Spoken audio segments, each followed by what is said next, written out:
Information is everywhere.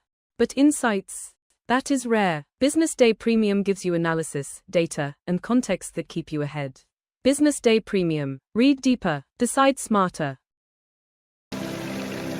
They say money never sleeps. Wake up to clarity, insights, and the stories driving business in Nigeria and beyond. From the heartbeat of small and medium enterprises to the pulse of national economic policy, this is where business meets perspective. With expert guests, real-time analysis, and stories that matter to you, we go beyond headlines to bring you the full picture. Join us every morning as we break down the numbers, decode the policies, and spotlight the people shaping our economy. This is Business Morning. We are not just showing off businesses, but telling the stories behind them. The hustle, the art, the orders, and the wins. Startup Spotlight, showing every Monday on Business Day television. Welcome to the Triumph Against Odd podcast.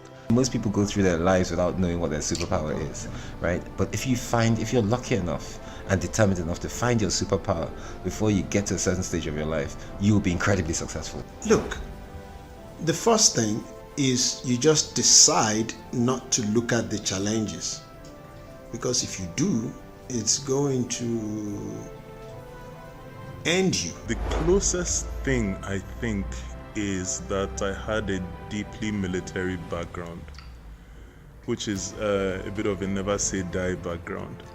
I saw an opportunity in non-interest banking,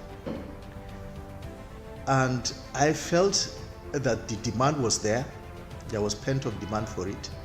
People were yearning for it, and I felt that if we did it properly, if we brought in professionalism into it, and if we brought in our experiences, our various experiences from various backgrounds into it, that it could succeed. Very few people do that because very few people explore their superpowers. They just explore bread and butter issues. I need to eat, and Yes, there will be challenges. This is a very difficult business environment. The government keeps working on how to make business easier. The first problem to overcome is really just starting, right? We thought about this idea for over 2 years before we even took the first step. You cannot ignore this country. No, and to be from here, I think is an incredible privilege. Nigeria will be ascendant in my lifetime. This is Business Week, a weekly program brought to you by Business Day Television.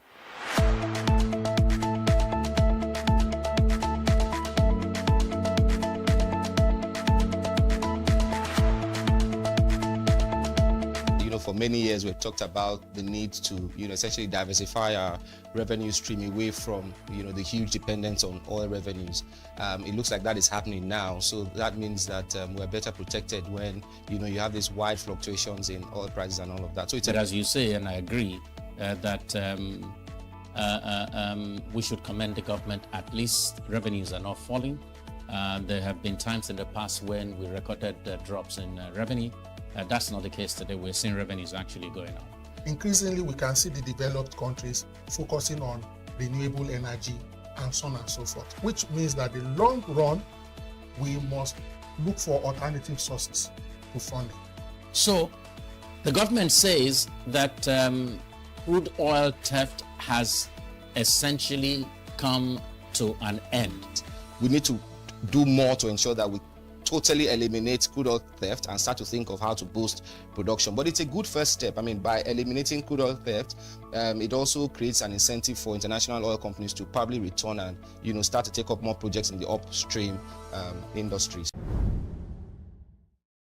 Stay ahead with Business Day Mobile, your gateway to Nigeria's most trusted business news, market insights, and expert analysis. With a Business Day Mobile app, you enjoy more than just news. You gain a seamless, intuitive platform designed to keep you informed and empowered. From exclusive articles to in-depth market trends, the app delivers the stories that matter most. Why Business Day Mobile? For premium access, for a clean, responsive design, for smarter navigation, for customizable alarm, and for all-in-one business hub. Whether you're a business leader, investor, policymaker, or enthusiast, Business Day Mobile brings you closer to the insights shaping Nigeria's business landscape. Download today and put authoritative business journalism right at your fingertips, anytime, anywhere. Meet Monica, your all-in-one financial solution. Convert crypto to Naira at juicy rates anytime, anywhere. Enjoy fast withdrawals straight to your bank. Buy airtime, data, and pay bills in seconds. No stress, no delays, just seamless transactions. Monica, the smarter way to move your money. Download now. Okay now, dependable insurance. After God, you are the next insurance. See as the boys the Allah. All the ladies the Allah. Ensure your car protections from accidents. Unforeseen loss, you can see them. Mistakes are meant to happen. If you don't jam the car, they'll jam yours. Will you beat them? Ah yes, you will get them arrested. Your plans for that day is affected. You waste your money, you waste energy. With AXA, you can be protected. Get the protection that pays today. Call 0700 AXA Mansa to get a motor insurance that pays. At Stanbic IBTC, we are here to help you grow with financing that helps you expand, expert knowledge across 20 African markets, trade solutions that open doors to 195 countries globally, and an online banking platform that works hard because with us, there's possible, then there's more. Visit www.stanbicibtcbank.com/business for more. Stanbic IBTC. True strength. What defines it? The brilliance of a player? Or when a team comes together to win? A solo beat? Or the rhythm of many? The flair of one dancer? Or the art of a troupe? One distinct voice, or the beauty of the symphony. At FCMB Group, we build ecosystems, empower communities, and create the future. Because we believe it's not just one, but the power of the group that delivers the future we all desire. FCMB, the power of the group.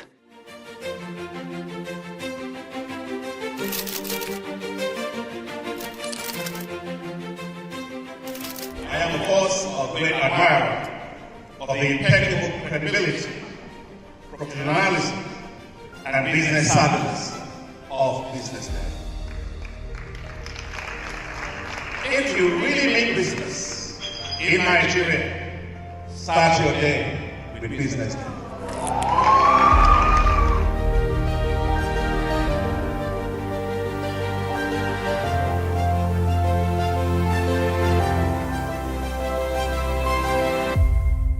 Business Day is West Africa's leading provider of business intelligence and information, delivering premium content across diversified media platforms, including online, mobile, and print.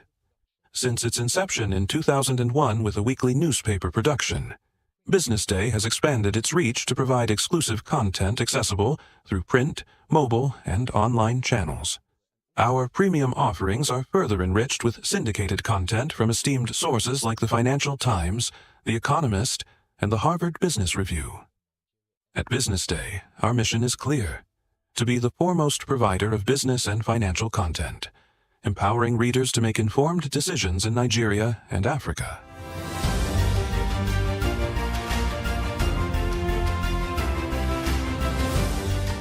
Since our establishment, we have been committed to delivering insightful, relevant, and accurate information about Nigeria's business and finance environment, while contextualizing the impact of global events. We monitor the stock market, analyze the companies driving it, and report on government policies and their economic implications. For being consistent in organizing these CEO forums for almost the last 14 years, I think this is worth commendation, and I think something that will encourage them to continue. From decoding market trends to dissecting economic shifts, we offer actionable investment ideas and serve as a compass for decision makers navigating complexity. Beyond headlines, Business Day fosters discussions on critical economic issues through impactful conferences and events. These platforms bring industry leaders together to share narratives that drive innovation and spark meaningful dialogues. Our events galvanize connections, bridging the gap between inspiration and achievement. For businesses seeking visibility, our strong digital presence offers unparalleled opportunities. With millions of followers across social media and a dynamic website attracting visitors from within and outside Nigeria, Business Day is the ideal platform to boost visibility for your products and services.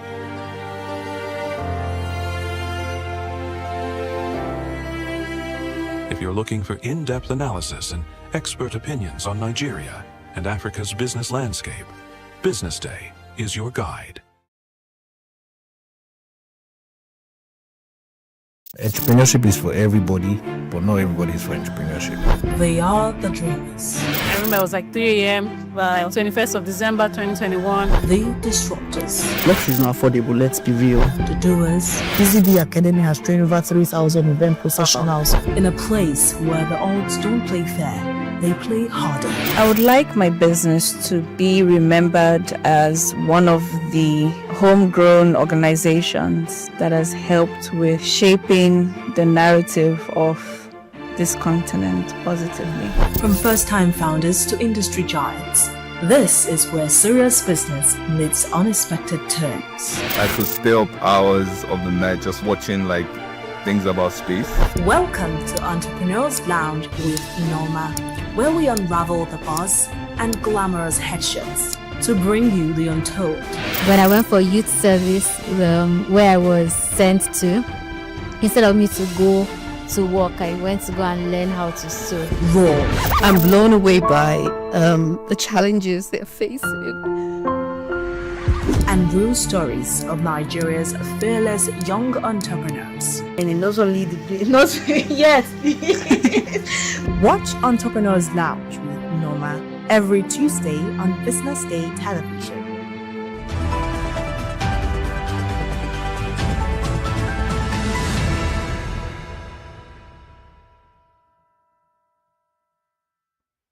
Good morning, good morning, good morning. You've tuned into the breakfast show right here on Business Day television. It's a beautiful Friday morning. Everyone knows by now that I love Fridays because Fridays are the time where, I have to forget about the work and not having to think about sitting here with, my co-host. And of course, my name is Deborah Eze. I'm not doing this alone. I'm here with Onyeka Valentine. You're the Friday lady. Yes, everyone knows that by now. There's something about Fridays. It's a raining Friday. I forgot to mention that. And it's very funny that right now we cannot predict the weather. If you don't leave your house with an umbrella, you get drenched. If you leave your house feeling like, it's going to be cold, you get to see the sun. So yes, with all of that, I don't care. It's Friday, and it's been a crazy week with everything lined up, starting from Monday up to now. Fridays are just that time where you get to okay, everything is over. You don't have to think about the world. You don't have to think about Onyeka Valentine. Or you don't This is the part where I say Hakuna Matata. I know, right? Because you're dressed in that African attire. So yes. Not to worry about me. Hakuna Matata, all will be fine. You know what I'm saying? If today were to be a Monday or a Tuesday now, I'll be looking so business-ish. So serious. But see how cool I actually look. But did you sleep well? So like they always say, if you say you slept well, which means trust me, your hustle mode was down. But I'll say I caught some good rest. So you know what? You know what I look forward to every Friday. Funny nuggets, yeah. Funny quotes. But it was okay. It was. It's worth celebrating. Yeah. Every day, new day comes in new, aims and ambitions. Challenges will come with, but you admire the fact that you can wake up to the sun. Right. You can get up in the morning, both legs are working. You can concentrate properly. Your well-being, mental well-being, and physical well-being is in place. Right. That, I can tell you, is $1 billion worth more than any other thing. True, and it's more than any other Christmas or any other New Year. The fact that you can wake up and experience the morning, priceless. But something came to my mind yesterday. I met somebody recently, and I was really wowed. A young man. And he's actually doing so well for himself. Right. And it just takes me back to the fact that there are many Nigerian youths out there who don't look towards the government anymore. They're actually like carving a niche for themselves, not caring what the niche looks like. Now, this, my friend, is actually in the business of Uber. That's a profitable business. Very profitable, but local content. Yes, That's good. When he first told me about it, I was shocked because when it comes to agriculture, I'm kind of passionate about agriculture. I was really shocked that really you're in the process of Uber. Don't you have people like trying to like talk to you about it? Having to like hear it speak, you will know that this person is actually giving up. Giving up when it comes to the government, and the government's coming to like do anything for them. And then they're like, okay, why can't I just do this to make myself, useful in the society? So I'm going to say, big ups to the youths out there who are actually doing things for themselves and not waiting for the government to actually come and them and it's over to them. You're one of the reasons why people actually wake up and they get the urge to keep going and do not care about the bad news that are actually in the news. Now, speaking about the news, let's take a look at some of the headlines that we have today. I know Yeka is itching to talk about some of that. Now, the headlines, we have Tinubu to present 2026 budget for National Assembly, or to the National Assembly today. And AGF, NBA, NFIU kick against death sentence for kidnappers. Tinubu reconstitutes NERC board, names Musliu Oseni as chairman. And we have West African oil struggles to find buyers as global surplus builds. Interesting headlines that we have today. I think out of all of them, two major ones are the ones that Nigerians will be very, very worried about. First and foremost, you can't run an economy without a budget. So the budget one is like prime. They call it prime, prime targets.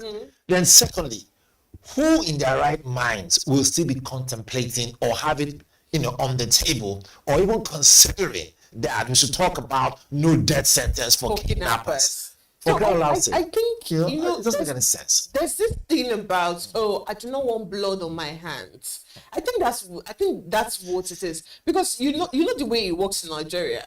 Once they actually pass a death sentence, it takes for the people who are supposed to sign for that death sentence to actually the governors and most of them don't bother to sign it because they don't want blood on their hands. So this is what it means. It means that first and foremost, to be a leader, right? This is just cuts across board. You don't have to be a leadership advocate like me, because I'm doing that outside media. Yeah. But anyone who is in leadership role, who understands what responsibility is, three major things come there. One, yes, compassion. Two, right? Diligence, of course, and discipline. Now, there's a fourth part that people don't talk about, which is making decisions whether or not it is in the interest of your family members or not. This is the problem now. These people who are pushing for, a lighter sentence instead of going for the capital punishment, which is the death sentence, they're afraid that, for what it's worth, it could tie up to something that could stop them from pushing across their political career moving forward. So you're playing gamble and you're playing Russian roulette. For those of you who don't know what Russian roulette is, I know they know by now, because you just put a gun in your head and you roll the revolver, hoping that the chamber in which the bullet is doesn't is in your favor or not. That's Russian roulette, by the way. And so they're playing Russian roulette with the lives of Nigerians. The idea of this death sentence thing is, look, to be a major deterrent, to be a major warning for those who, one, want to get into such illicit business. Secondly, those who might know someone that knows someone that knows the other person, begin to give them up. And then thirdly, if for any reason you are implicated, don't wait until they come and catch you. Go and report yourself. So that way, the fear of being a kidnapper, or the fear of such business, or the fear of knowing someone who knows someone that knows someone will grip you. Just the way when people say HIV and AIDS, oh, you're afraid. The stigma it will be so much. So I think that, because if you look at it, one of the intrigues and tactics they use, right, could result to the death of those who they kidnap, or even the family members who even die out of sickness and high blood pressure. So these people are already killers. Now, if they say they want to kick against the death penalty, my question now is this: so what is the put this way now, the penalty for that? Is it life imprisonment? Look, so this is the part they don't even know. The more you have more people who are quote unquote criminals who have committed capital crime, you have them in government coffers. You are wasting government money. You are feeding them with our taxpayers' money, right? So before they got in there, they were causing us problems. They're not going there. You have to pay out our money again. For me, it's a no-brainer. Yeah. So I think that, right, and I hope I'm taking the minds of those who are our viewers asking those questions. The question I want to ask our so-called leaders is this: to be a leader means you must be willing to make some strong decisions that may not favor you, but favor those who you are out there to represent, which is why they say government is of the people, by the people, and of the people, right? We have a big issue that is painting us so black in the eyes of the international world. One, that we are unsafe. I don't want to even go to the angle where the US has now pushed even further to now say there's a ban on travel. It goes to show you that we are being put in the red zone. We don't want that. And one of the things that being in the red zone can cause, one, investors will be shy away. We are business television. We are journalists. It's important for us to begin to change the narrative. Report the news as it is. At the same time, let people now see that, look, we are giving you some breakthrough where we can say, let's save Nigeria's reputation. And this, in times like this, is a time where we need to be firm. Our leaders need to be firm to say, look, that death sentence is important. Who will sign it? That's a different tea for a different day, right? But can we pass that bill? Let it be known that this is now death sentence attached to this thing. And what's the way that crime will reduce? Although most of them who want to get to these things or already in it have already signed that, look, if they catch them, they're ready to die. So everyone is ready to die, just help him and sign it. So now the reason why they are kicking against it in the Lateef Fagbemi, the Attorney General of the Federation word, and Minister of Justice, in their words, they said introducing the death penalty could produce a martyrdom effect, particularly in cases linked to extremist ideologies where execution is perceived as validation rather than punishment. I think I see sense in it. Right. Don't get me wrong. I think people who, because kidnapping can also be linked to terrorism. Most definitely. And terrorism, actually, the act of terrorism in the Constitution, you have to be put to death if you're caught in, the act of terrorism. So, we know that these kidnappers, we know how it is stemmed from. Right. We know how it is now. If you then say, let's say we catch one of their leaders and we then say, okay, we're going to put him to death. You know what stir that can actually cause. So I think this thing is from that point makes perfect sense. It makes perfect sense because we wouldn't want to say, okay, we are catching a kidnapper to then cause, a serious put an unquote religious issue. So, I think that would be more. You know what, Debbie? Are we ready for that? To be honest with us and to be very, very frank, tough times call for tough decisions. Desperate times call for desperate measures. We are no longer in tough times. We are now in the jaws of the dinosaur, which is desperate time. So the question now is, are we willing to get ourselves out of it, or are we still hoping to pet the teeth of the dinosaur?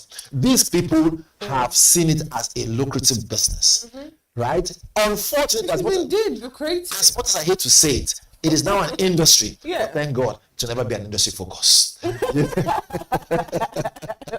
what I mean? Well, we should really touch it in industry focus. We should look for an expert in security. Honestly, who can actually really come and dissect it. That's the point. People don't know the security industry. People who don't know they're serious lab, they don't know that it's an in-house thing. Yeah. But that's a great idea to get an analyst to come talk about it, on industry focus. Okay, we'll look into it. We'll look into it. You should pay me for that. I will. Anyway, before we go, let's look at Tinubu to present the 2026 budget to the National Assembly today. Now, speaking about budget, I'm going to digress a bit. We know everyone is talking about the tax issue. And for the past 2 days, the Senate has been in uproar because, they are saying that the tax bill that was passed, that was shown to them, is different from what they are seeing now after it has been passed into law. What do you think this speaks for the Senate House in Nigeria? Somebody said this, and there's a reason why. This calls for impeachment. Somebody said that to me this morning. So what do you think about it? And how is it possible that a bill was actually sent to the Senate? They did the first review, second review, because it went through it kept on moving, the third review, and then decided, okay, you know what, this is a good idea. Let us have this. And then after it's been put, it's just how many days to implementation? They now experience the bottleneck. This thing that you people came to tell us. So it is not adding up. Now, does it mean that they didn't go through the bill? The truth of the matter. I'm glad that we are journalists and we are anchors. So at least now we are anchoring on those areas that are hidden.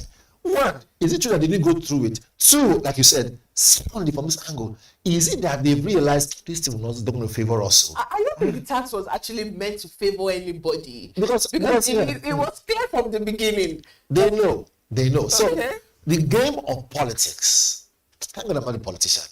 Because it will be difficult to take rubbish from this people. But again, that's what it is. But the game of politics simply states out clear that, look, it is only when you have interest that you dance to the sound of the drum. In this case, those who are now the actors and players, they are supposed to make this move, seamlessly, are now looking for unnecessary bottlenecks. Let's be honest. You just said it.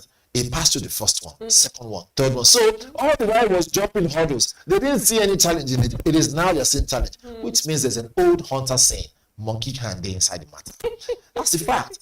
However, if this budget is passed, and let me go back to the budget, if it's passed, 2026 now looks promising.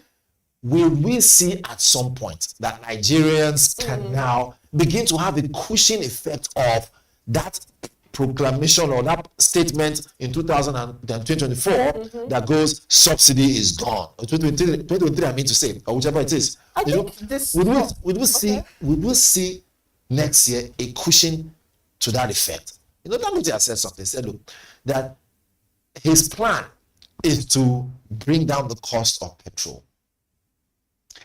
That's a question. As that plan, I pray that plan works. As that plan is working, these same people now who are talking about the budget now, will they now sit back and now say, oh, it's not possible that while we are going to allow the budget fly because we're making so much money from crude, I'm going to say, look, you can make your money and next year can be great, but we can still make the lives of Nigerians far more eased up by reducing the cost of fuel. I tell you, maybe by tomorrow, the byproduct of this news will tie up to petroleum products. We are not making so much money, so we need to pad or unpad the budget. I think Alaji has made it clear now that you can't, double cross him. Of course. Investigate, bring out. We know how much you pay. How much you pay for your children's school fees. All right, that's too much we can take on the headlines this morning. Up next is the newspaper review segment after this break. Just stay with us.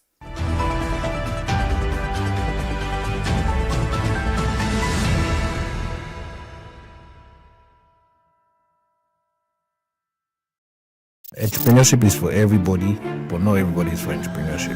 They are the dreamers. I remember it was like 3 a.m. by 21st of December 2021. The disruptors. Luxury is not affordable, let's be real. The doers. BusinessDay Academy has trained over 3,000 event professionals. In a place where the odds don't play fair, they play harder. I would like my business to be remembered as one of the homegrown organizations that has helped with shaping the narrative of this continent positively. From first-time founders to industry giants, this is where serious business meets unexpected turns. I could stay up hours of the night just watching things about space. Welcome to Entrepreneurs Lounge with Norma, where we unravel the buzz and glamorous headshots to bring you the untold. When I went for youth service, where I was sent to, instead of me to go to work, I went to go and learn how to sew. Raw. I'm blown away by the challenges they're facing. And real stories of Nigeria's fearless young entrepreneurs. And it not only yes. Watch Entrepreneurs Lounge with Norma every Tuesday on BusinessDay television.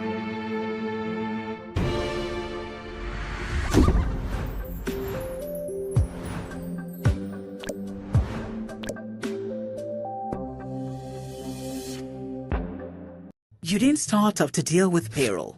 We did. You didn't start off to figure out compliance rules. We did. You didn't start off to spend hours on tax calculations. You're building, we're calculating. You didn't start off to chase pension receipts. We send them automatically. You didn't start off to do manual uploads on bank portals. We handle salary payment, bulk pay, instantly to all banks. You didn't start off to pay fines. We settle your payee pension instantly. You didn't start to get ripped off. We make sure you pay right and stay compliant. You didn't start out to explain late salaries to your team. We make sure they are paid on time. Your job? Build your business. Ours? Handle your payroll.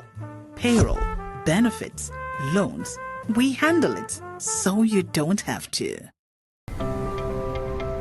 In a world that never stops moving, stay in control with a bank that's always working for you. Even if your internet connection shuts down, banking continues instantly with our USSD code *7111#.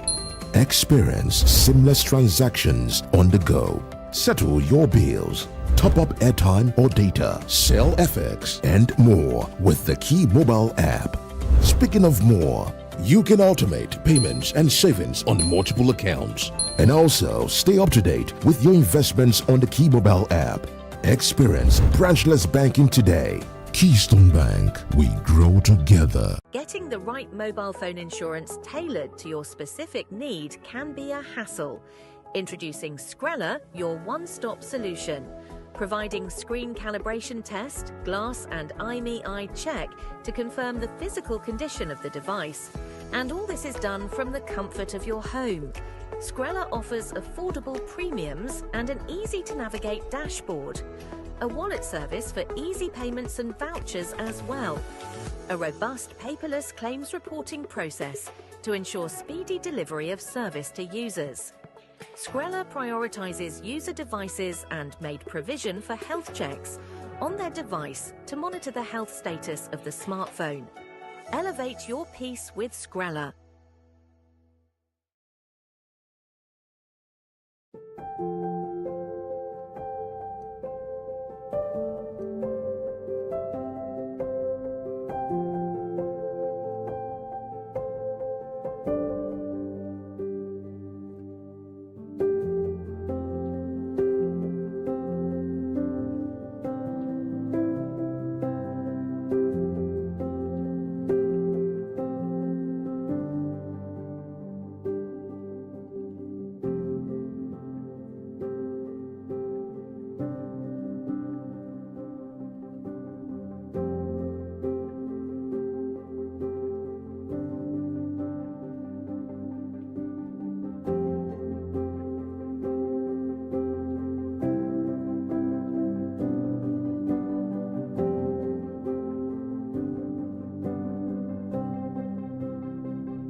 Meet Monica, your all-in-one financial solution. Convert crypto to Naira at juicy rates anytime, anywhere. Enjoy fast withdrawals straight to your bank. Buy airtime, data, and pay bills in seconds. No stress, no delays, just seamless transactions. Monica, the smarter way to move your money. Download now. Okay now, dependable insurance. After God, you are the next insurer. See as the boys the Allah, all the ladies the Allah. Insure your car protection from accidents. Unforeseen loss, you can see them. Mistakes are meant to happen. If you don't jam the car, they'll jam yours. Will you beat them? Ah yes, you will get them arrested. Your plans for that day is affected. You waste your money, you waste energy. But AXA, you can be protected. Get the protection that pays today. Call 0700 AXA Mansa to get a motor insurance that pays. At Stanbic IBTC, we are here to help you grow with financing that helps you expand, expert knowledge across 20 African markets, trade solutions that open doors to 195 countries globally, and an online banking platform that works hard, because with us, there's possible, then there's more. Visit www.stanbicibtcbank.com/business for more. Stanbic IBTC. True strength. What defines it? The brilliance of a player? Or when a team comes together to win? A solo beat? Or the rhythm of many? The flair of one dancer? Or the art of a troupe? One distinct voice, or the beauty of the symphony. At FCMB Group, we build ecosystems, empower communities, and create the future. Because we believe it's not just one, but the power of the group that delivers the future we all desire. FCMB, the power of the group.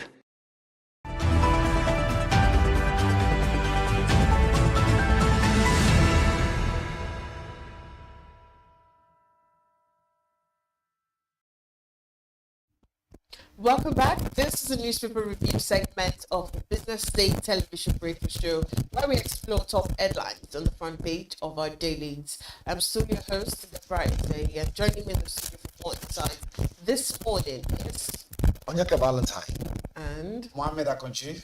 It's good to always have you both here. It's a pleasure. He was giving you his hand. Really fantastic hand. Sorry. No. I know. Your mind was on a beautiful lady. Oh my God. All right. So we are going to start off with our sister newspaper, which is the Business Day newspaper. Right. And the big story on the Business Day newspaper this morning reads how $470 million police communication network fell into ruins after 2015. And that story is on page 30 of the Business Day newspaper. And we have banditry, kidnapping, conflict, tax, Nigeria's food systems. And that is on page 30 of the Business Day newspaper. And 2025 in review, how regulatory shifts, big ticket investments shaped fintech industry. That is also on page 30 of the Business Day newspaper. And we have 44% of Nigerians opted out of Black Friday deals, BD polls. And that's the Business Day polls, and that's also on page 31. And finally, on the Business Day newspaper, we have Africa's gaming industry to hit $28 billion in 10 years on growing appetite. And that is on page 31 of the Business Day newspaper. All right, the big story, how $470 million police communication network fell into ruins after 2015. What do you think about this, Mohammed? Oh, thank you again, Val, for having me. I mean, that's our big story today, and it's a serious expose. as to the works that we've seen in critical security sector. Our correspondent today will actually be able to cover the space, did a whole lot of deep analysis, a very deep analysis as to the amount that have actually been invested. Now, remember that in 2015, when President Buhari, ex-President Buhari actually came on board, launched what's referred to as a police communication. There was a particular thing that was actually called the Public Security Communication System, exactly, the MPCS, as a strategy there to ensure that we actually be able to coordinate policing activities across Nigeria. And quite a huge sum was actually invested, not only by the public sector, also by the private sector. But we've seen that in recent times that has actually not been able to hit the level, the target, in terms of coordinating police activities, in terms of swift response, of police maybe to emergencies and to events that are actually happening. And I'm sure that our readers, when they look deep into the story, it was actually provided there as to what has actually been some of the undoing, in the context of that particular amount that have actually been invested. And I think it is high time we investigated it. And so that's why we're actually able to bring it to the fore today, to see that what has happened to the MPCS, the amount of money that has gone into it since 2015, 10 years down the line now, we have still not been able to account, you understand, significantly for, it has not, the police response and the way communication system, really the police, policing in Nigeria has not been able to match up, with the amount of money that have actually been invested in this space. So maybe I should be able to talk about the other stories. I'm sure we'll be able to get What do you think about it, Valentine? So, truth be told, there are a lot of questions. And of course, it's our place to ask those questions so that our viewers can really, dig deep and say we are speaking their mind. I don't know watching there wants to know. Are we seeing a lack back, or are we seeing I call it lack? I'll tell you, because when people lack some certain ability to move forward, the other people now sit back. So, because I remember when Tafa Balogun was found wanted, because some monies were far away in the mouth of the lion. I wouldn't reach back and collect our money. And so I watched that video way back. I'm talking about history now. It was a sergeant that put Tabalogo inside a Black Maria. Can we see something like that? Can we find those who made sure this money, $470 million? Obrokobelego in Igbo, like they say. Conscious small money in Yoruba. And so my question is, those who were within that area, stakeholders, can we go and get them out of retirement and come and say, tell us what that money is, so that another side can push wherever it is inside Black Maria? That's the truth of the matter. So can this be likened to another field project? Almost definitely. Almost. Because I'm sure it's still on. It's a targeted project for a 20-year timeline. So we're 10 years down. So we talk about the ZTE, Nigerian, the Chinese, That was actually the project. They put a whole lot of money into it as well. We're seeing a little bit of change in those things right now, because when they came in, when ZTE, as a subsidiary company, to be able to execute the project. But the first 10 years, there significant thing. The first 10 years, we've not really been able to see a commensurate response, police response to emergency situations in terms of communication. Most of those gadgets that they expected to actually be able to get, they've not been able to get it. Right. But we're seeing a kind of an overall of the MPCS project, and with just like what Valentine said, so that all readers as well, we should remember that this is taxpayers' money that's going most definitely from the public angle. It's a dual, it's a public-private arrangement anyway. But don't forget that taxpayers' money go into it as well. And our readers and audience out there need to actually be able to be on the neck of the government, as well as the players who actually investigating and who are executing this project, to ensure that we can call them into account, and at the same time be able to put them to work to ensure that we can be able to get value for money. So I'm sure that's actually the context as to what that story is trying to be able to mention there. Based in rules, there is a need for us to be able to call them out at the same time, to see that the new executioners, the new project, the contractors are going to be able to execute further now. would actually be able to do a good job with that. And don't forget that the president is trying to talk about state police. But one of the major undoing of this is because the way it has been centralized, you know, the way the money has been centralized created a problem. You know, state counterpart funding that go into it, they would not be able to ask, okay, come and provide stewardship, come and give us account of how the money was spent. Has been a challenge in that regard, but I'm sure it's good that Royal Ibe brought it out to limelight today. So let us see what has actually happened in this context. You know, why have we not been able to get the value for money? And then even further, the more we are able to uncover these things and speak them, because I tell you, people are watching, saying, "Are you saying after a while this it will now become a money that nobody can talk about again?" You know. All right. Now let's talk about the 44% of Nigerians that opted out of Black Friday deals, and this number was made online through the BusinessDay post. Now this is very, very surprising and shocking. You know why? I used to be part of people who would wait for Black Friday to buy things because we believe that there is a crash in price, 50% discount, sometimes 40% discount. But from the poll and from the investigation conducted, we can see that the Black Friday deal for this 2025, we had issue of it being more than the price, or just 2,000 removed from the previous price, 2,000 from the previous price, as against the normal 50% that we all know the Black Friday is actually, you know, known for. So now, they say inflation has actually reduced. So what then is to this? If it has reduced, why then will I see something for 200,000 naira, and then the Black Friday I'm seeing 310,000 naira? Is that something is not adding up? Well, I like the fact you said something not adding up. Maybe you should think about even changing the name now.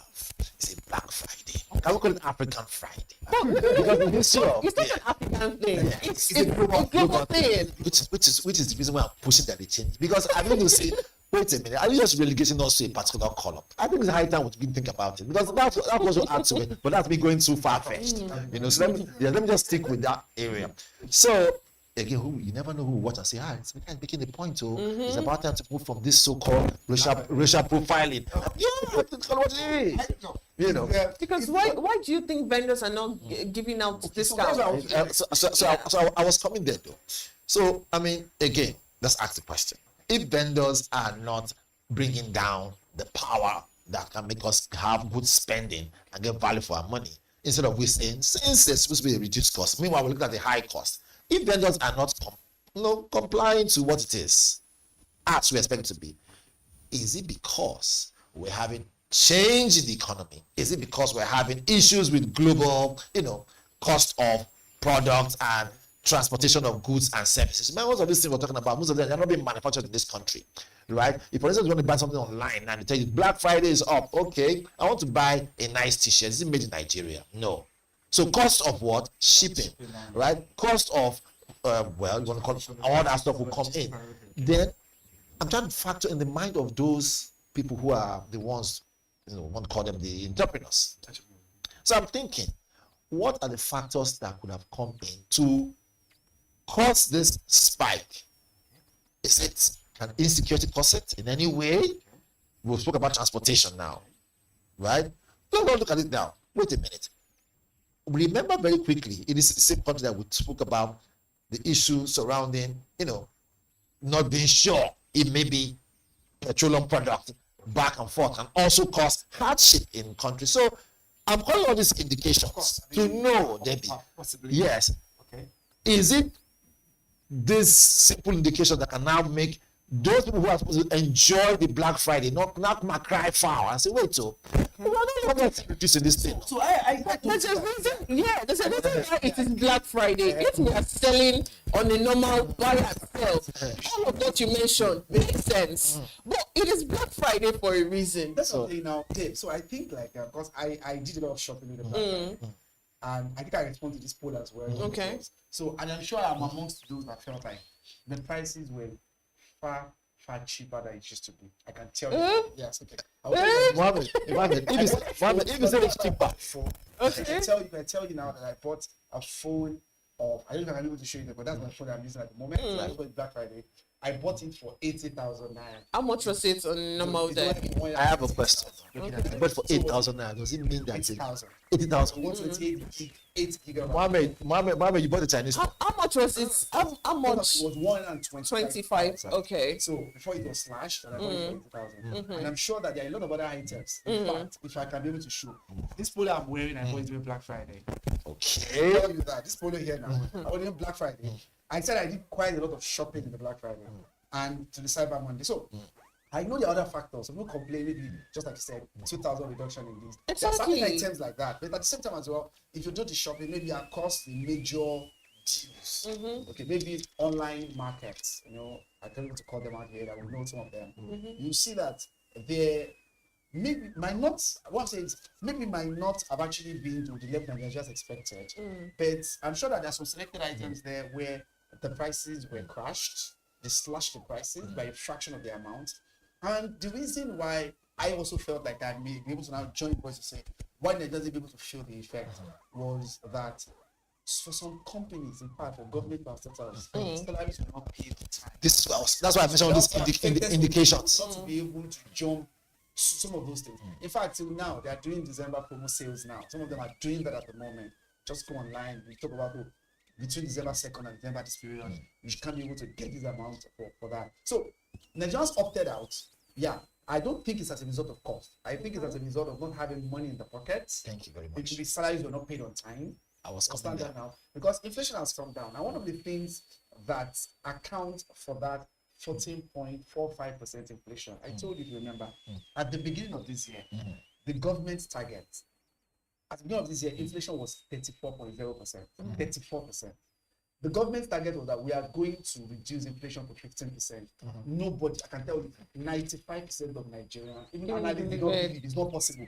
That there is no way the inflation that we experienced in Nigeria last year will come down to 15%. Yeah, some of them believe it's a mathematical miracle, maybe because of the rebasing that numbers. But now, as that November inflation that was released on Monday, inflation figure was 14.45%. That means we beat that target. That's the question. And one of the things, what is factors, those things that actually be able to account for it is the fact that cost of things are going down. Talk about petrol, for example. Exactly. That's a major driver. Food prices are normalizing. You understand that now? And most of all these leisures, idle cash that you spend on leisure, things like this too. So, yeah, people opted out. I believe that salary component, irregular payment of salaries play a very good role because some federal government parastatals suffered that during that period. But there's a flip side, David. Okay. The flip side is also possible that those vendors can now cash into now say, since it's Black Friday, let us actually not reduce our cost. But you will not think I think that the vendors don't really have they don't really have a choice. Why you call it Black Friday? Just like that. Yes. That's that thing around it. Yeah. Just like you said, so it must be if you want to participate, you have to go through their rules. It's like saying, I want to buy this thing now. Let me wait till this period. All reason. So it is expected that you jump the bandwagon. Is it possible that you can also buy fake? It's something about fake. I still feel like the thing I wanted to buy, it was just 2,000 naira that was moved from it. Okay. And in my head, I'm like, why call it? It's not necessarily a reduction. Because by the time you actually calculate everything with cost of delivery and all of that, I'm paying like the exact amount. So why do I wait months to get it? So I know, okay, that could be another factor as well. But I know my experience. I'm just talking about personal experience, and I was able to get items. Like I said, I was able to get quite some items at rock bottom prices. I mean, at the unusual way, the normal price that you'd have gotten them, the prices were so reduced. But I'm just like I said, I feel like because of the regular payment of salaries across public and private sectors, affected a lot of people to be able to benefit from. Well, let's not move on. Let's hopefully 2026 and Black Friday will be better because even the December slash price that you're talking about is not slash. Let's not move to the Punch newspaper. And the big story on the Punch newspaper this morning reads: Reps probe tax law tweaks. PDP demands suspension. And House raises 7-man ad hoc panel. Presidency warns against sabotage. Says tax law not anti-people. And that is on page 2 of the Punch newspaper. And at the top of the Punch newspaper, we have insecurity. Tinubu pledges state police to U.S. European allies. And that's on page 7. And we have World Bank to approve $500 million loan for Nigeria today. I knew by the time I was going to start, I knew he was going to react. And of course, the Unitide. Who can sink her? It's the Unitide sitting, of course, and the NSA alerts governors to beef up security, and that's on page 28. And we have the MTF reps Senate disagree over crude oil benchmark, and that's on page 20. And below the Punch newspaper, we have Senate confirms Fani Kayode, Omokri, 60 others as ambassadors, and that's on page 7. And South African police shoots Nigerian man dead at traffic stop. And that story is on page 4 and 5. And finally, on the Punch newspaper, we have court okays Malami's further detention by EFCC. And that is on page 7. Before we got into the newspaper review, myself and Vali we're talking briefly about the uproar that's going on in the Senate now. Yes, concerning the tax law. And I asked the question. We know how, laws are passed in Nigeria. It goes through several sittings. It's not just, you bring it and then, and third reading in most cases. Yeah. So, is it that they didn't go through? Do you think that they didn't properly go through it, or they didn't even see what was passed? Because how would you say what you were actually passed was tweaked? Or what you actually presented to us as how the tax is going to be or should be is not what we actually see now that it's just a few days to the implementation. So I think the lawmaker that raised the point of all that was Abdul Samad. One of the Samad was actually the rep member, and he was able to justify his positions actually. So because what they said is, if you look at the gazetted copy, the eventual signed copy is different from what they passed. That's what they were talking about. So because he said it took 3 days to sit down and look at what they passed at the House of Reps, and what was presented now that's going to actually be. You understand, in terms of certain things, mention certain clauses in that particular provision, and I think it is understandable because it's more or less like saying when we talk about things like padding, for example. As an executive, you can present budget to the National Assembly. Of course, the law allows them to be able to either increase the amount or reduce the amount. There's certain cases where they do that. So what Abdul Samad, you understand, I mean the lawmaker, what he actually raised from Bauchi State, Abdul Samad is his name, was actually the lawmaker who raised that eyebrow and said it took 3 days, he sat down and looked at that. So it will be referred to the committee to look at it again.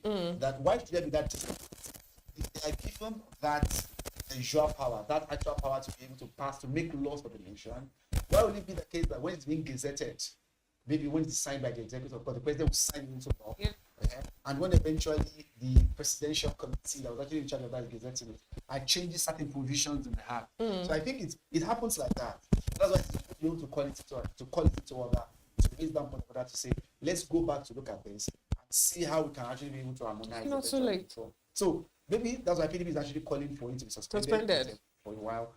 We've not heard the chairman, Mr. Taiwo Edele, come out. Be able to respond to this. Because I'm surprised he's quick to responding to things. So I'm sure, let's wait till the end of today, just about 48 hours now. Yeah. The concern was raised on the floor in House of Reps on Wednesday. So we expect people to get something from them. That is it really true that what the rep passed? Well, there are certain provisions there that the man mentioned. For example, a certain amount of money in terms of people that didn't pay tax should be arrested, that it will become like a criminal offense for it to arrest. So it's being gazetted. They were saying that was actually not included. So most of all these provisions, most of all these discrepancies, we expect it to be able to come out and respond to. Be able to look at that. But I think it is a normal thing it is a usual thing for the National Assembly to pass certain things, for the executive to make amendments, make some tweaks for it to sign into law. But most times like that, after it's been signed, after it's been passed, so okay, pass it. No, we're talking about signing out. It has been signed. It's well, they're not gazetting it. That's the question. So that's what I mean. Because I don't think Mr. Taiwo could have done that without the knowledge of the president. He's actually is that possible? That's what I'm saying. Then it speaks so much for our system. That's what I'm talking about now. So the loopholes in the system, but because just like I said, the man was trying to be able to show the two things. They approved the past bill, which probably had, and what was gazetted, just like we were talking about. So it is still shrouded in a whole lot of things that is not so clear. But Mr. Taiwo didn't appear as someone who would have gone ahead and started changing maybe amounts, changing certain provisions in the act. So let's get the response from his own end too. All right. Before we can actually be able to talk about. Okay, fine. Before we move to the Vanguard newspaper, so do you think that this tax law is actually not anti-people? Okay, it is. Okay, I think I was here on Wednesday. Yeah. With Destiny, and I can tell you, tax. There are two things. Okay, there's a popular rhetoric among the pre-Americans and the British, right? That there are only two things that are certain in this world. They said nothing is certain except what? Except death and taxes. But in Nigeria, it appears that I don't think that might work in Nigeria, because there are a lot of people that are not paying tax. Let us remember that. Nigeria's tax to GDP ratio in Nigeria is between 6 to 8%. Okay. Africa average is 15%. Africa average, we are not even up to African average. Global standard is between 25% to 45%. So we are very, very low in that regard. We are not paying tax. You are paying because there's a withholding tax. It's just on side. But I'm telling you, millions of Nigerians are not paying. Now, with this process now, we're trying to be able to bring up a system where there will be the tax base. People that are paying tax will be expanded, which would reduce the tax rate in some cases. Now, if you look, I think one of the stories that we're actually able to push out today, don't forget, if you earn 800,000 naira, you are not paying anything on the annual basis. Don't forget.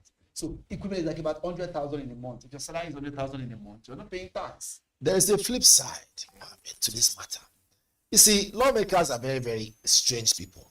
Sometimes very strange. I mean, who will ever say that in trying to pass a law that you shouldn't pay for them? Okay. Think about it very well. This tax law or bill, as the case may be, that they're trying to tweak, they've sat back and said, wait a minute.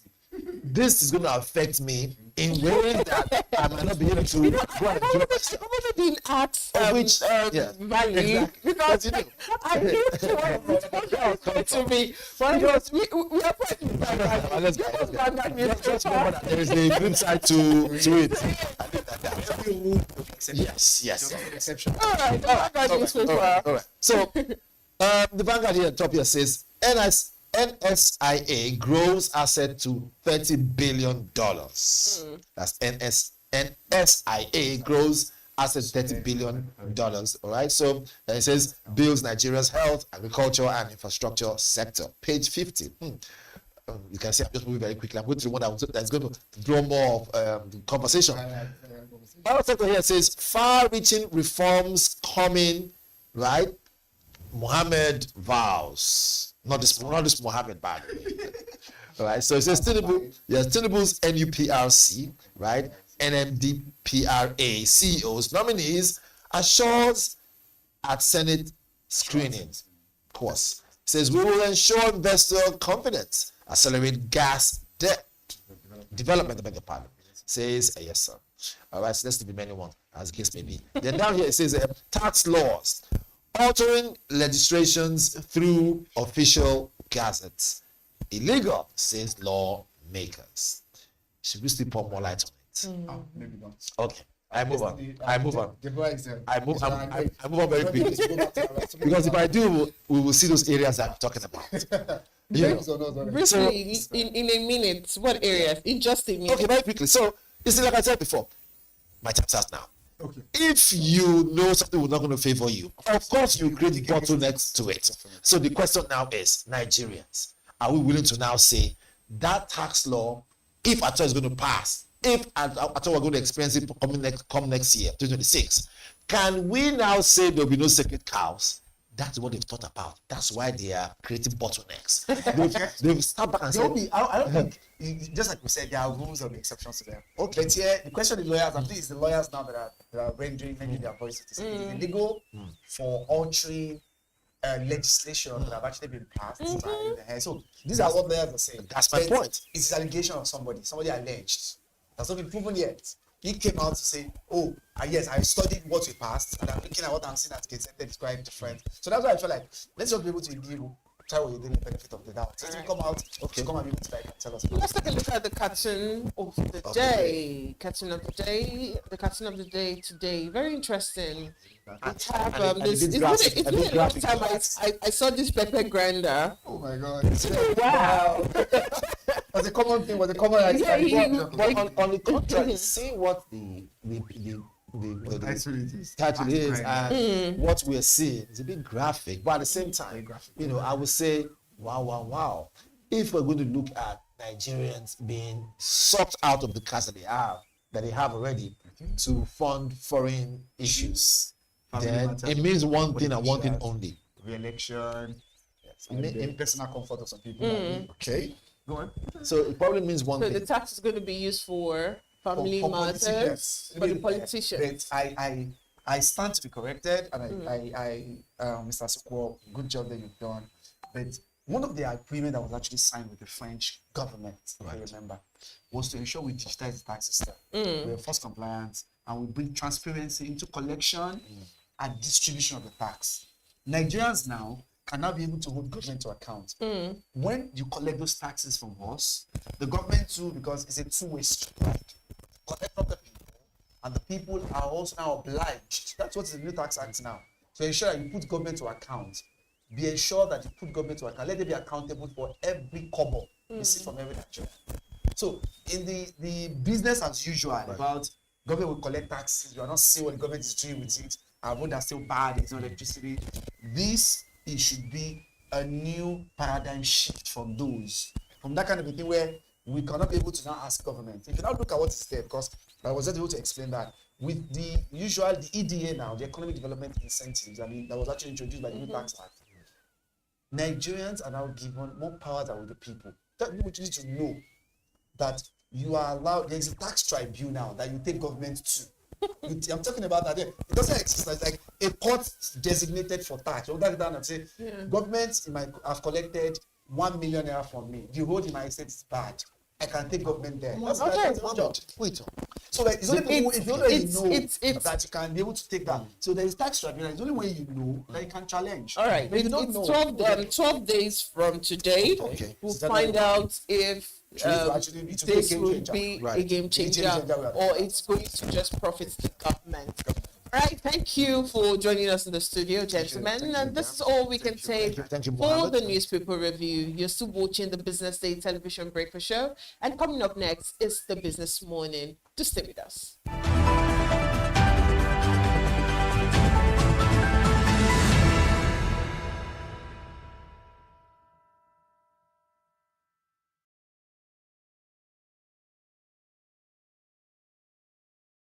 It is rare. Business Day Premium gives you analysis, data, and context that keep you ahead.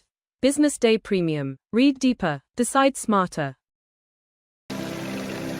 They say money never sleeps. Wake up to clarity, insights, and the stories driving business in Nigeria and beyond. From the heartbeat of small and medium enterprises to the pulse of national economic policy, this is where business meets perspective. With expert guests, real-time analysis, and stories that matter to you. We go beyond headlines to bring you the full picture. Join us every morning as we break down the numbers, decode the policies, and spotlight the people shaping our economy. This is Business Morning. We are not just showing off businesses, but telling the stories behind them.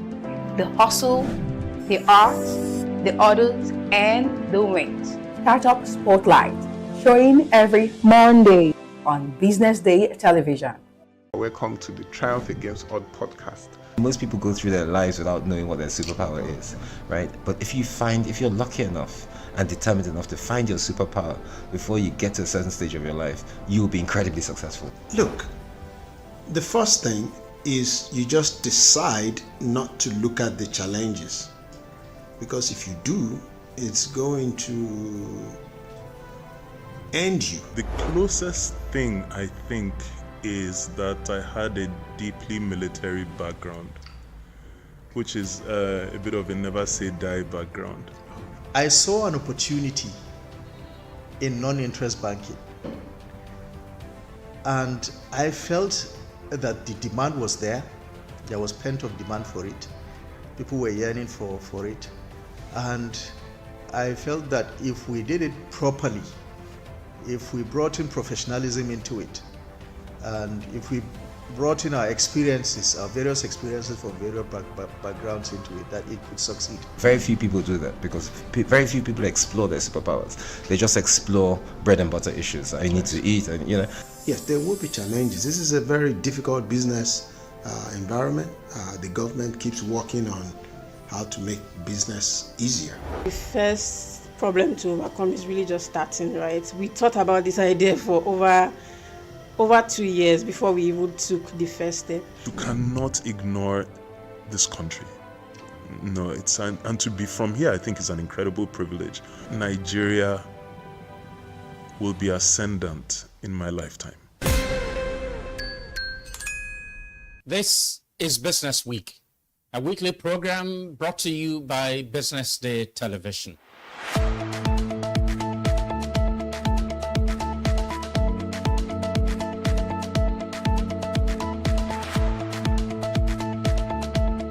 For many years, we've talked about the need to, essentially diversify our revenue stream away from, the huge dependence on oil revenues. It looks like that is happening now. So that means that we're better protected when, you have these wide fluctuations in oil prices and all of that. So it's as you say, and I agree, that we should commend the government. At least revenues are not falling. There have been times in the past when we recorded drops in revenue. That's not the case today. We're seeing revenues actually going up. Increasingly, we can see the developed countries focusing on renewable energy and so on and so forth, which means that in the long run, we must look for alternative sources to funding. So, the government says that crude oil theft has essentially come to an end. We need to do more to ensure that we totally eliminate crude oil theft and start to think of how to boost production. But it's a good first step. I mean, by eliminating crude oil theft, it also creates an incentive for international oil companies to probably return and, start to take up more projects in the upstream industries. Stay ahead with BusinessDay Mobile, your gateway to Nigeria's most trusted business news, market insights, and expert analysis. With a BusinessDay Mobile app, you enjoy more than just news. You gain a seamless, intuitive platform designed to keep you informed and empowered. From exclusive articles to in-depth market trends, the app delivers the stories that matter most. Why BusinessDay Mobile?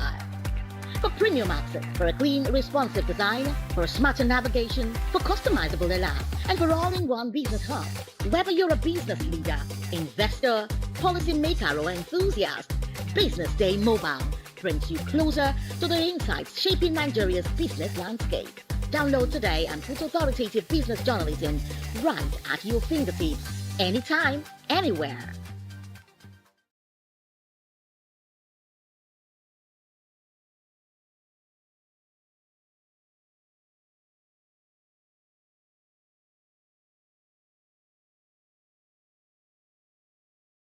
Entrepreneurship is for everybody, but not everybody is for entrepreneurship. They are the dreamers. I remember it was like 3 a.m. by 21st of December 2021. The disruptors. Life is not affordable, let's be real. The doers. BZD Academy has trained over 3,000 event professionals. In a place where the odds don't play fair, they play harder.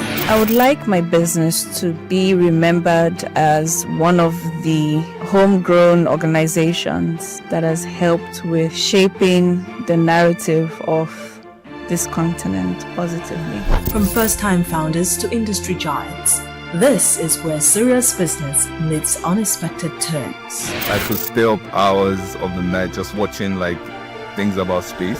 Welcome to Entrepreneurs Lounge with Norma, where we unravel the buzz and glamorous headshots to bring you the untold. When I went for youth service, where I was sent to, instead of me to go to work, I went.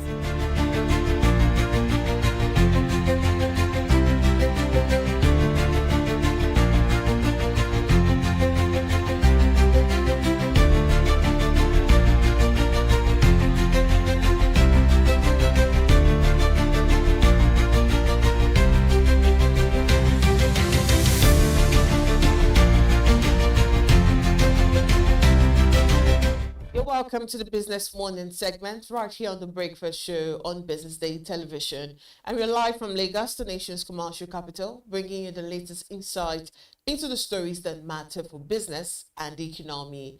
I am Deborah Eze, and it's great to have you with us. Now let's begin with the top news stories making the round in the world of business. President Bola Tinubu has written to the House of Representatives seeking an audience to present the 2026 appropriation bill. In a letter read on the floor of the House on Thursday by the Speaker, Abbas Tajuddin, the President requested to be scheduled to present the bill at noon today, December 19, 2025, before a joint session of the National Assembly. In the 2026 to 2028 medium-term expenditure framework and fiscal strategy paper currently under consideration by the House, the total size of the proposed budget is 54.46 trillion naira, out of which 34.33 trillion naira is expected as retained revenue. Reports, however, revealed that the new borrowings are projected at 17.88 trillion naira, comprising both domestic and foreign loans, while debt service is estimated at 15.52 trillion naira.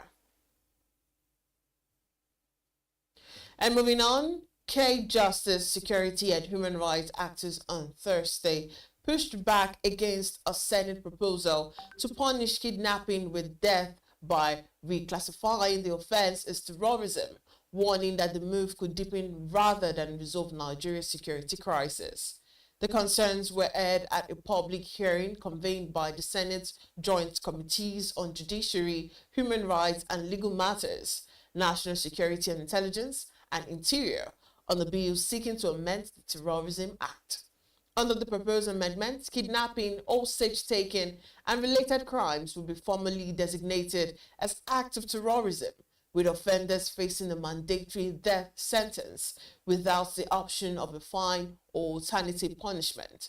Lateef Fagbemi, the Attorney General of the Federation and Minister of Justice, led the opposition, cautioning lawmakers that capital punishment would neither deter kidnappers nor curb violent crimes.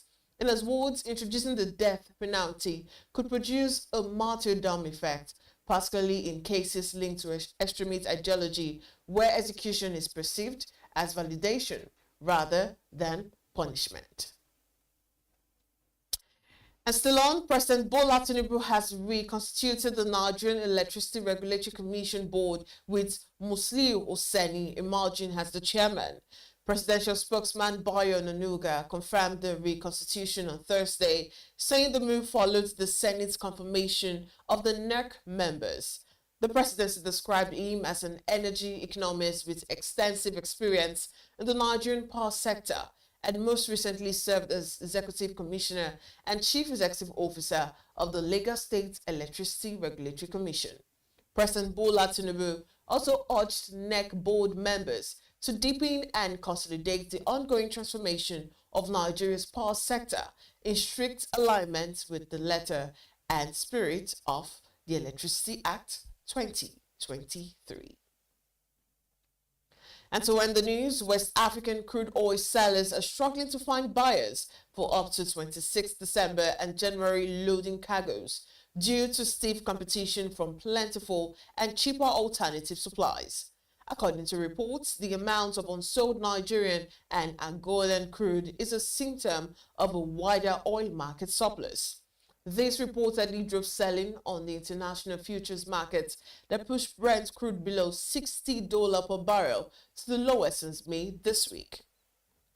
Approximately 20 million barrels of Nigerian oil for December and January loading remained unsold by Thursday, while Angola's December to January programs still had as many as 5 to 6 cargoes available. And still to come after the break, the real challenges job seekers face today and how we can truly help them. Just stay with us.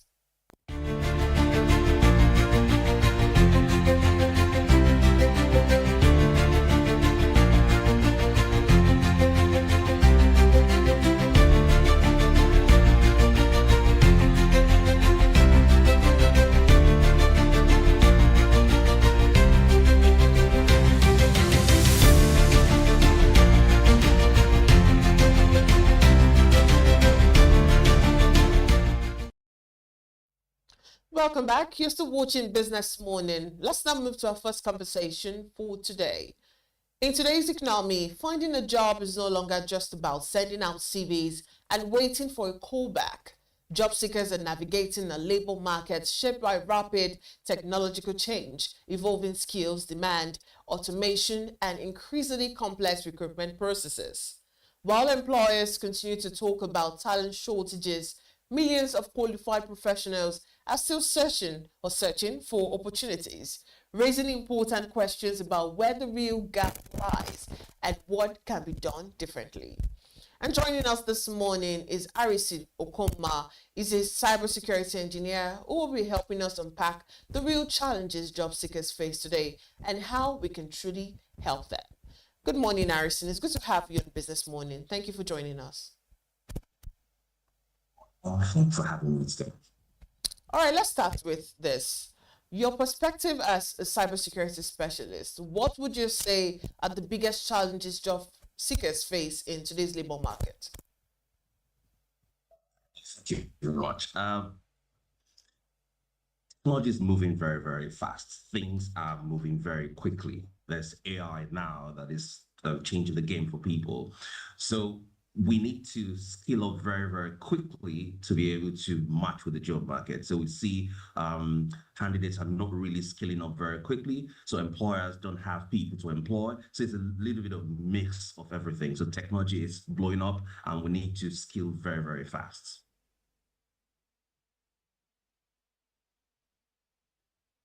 They can't find the right talent, while job seekers say there are no jobs. So where do you think the real disconnect lies?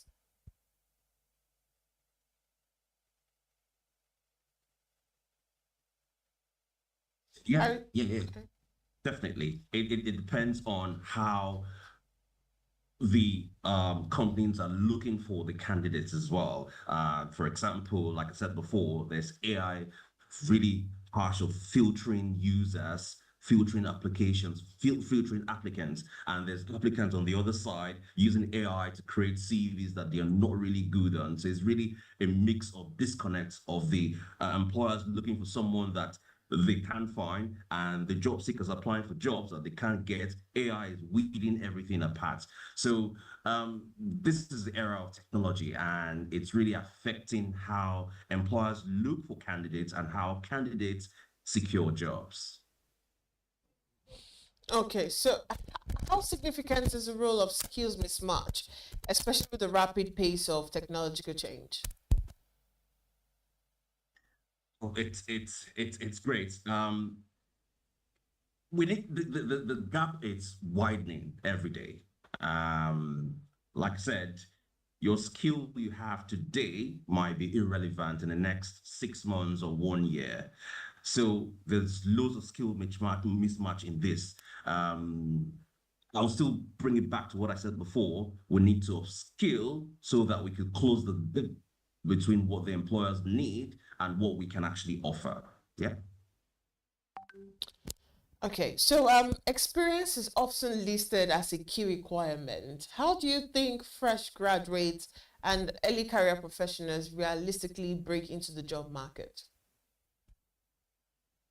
This is one thing I really see. I was speaking to one of my friends who is a tech founder and saying that, how do you employ new graduates? What can you do to make sure that they get into the job market, hit the ball rolling? One thing I would advise is building portfolio, putting yourself out there, getting a home lab, join communities, do hackathons, get yourself different personal projects that you could showcase in your CV, that you could speak to employers about those things and make you more marketable in the job market. So these are how you could break into these, have experience and break into these things without even having a proper job. You could do internship, build portfolios, home lab, and join communities. Those are the key steps you could take to get yourself experience.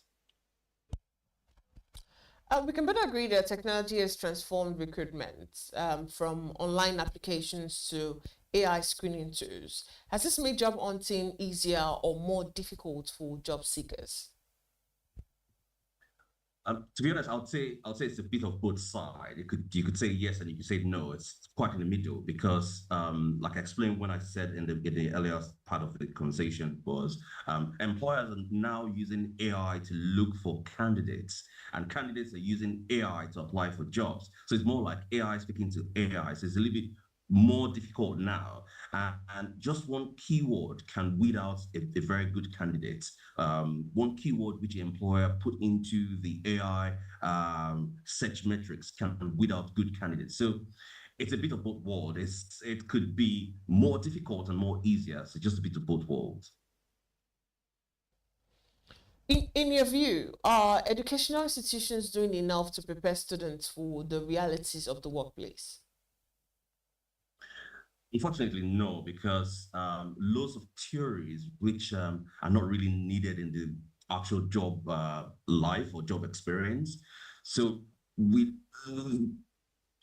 companies need to partner with institutions to be able to give that first-hand physical experience to students so that they can hit the ground running in the job market. Institutions, universities, they teach on theoretical aspects of whatever is being taught, and we need more practical experience in institutions. So I would say no. I think institutions are just there to give you theoretical knowledge, but you need to move one step further to get yourself acquainted with loads of technical skills that the job market actually needs. So beyond technical skills, what soft skills are employers increasingly looking for today? Yeah, thank you for that. Nowadays, the technical skill might be one of the main needs for companies. Another soft skills would be adaptability, the curiosity to learn, the ability to solve problems, the ability to be able to communicate very well. Those are the kind of soft skills that are needed in businesses now, because of course, like I explained before, businesses are fast paced. This is 2025, 2026, different new technologies are coming in. We need to be able to learn those new technology very fast and hit the ground running with those new technologies. So adaptability, the curiosity to learn, and the ability to learn fast. Those are some of the soft skills needed for companies at the moment. Okay, so what practical steps do you think job seekers can take right now to improve their chances of getting hired? Few things they could do. Get into internships, get into apprenticeship, do a personal project, get yourself out there, create a blog, speak about yourself, showcase yourself. No one can showcase yourself than yourself. So showcase yourself, speak a lot about what you've done, look for problems to solve that business are going through at the moment. And to be honest, you'll get found. Yeah. Now, speak to us about some of the mistakes that you actually see the job seekers, commonly do when it comes to interviews, job application, and also down to salary negotiation. Yeah, it's also more like a mindset. Job seekers need to also understand the mindset of getting a job. They need to think, what do I want to achieve from this? Am I just looking for a job to survive, or am I looking for a job to solve a problem? They need to have that at the back of their mind when doing applications, when also trying to get a job. And they need to practice, and get into projects to help them understand what different businesses might want and how they've solved the problem before, so they could come back when they have an interview to explain what they've done in the past.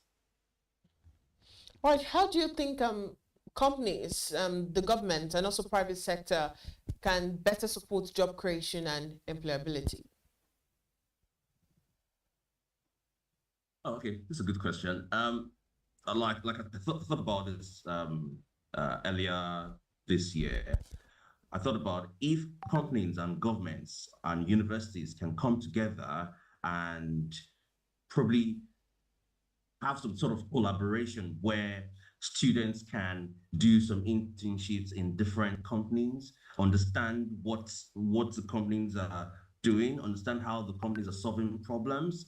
If we can have some sort of internship collaboration between universities, the government, apprenticeship as well, that would really help. So what would happen in that case is when the candidate leaves the university, they come back to the get into the job market, they hit the ball rolling because they already have that experience and that knowledge to solve problems. So I think the government and institutions can do more or less collaborations to help the business, help candidates get more experience and hit the job running faster. So I want to talk about something very, very, very, very important.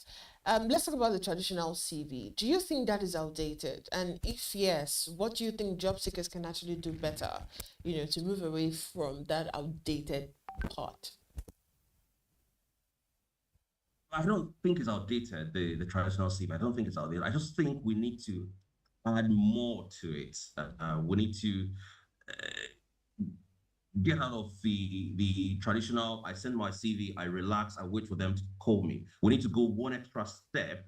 We need to showcase what we've done in the past. Like I said before, put ourselves out there. Now is a digital age. We need you out there. If I'm a recruiter, I would want to search what you've done before. I want to say, I want to go to your LinkedIn to see what do you have, what projects do you have on your LinkedIn. I want to see what are your hobbies. I want to see what have you done in the past, what problems have you solved in the past. So all those things combined together would help your CV move forward. CVs are still the number one way for us to search for us to apply for jobs, for a recruiter to see what we've done so far. But we need to go one step further. Try to divide ourselves from what regular people do to move further. So we need to showcase ourselves more and get out there more. Yeah. So finally, if there's one mindset shift job seekers need to adopt in today's economy, what would it be? I think they need to change the mindset, like I said before, from looking for a job to looking for problems to solve. When you have a problem to solve, you'll be very confident to speak about the problem you're solving when in an interview. So shift the mindset from, oh, I'm looking for a job to I'm looking for a problem. What's this business? What does this business do? What can I solve in this business? What can my skill solve in this business? Think about it. And I think that mindset shift would better help candidates to get a job and land the dream job very quickly. All right, thanks so much for your time on the Business Morning Show. Arisin Okoma is a cybersecurity engineer. Thank you so much. Thank you. Bye-bye. Still to come after the break, navigating the modern job market, technology, talent, shortages, and employability. Just stay with us.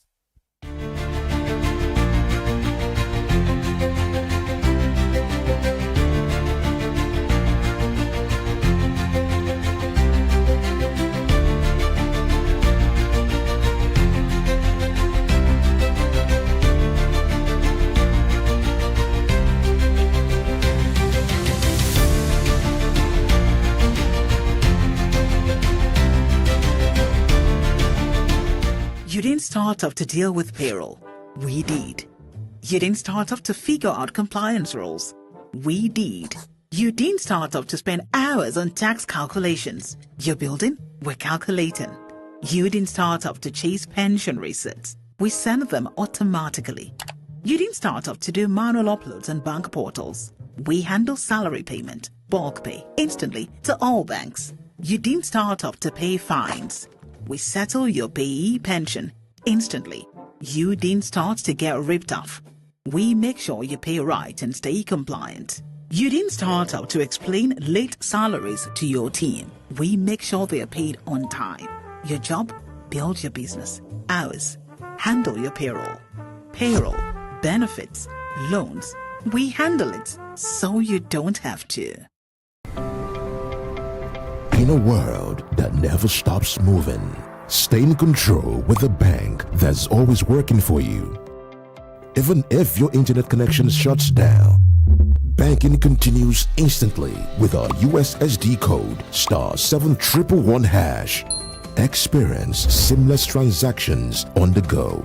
Settle your bills, top up airtime or data, sell FX, and more with the Key mobile app. Speaking of more, you can automate payments and savings on multiple accounts, and also stay up to date with your investments on the Key mobile app. Experience branchless banking today. Keystone Bank, we grow together. Getting the right mobile phone insurance tailored to your specific need can be a hassle. Introducing Skrella, your one-stop solution. Providing screen calibration test, glass and IMEI eye check to confirm the physical condition of the device. And all this is done from the comfort of your home. Skrella offers affordable premiums and an easy-to-navigate dashboard. A wallet service for easy payments and vouchers as well. A robust paperless claims reporting process to ensure speedy delivery of service to users. Skrella prioritizes user devices and made provision for health checks on their device to monitor the health status of the smartphone. Elevate your peace with Skrella.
Welcome back. You're still watching Business Morning. Let's now move to our second conversation for today. Across the world, the nature of work is changing at an unprecedented pace. While digital transformation continues to create new roles and opportunities, job seekers are also facing stiffer competition, evolving skill requirements, and recruitment processes that now stretch beyond borders.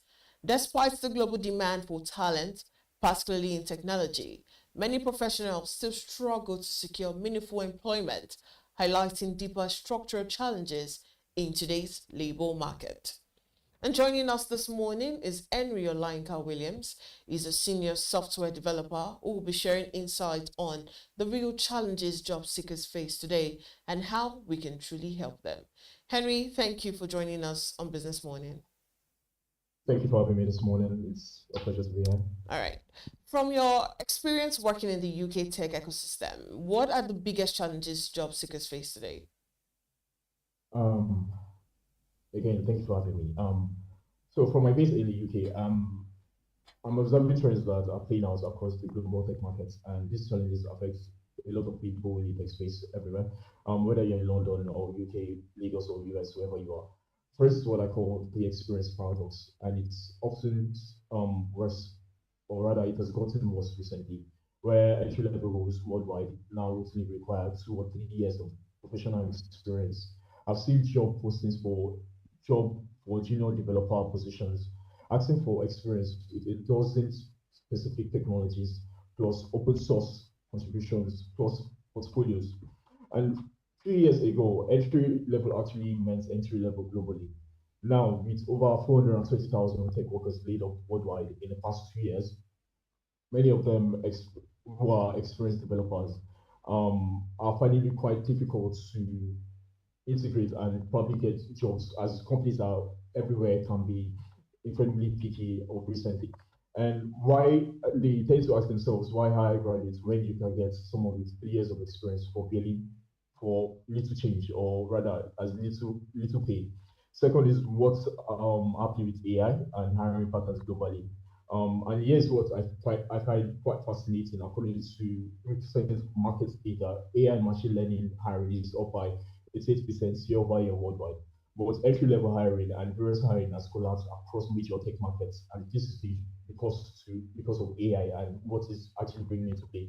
As companies are either hiring very senior AI specialists or using AI tools to replace what developers used to do. I've watched this firsthand. Basic tasks or rather high tasks that I used to put to junior developers are now being handled by senior developers using AI assistants and so on and so forth. And the pathway into tech has gotten much narrower, if I may say so, everywhere. And this is particularly challenging for developers in emerging markets like Africa, for example, who are trying to break into international remote roles. And based on this, the third I would say is the opacity of automated screening systems. A recent global survey which I came across said that 64% of hiring managers can now detect when candidates use AI to write their applications. But the irony I see is those same companies use AI to screen those applications in the first place. You are being judged by an algorithm that might filter you out, or for using developed, the word developed instead of the word built, or because your CV formatting doesn't pass correctly. I've had colleagues in various markets apply to various roles to get instant, and what they tend to get basically are instant rejections, never knowing whether a human actually saw the application. So you can just put the application and in the next 2 minutes you get a rejection. In major tech hubs right now, around 68% of tech professionals are actively job hunting. That black box process is really frustrating for everyone, and I'll say it's regardless of your location. All right, so despite the global demand for tech talent, many skilled professionals remain unemployed. What do you think explains this contradiction? I'll say that's a good one. And this is one of the strongest contradictions in the global tech markets right now. On one hand, you hear constantly about talent shortages and so on and so forth, while on the other hand, you know genuinely skilled developers, or rather, I know genuinely skilled developers across different markets who have been job hunting for, let's say, 6 months, 8 months, even 12 months. And the contradiction exists because I would say demand is highly specific and often unrealistic. So when companies say they need, like for example, when companies say they need talent, what they actually mean in that sense, or globally, what they mean is we need, like for example, a senior engineer with 5 years of experience using our exact tech stacks who can start contributing immediately, and we want to pay them below market rates. And I've seen this play out across various markets in the US and in the UK, even in Nigeria. Major tech companies like Meta, Google, Amazon, they laid off nearly 50,000 people combined in 2024 to 2025, including very experienced engineers. And those people are now competing globally for the same roles as everyone else, which has driven standards impossibly high everywhere, regardless of the location. And here's what makes it more complex. AI. AI, everybody's talking about it. AI is changing what the word or the term experience means globally, but companies haven't really adjusted yet. A developer let's say a developer who has been coding for 18 months and knows how to effectively use AI tools can often deliver what traditionally requires about 3 years of experience. Tools like Copilot, ChatGPT, Cloud AI, they are basically productivity multipliers worldwide. And I actually use them daily, but our estimates I'm about 40 to 50% more productive than I was 2 years ago. But when I look at job postings globally, they are basically still written as if those tools currently do not exist. They're hiring based on years of experience rather than actual capability to deliver results, good solutions. There's also structural mismatch in how roles are distributed globally. The entry level hiring on its own, that one has collapsed. While companies are hiring for various very senior specialized roles. And from what I am seeing in major tech hubs, AI engineers and so on and so forth are basically earning about $55,000 to about $250,000 roughly annually. And that's about 45K to 170K pounds, or about 90 million to 350 million naira, depending on your market.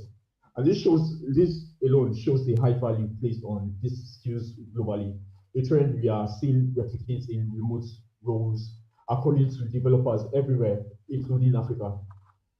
Cloud architects, cybersecurity specialists, where demand has surged 71% year over year worldwide. These are the roles companies actually want as of now. Meanwhile, qualified mid-level developers everywhere are actually stuck where there's no path way up for them. And developers in emerging markets, I would say this is more challenging for them. You are competing for international remote roles in a market that's become incredibly selective.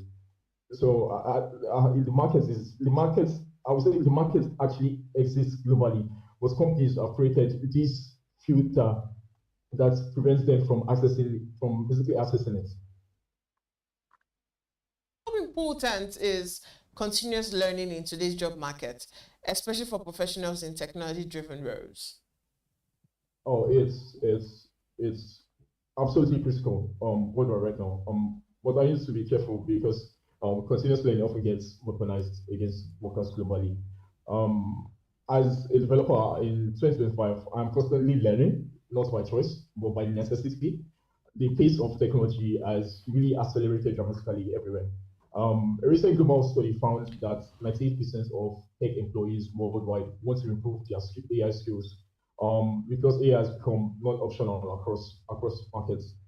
A few years ago, knowing AI was a nice bonus, but today, if you are not using various tools, you are at a significant disadvantage anywhere in the world.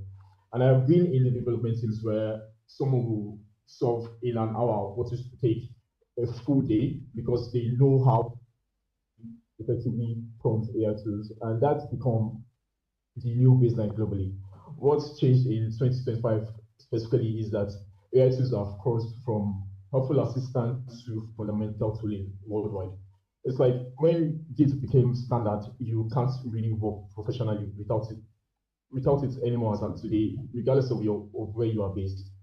And the problem is these shifts happened incredibly fast globally.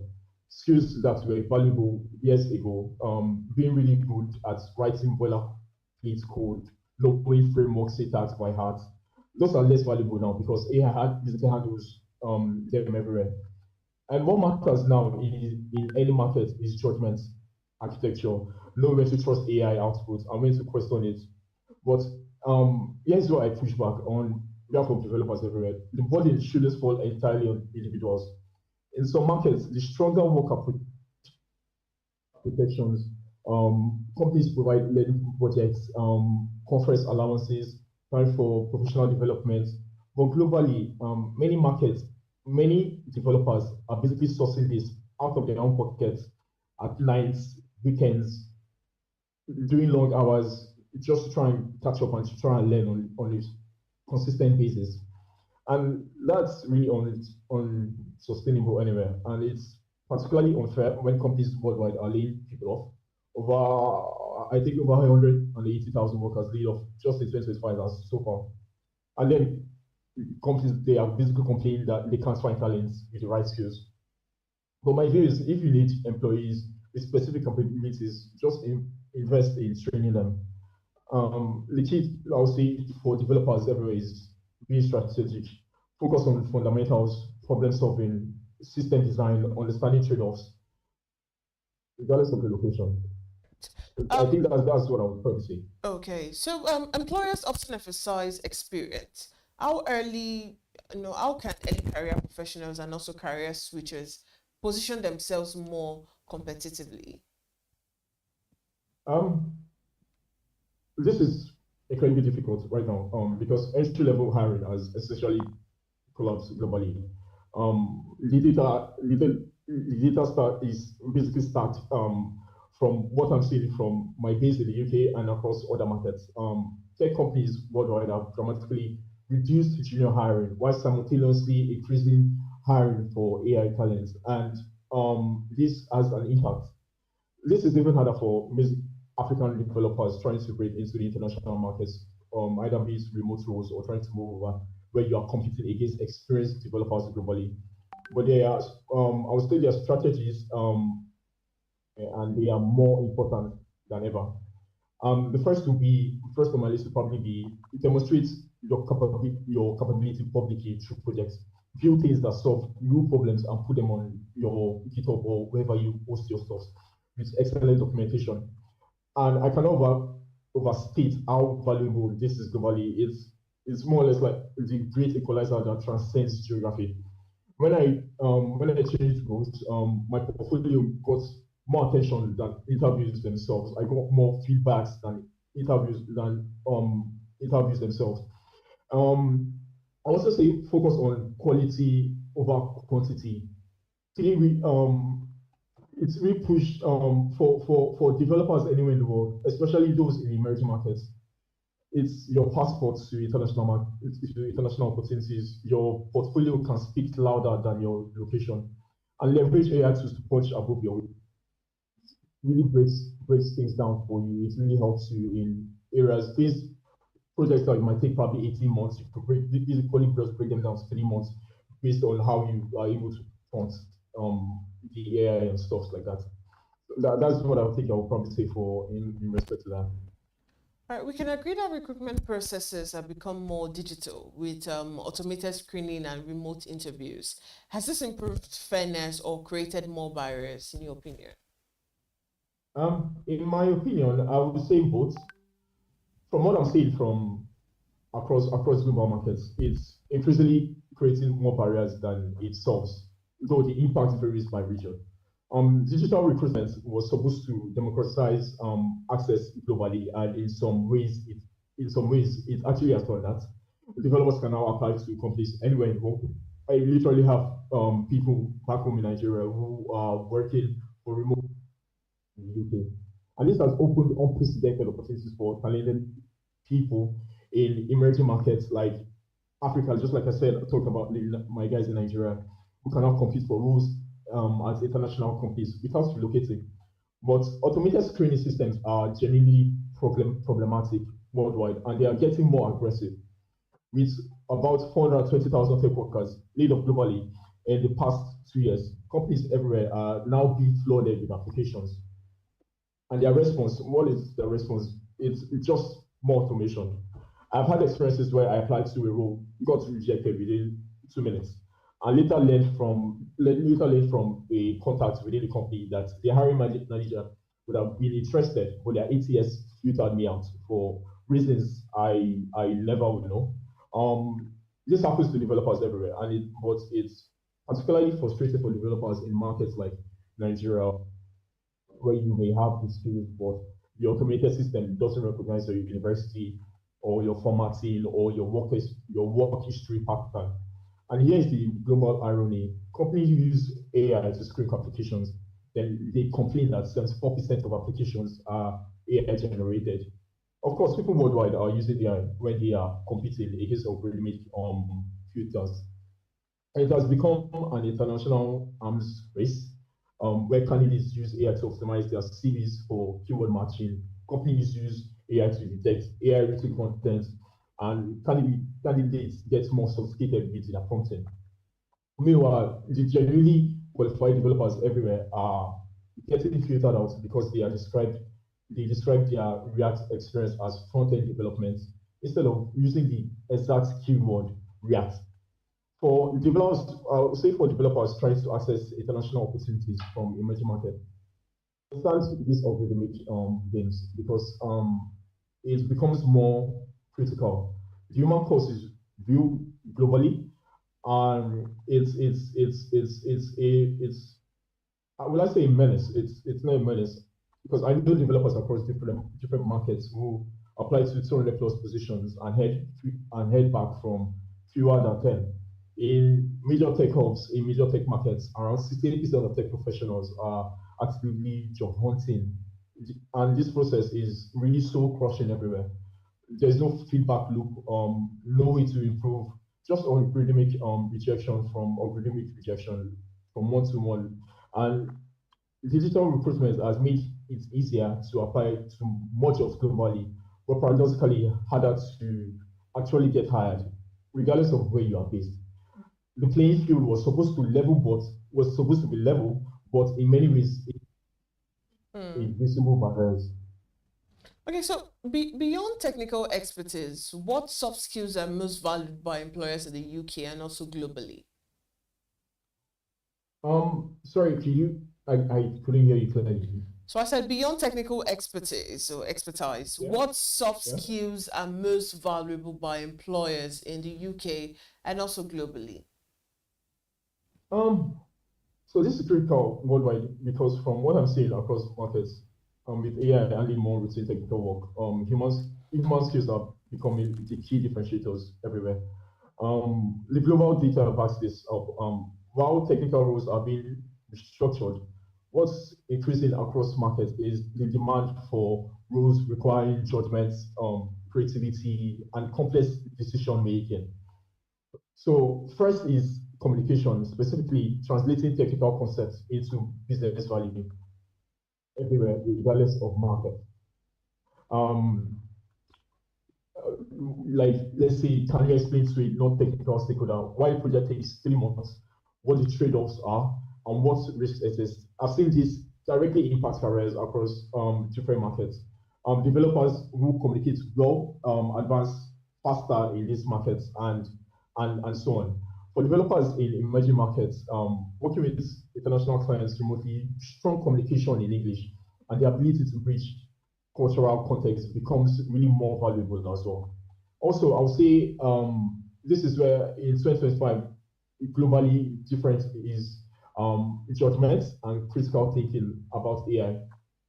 AI can write code right now. It can debug, it can suggest architecture anywhere in the world. But it can't make that ethical decisions. It can't understand business context that much or know where the solution is strategically wrong. As routine coding gets automated globally, the ability to think critically about what should be built becomes really valuable. And companies actually admire this and they go for this because they really want this. The third I would say is adaptability. Look at the global markets, over 420 tech workers got laid off in 2 years.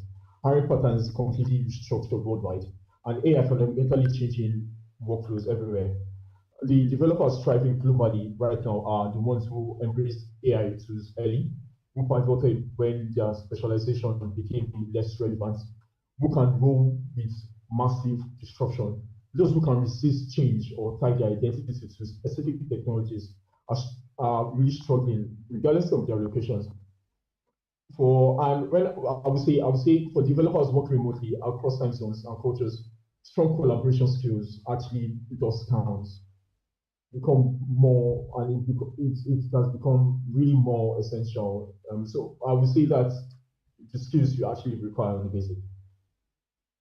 So what practical advice would you give job seekers looking to stand out in a crowded and competitive market? Practical advice. So the global market now is incredibly competitive, from what I'm seeing, and across everywhere, like across various markets. And 68% of tech professionals in major hubs are actively job hunting. So standing out really requires being strategic and deliberate, regardless of where you are based. First, optimize your online presence professionally. I will keep on saying this. Your GitHub is your global portfolio. This is more or less like a great equalizer. It's your way of fighting back. Make sure it's active, shows recent work as clear and clear documentation as well. And with 74% of hiring managers worldwide able to detect AI written applications, that authenticity really counts everywhere. Have a personal website if possible. Write about technical problems you've solved, your online presence, write about everything you do within a space of within all projects you work on. Just talk about them. And customize every application meaningfully when you're applying. Customize them meaningfully with automated screening. Preventing prevalence globally. Generic applications die instantly everywhere. So I would say spend about 20 to 30 minutes per application. Use the exact keywords from the job posting. Explain specifically why you are interested in that company. Maybe build a small demo relevant to that product. And yes, it's time consuming. I agree with it. I also experience it. But a 20% callback rate on 20 applications beats 2% rate on 200 applications. And this applies whether you are applying locally or internationally. And study how companies in your target markets write job descriptions, or understand what keywords their ATS systems look for.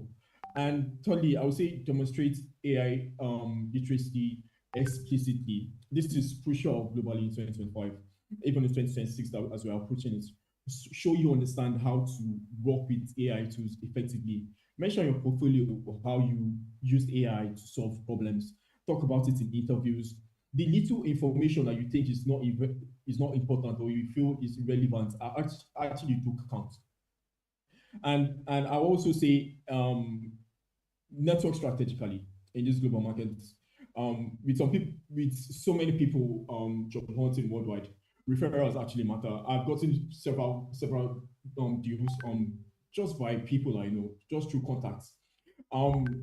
And contribute meaningfully to online technical communities, help others genuinely, engage with developers globally. Don't just limit yourself.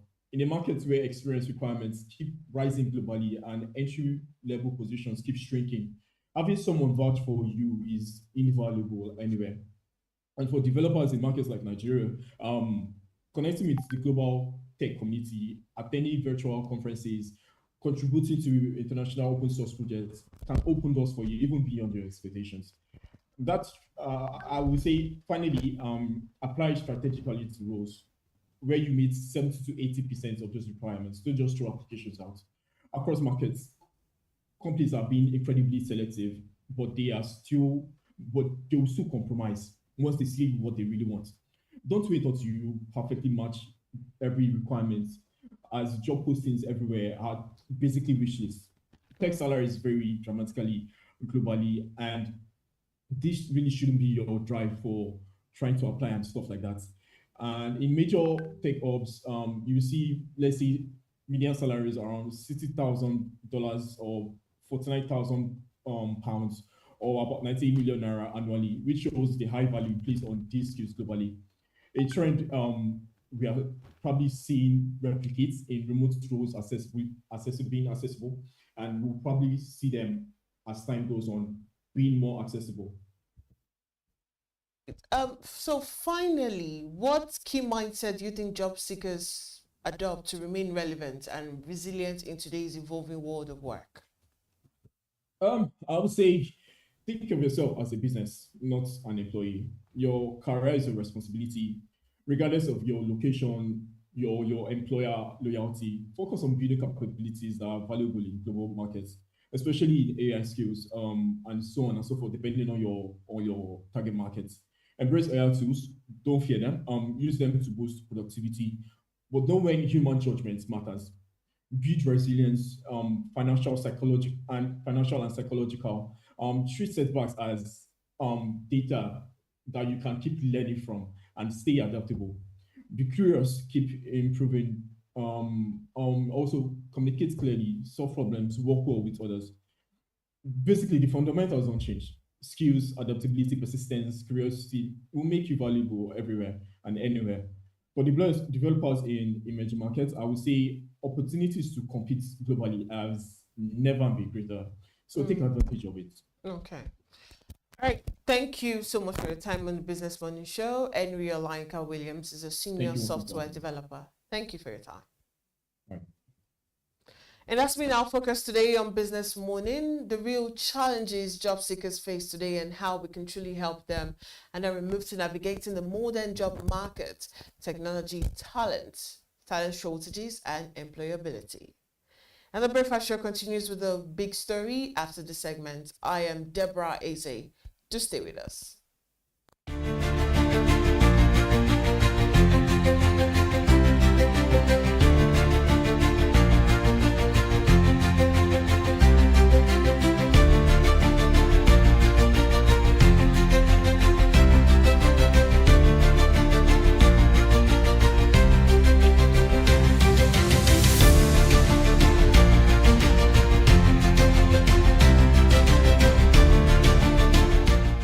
Information is everywhere, but insights, that is rare. BusinessDay Premium gives you analysis, data, and context that keep you ahead.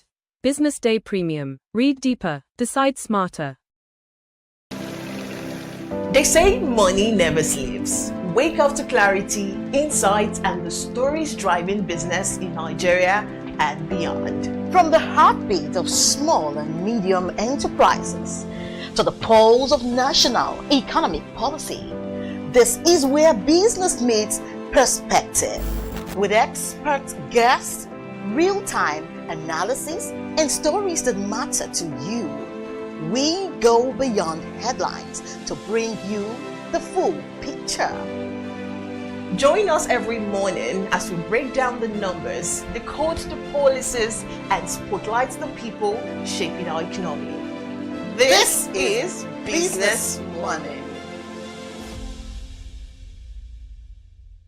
We are not just showing off businesses, but telling the stories behind them. The hustle, the art, the orders, and the wins. Startup Spotlight, showing every Monday on Business Day television.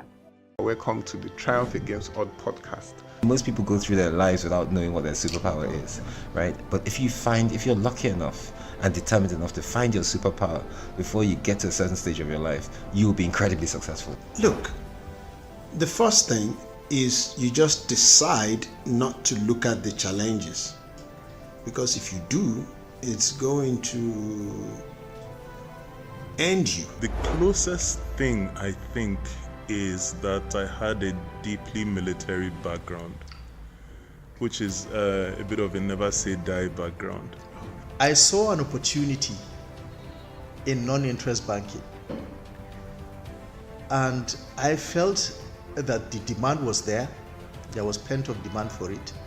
People were yearning for it, and I felt that if we did it properly, if we brought in professionalism into it, and if we brought in our experiences, our various experiences from various backgrounds into it, that it could succeed. Very few people do that because very few people explore their superpowers. They just explore bread and butter issues. I need to eat, and Yes, there will be challenges. This is a very difficult business environment. The government keeps working on how to make business easier. The first problem to overcome is really just starting, right? We thought about this idea for over 2 years before we even took the first step. You cannot ignore this country. No, and to be from here, I think is an incredible privilege. Nigeria will be ascendant in my lifetime. This is Business Week, a weekly program brought to you by Business Day Television.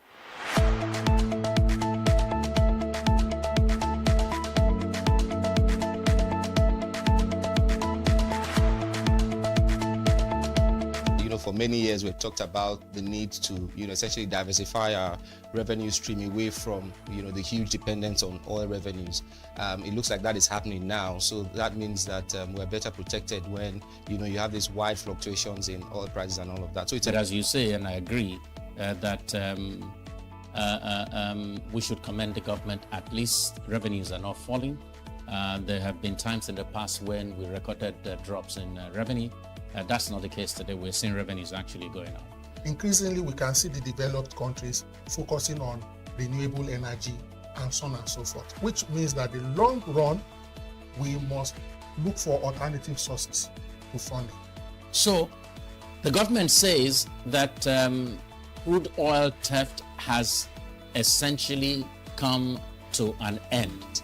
We need to do more to ensure that we totally eliminate crude oil theft and start to think of how to boost production. But it's a good first step. I mean, by eliminating crude oil theft, it also creates an incentive for international oil companies to probably return and, start to take up more projects in the upstream industries.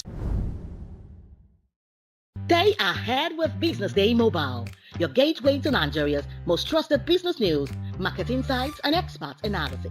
With a Business Day Mobile app, you enjoy more than just news. You gain a seamless, intuitive platform designed to keep you informed and empowered.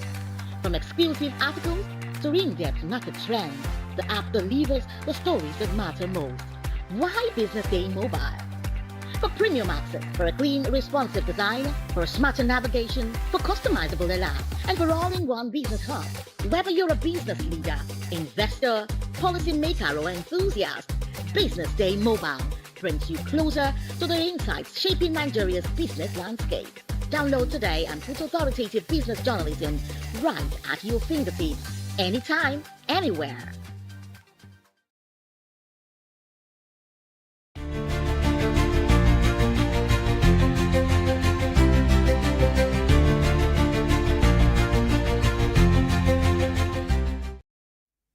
Now, welcome back. This is the Big Story segment right here on the Breakfast Show. And our focus today is the gas supply shortages forcing power generation companies to cut output, triggering widespread load shedding across several parts of the country. Distribution companies say reduced allocations from the grid are leaving millions of homes and businesses without reliable electricity at a time when demand should be strongest. With Nigeria sitting on the vast gas reserves, the question is familiar but pressing. Why does the grid keep failing when Nigerians need it most? Our guest this morning is Dipo Oladende. He's the head Business Day Energy Desk. Good morning, Dipo. It's good to have you. Yeah, good morning, everyone. I'm good to be here once again. All right, put it in context for us. The current power shortages mainly a short-term gas disruption, or are we seeing deeper structural weaknesses in the grid again? Can you come again with the question, please? Is the current power shortage mainly a short-term gas disruption, or do you think we are seeing a deeper structural weaknesses in the grid again? Well, so it's a combination of two things. Yes, so again, gas shortage is a familiar ringtone in Nigeria's power sector. But I think for the first time in a long while, we are the period in which we are witnessing this kind of gas shortage is a bit new. So in previous times, festive seasons like this, there's usually the government were usually very intentional about increasing gas supply and settling all of the gas contracts to make sure that there is no downtime in periods like this because of, the festive seasons, a lot of people were in holiday modes and there will be increased demand for energy or more demand for power, as the case may be. But this time around, we are seeing gas shortage because, for two things. First of all, there was the major gas pipeline, the Escavos pipeline by the NNPC, which had a fire incident about 2 or 3 weeks ago. And so that resulted in downtime. And what we witnessed now is, yes, that facility is back online, but it will take a while for gas to be fully back on stream. And so what we've seen now is some of the discos are already recording a decline in megawatts they usually consume for each of the days. So for instance, an catch or a cold disco that usually gets around 500 to 400 megawatts per day will probably get about half of that now because of these gas incidents. So, I mean, all of these are not, so they are not new, but the period in which it's happening, it's new. And I mean, power is a very, very essential services that keeps the economy running. So without power, and the multiplier effect is always massive. So you're looking at the impact on you're looking at the impact on SMEs, the impact on industries, the impact on households, the impact on everyone across the value chain that consumes power. So that's where we are. Like you mentioned, the experiments to Lagos pipeline system, the explosion has been cited as a trigger. So how exposed is Nigeria's power supply to single pipeline failures like this? So it's not so this is it. Once there is a major challenge with one of the pipelines, it affects everyone. It affects general supply. It's the same as the grid, right? So once there is a major challenge on one aspect of the grid, the entire thing collapses, and so that's it. So that Escavos pipeline is a major gas pipeline that controls about more than 50% of the entire gas flow across pipelines in Nigeria. So once there's a major challenge with that gas pipeline, of course, it will automatically have a multiplier effect on everyone across the value chain. So are we exposed to, do we need to create multiple pipelines so that once there's a downtime in one pipeline, we can easily switch to other pipelines and so they are not sure to be the same? Yeah, maybe yes. But again, the biggest conversation in Nigeria is we are not supplying enough gas. So if, for instance, there's a downtime of that gas pipeline, if there are enough gas in other pipelines, we could have really just increased supply in other gas pipelines rather than prioritize this one alone or be dependent on this one alone. So the biggest challenge we need to fix is getting more gas out of the market, putting more gas into the pipeline. And what that means is we need to talk more to the gen codes and say, look, what can we do more in order for it to generate more power supply that we can distribute to the distribution company. And all of these gen codes are willing to take as many gas as they want. But the most important thing is if the physicals are attractive enough for them to switch onto it. Right, Nigeria has enormous gas reserves, but yet power plants struggle to access gas consistently. What is really stopping gas from flowing to generation companies?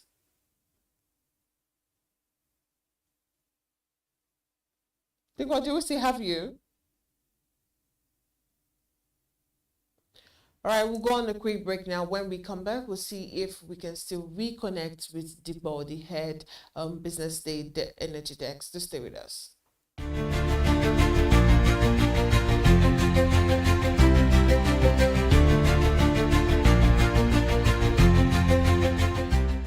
You didn't start off to deal with payroll. We did. You didn't start off to figure out compliance rules. We did. You didn't start off to spend hours on tax calculations. You're building, we're calculating. You didn't start off to chase pension receipts. We send them automatically. You didn't start off to do manual uploads on bank portals. We handle salary payment, bulk pay, instantly to all banks. You didn't start off to pay fines. We settle your payee pension instantly. You didn't start to get ripped off. We make sure you pay right and stay compliant. You didn't start out to explain late salaries to your team. We make sure they are paid on time. Your job? Build your business. Ours? Handle your payroll. Payroll, benefits, loans. We handle it so you don't have to. In a world that never stops moving, stay in control with a bank that's always working for you. Even if your internet connection shuts down, banking continues instantly with our USSD code *7111#. Experience seamless transactions on the go. Settle your bills, top up airtime or data, sell FX, and more with the Key mobile app. Speaking of more, you can automate payments and savings on multiple accounts and also stay up to date with your investments on the Key mobile app. Experience branchless banking today. Keystone Bank, we grow together. Getting the right mobile phone insurance tailored to your specific need can be a hassle. Introducing Skrella, your one-stop solution. Providing screen calibration test, glass and IMEI eye check to confirm the physical condition of the device. And all this is done from the comfort of your home. Skrella offers affordable premiums and an easy-to-navigate dashboard. A wallet service for easy payments and vouchers as well. A robust paperless claims reporting process to ensure speedy delivery of service to users. Skrella prioritizes user devices and made provision for health checks on their device to monitor the health status of the smartphone. Elevate your peace with Skrella.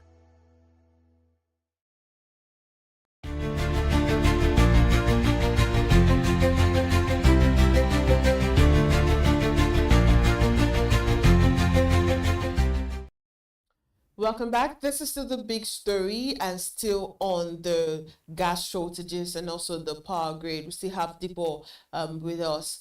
Dipo, I was asking before we went on that break, Nigeria has enormous gas reserves, yet power plants struggle to access gas consistently. So what is really stopping gas from flowing to generational or generation companies? Oh, okay. So two things. We need to fix the market really. So what's the price like for me? So if, for instance, there's gas in Nigeria, if I'm an investor and I want to invest in extraction of gas and then supplying to generating companies to power their plants or to generate power, what's the physicals like? Is it profitable for me? Now, if it's not profitable for me, trust me, I won't be doing that business. And the same applies to everyone in that business as well. So the biggest challenge is finding a bankable market or a viable market for business to occur. Because one of the things we've always noticed is many a times the generating companies have always complained that the MBEDs is the electricity company that bulk purchase from them and sell to the distribution companies. One of the biggest challenges have always been majority of the gencos are being old, and because they are being old, there is not enough incentive for them to invest more in the value chain and get more gas out of the market or supply more gas into the market. So the biggest challenge we face is having the right physicals or having the right bankable environment to do business, and that's one. Another one is some of the gas we stumble on now were things we discovered in the process of extracting oil. So we are yet to consciously explore for gas in Nigeria. And because we were looking for oil and we stumbled on gas, we ended up flaring those gas. So which is why you must have heard conversations about Nigeria flaring gas or Nigeria flaring gas when we don't have enough gas to power the homes.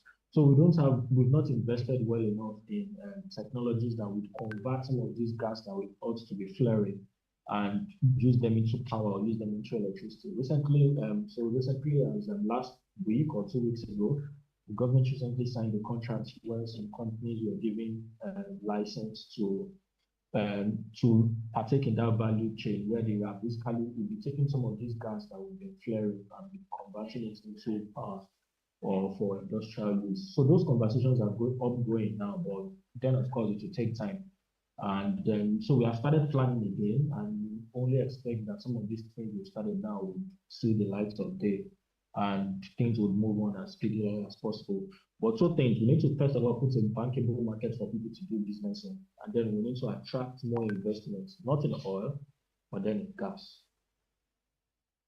All right, so distribution companies say reduced allocation and low system frequency has forced them into load shedding. How close is the grid right now to another system collapse? Again, it's dependent on many things really. So if there is theft in any of the major transmission pipeline, we might as well have a big collapse. So you can't dictate some of these things because people would do energy testing, call you and announce, oh, we're going to be doing energy tests 2 or 3 days from now, so plan ahead. So sometimes some things are out of your control, but what are the things within your control?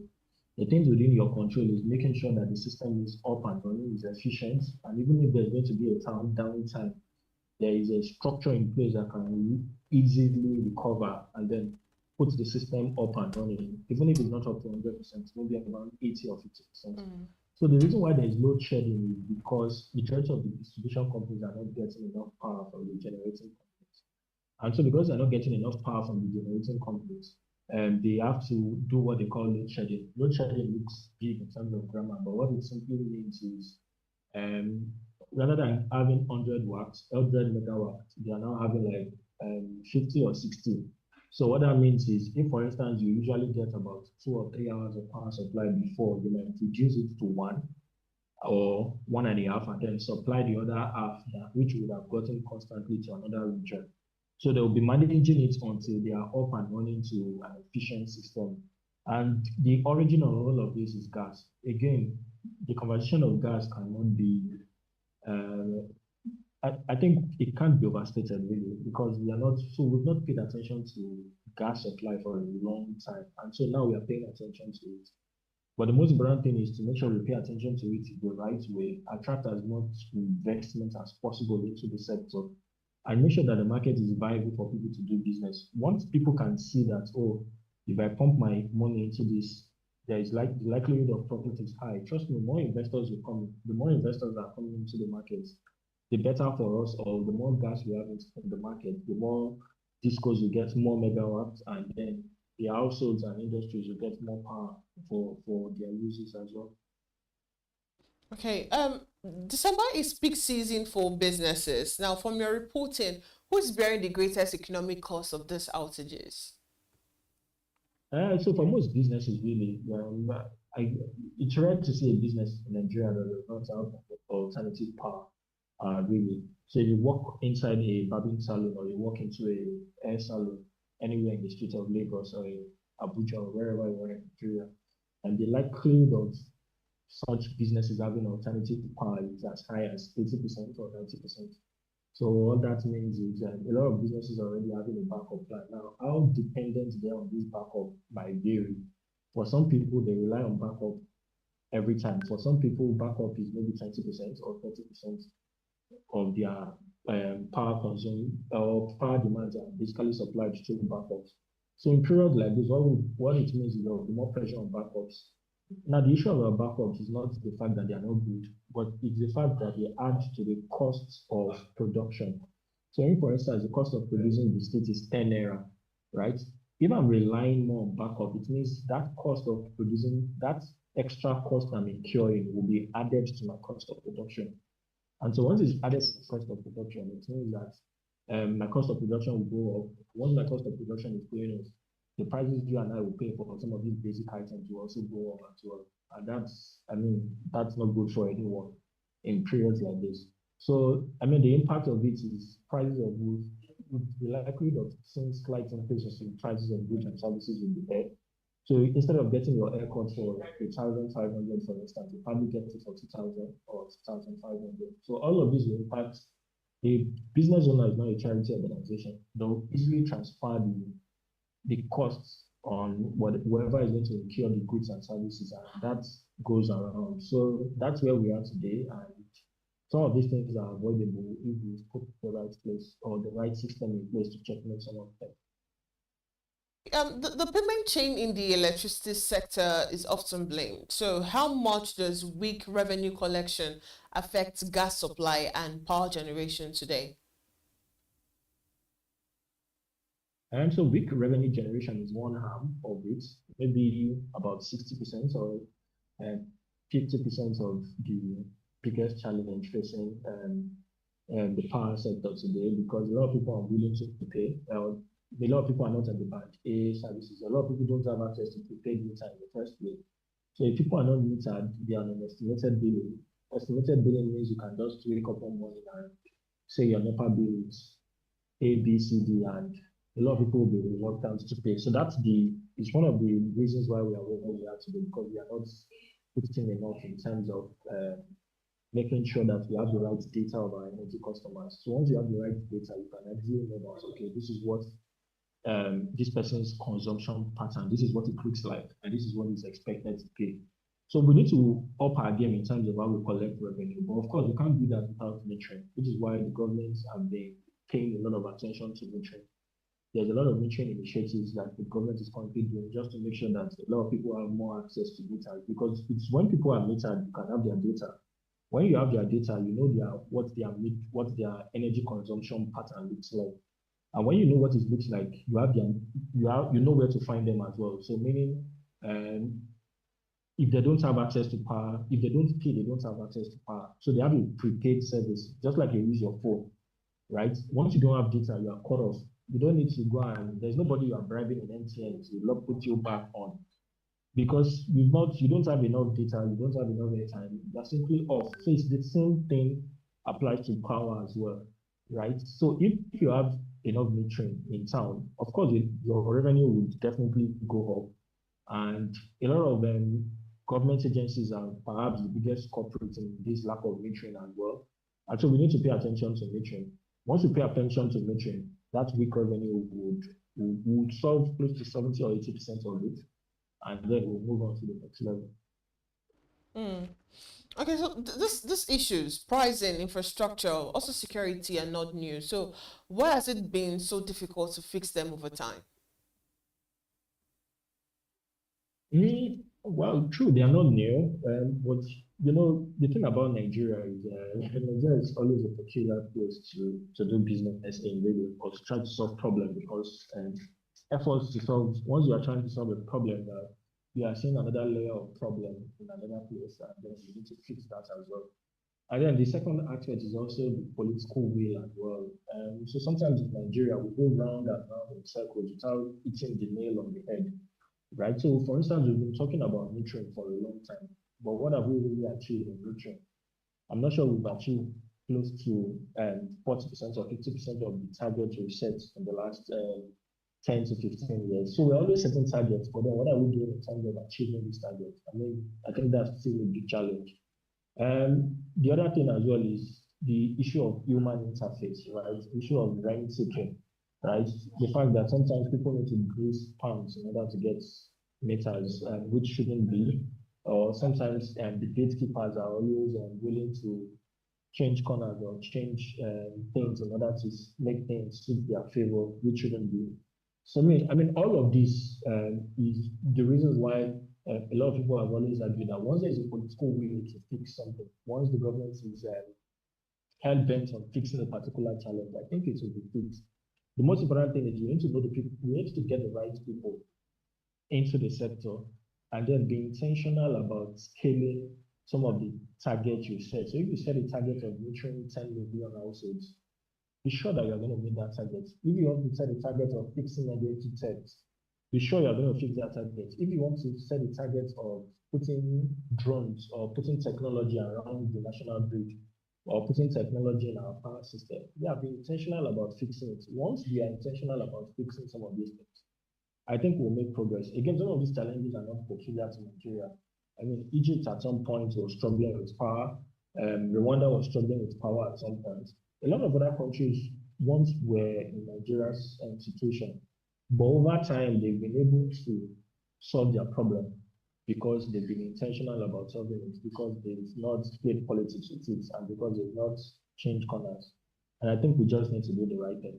That's all. All right. So looking ahead, should Nigerians expect any near-term improvements in power supply, or is instability likely to continue through the holidays? No. So the Escavos pipeline is back online, and so once you can get back online, we should. My prediction is towards the end of the year, supply should improve, and then we should be able to get enough power back on. We won't. I'm not saying that we'll get 24 hours across everyone, but then we'll return back to normalcy to where we were before this downtime we are witnessing, and then we can just easily scale up from there. All right, finally, beyond managing this crisis, what reforms would actually stop this cycle from repeating year after year? Well, my view on reforms is we have enough reforms in Nigeria's power sector really to solve our problems. We have enough laws in place. We don't need new laws. We just need to implement the laws we have, and then we need to be strict on it. That's all. Because if you still talk about reform, we need to bring in more laws. But trust me, we've not fully utilized 80% or 70% of the laws we have in place now. We have not been efficient enough on how strict we are in terms of following these laws all through. So we need to follow the law through. We need to follow due process in what we have on ground already. Implement it to the letter, everything. And then we can have conversations about, we need more reforms. But now I think the biggest challenge is implementing the laws we have. Once we can do that, I think we will not get to 100%, but we'll clearly be above where we are now, and do better in terms of power supply. Let's not forget that we are struggling with about 4,000 megawatts for Africa for a population of about 200 million people. South Africa is doing about 3,000 megawatts a year. South population about close to about 100,000 or 100,000. So we need to generate more renewables, transfer more power, to distribute more power. I think we have the right to do more. We've not done well. I think this time we have to fix. All right. Thank you so much, Dipo, for your time on the big story. All right. Up next is a social listening segment. After this break, do stay with us.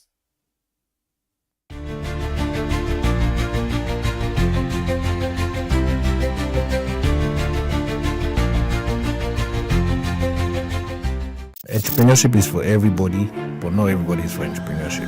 They are the dreamers. I remember it was like 3 a.m. by 21st of December 2021. The disruptors. Luxury is not affordable, let's be real. The doers. BZD Academy has trained over 3,000 event professionals. In a place where the odds don't play fair, they play harder.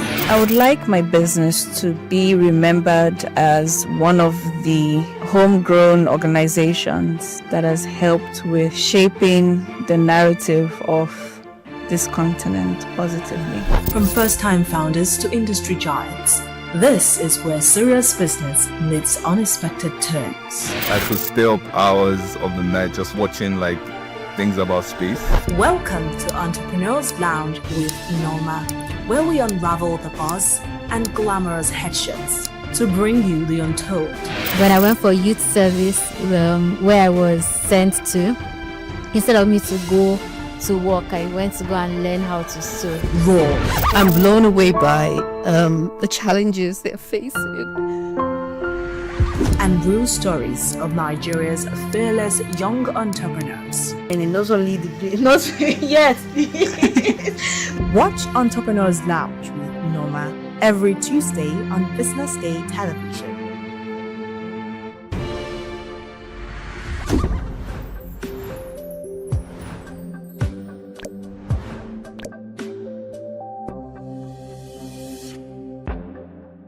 You didn't start off to deal with payroll. We did. You didn't start off to figure out compliance rules. We did. You didn't start off to spend hours on tax calculations. You're building, we're calculating. You didn't start off to chase pension receipts. We send them automatically. You didn't start off to do manual uploads on bank portals. We handle salary payment, bulk pay, instantly to all banks. You didn't start off to pay fines. We settle your payee pension instantly. You didn't start to get ripped off. We make sure you pay right and stay compliant. You didn't start out to explain late salaries to your team. We make sure they are paid on time. Your job, build your business. Ours, handle your payroll. Payroll, benefits, loans. We handle it so you don't have to. In a world that never stops moving, stay in control with a bank that's always working for you. Even if your internet connection shuts down, banking continues instantly with our USSD code *7111#. Experience seamless transactions on the go. Settle your bills, top up airtime or data, sell FX, and more with the Key mobile app. Speaking of more, you can automate payments and savings on multiple accounts. And also stay up to date with your investments on the Key Mobile app. Experience branchless banking today. Keystone Bank, we grow together. Getting the right mobile phone insurance tailored to your specific need can be a hassle. Introducing Skrella, your one-stop solution. Providing screen calibration test, glass and IMEI eye check to confirm the physical condition of the device. And all this is done from the comfort of your home. Skrella offers affordable premiums and an easy-to-navigate dashboard.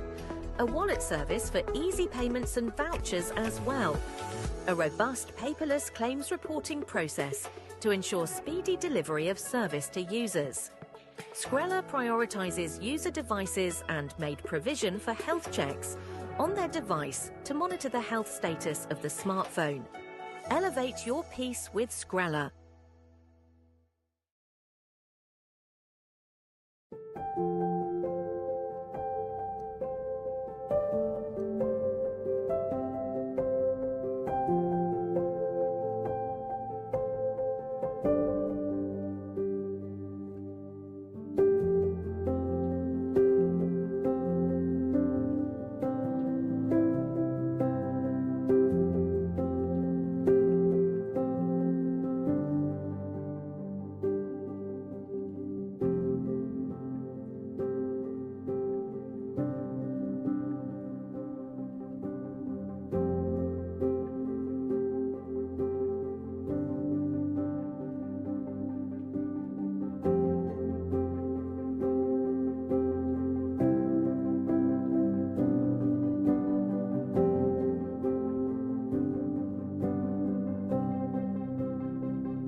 And you're welcome to the social listening segment on The Breakfast Show right here on Business Day Television.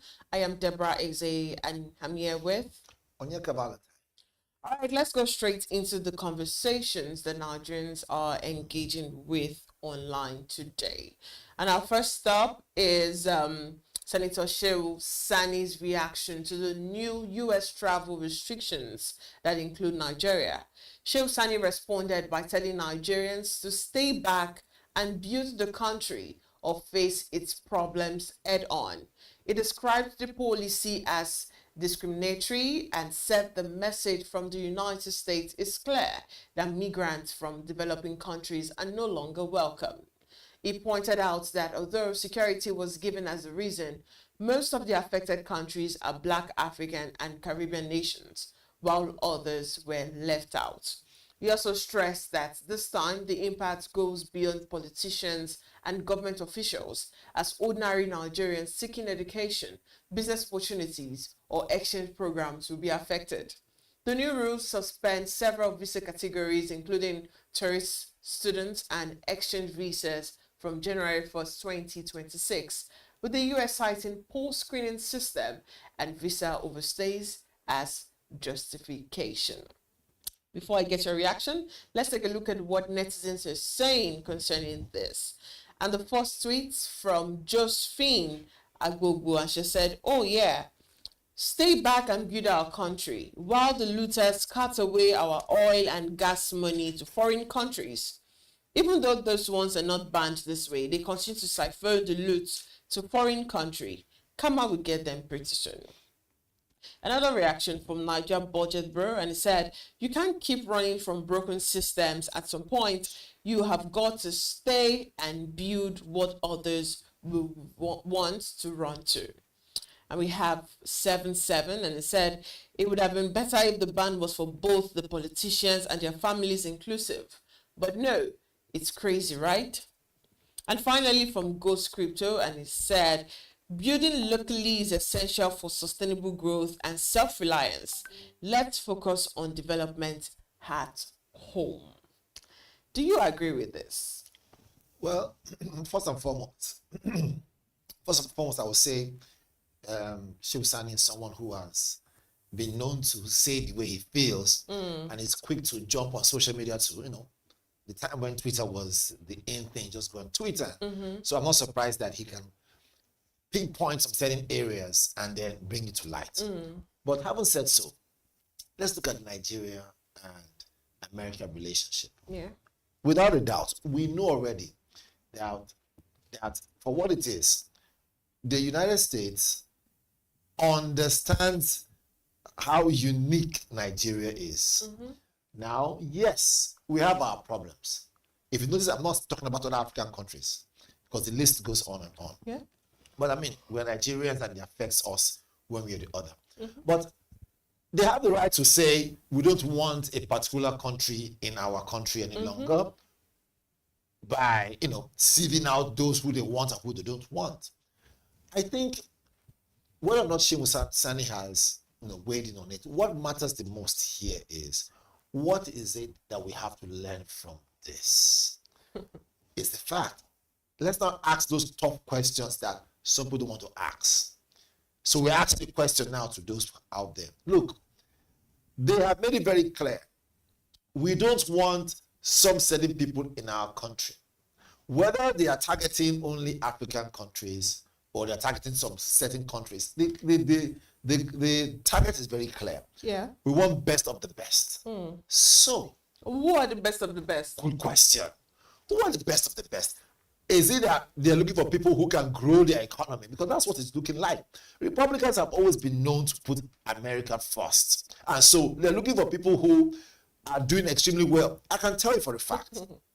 If Tunde Onakoya, right, who got the Guinness World Record last time as the chess man, if today he wants to go to America, I assure you, they will give him visa one way straight off that wasting time. All right, now speaking about growing the economy, most of these international countries, let's use the UK for instance. We know how the UK is actually thriving when it comes to the economy. It's by migrants who actually come, pay exorbitant amount of money to either school or or work. Now, we should look at it this way. You come out to say Nigerians should not go abroad anymore. They should build. Now, the question is, build on what and with what? We, the citizens, we cannot just decide that we want to build if you do not give us the amenities to build on or to build with. Now, the only way people have seen that, okay, for me to escape the whole Nigeria failed system, let me move to another country where I can actually get it together. You get, since you people would not give me good education, you would not give me good health care, you would not give me electricity. We just spoke about electricity now. You would not even make food affordable for me.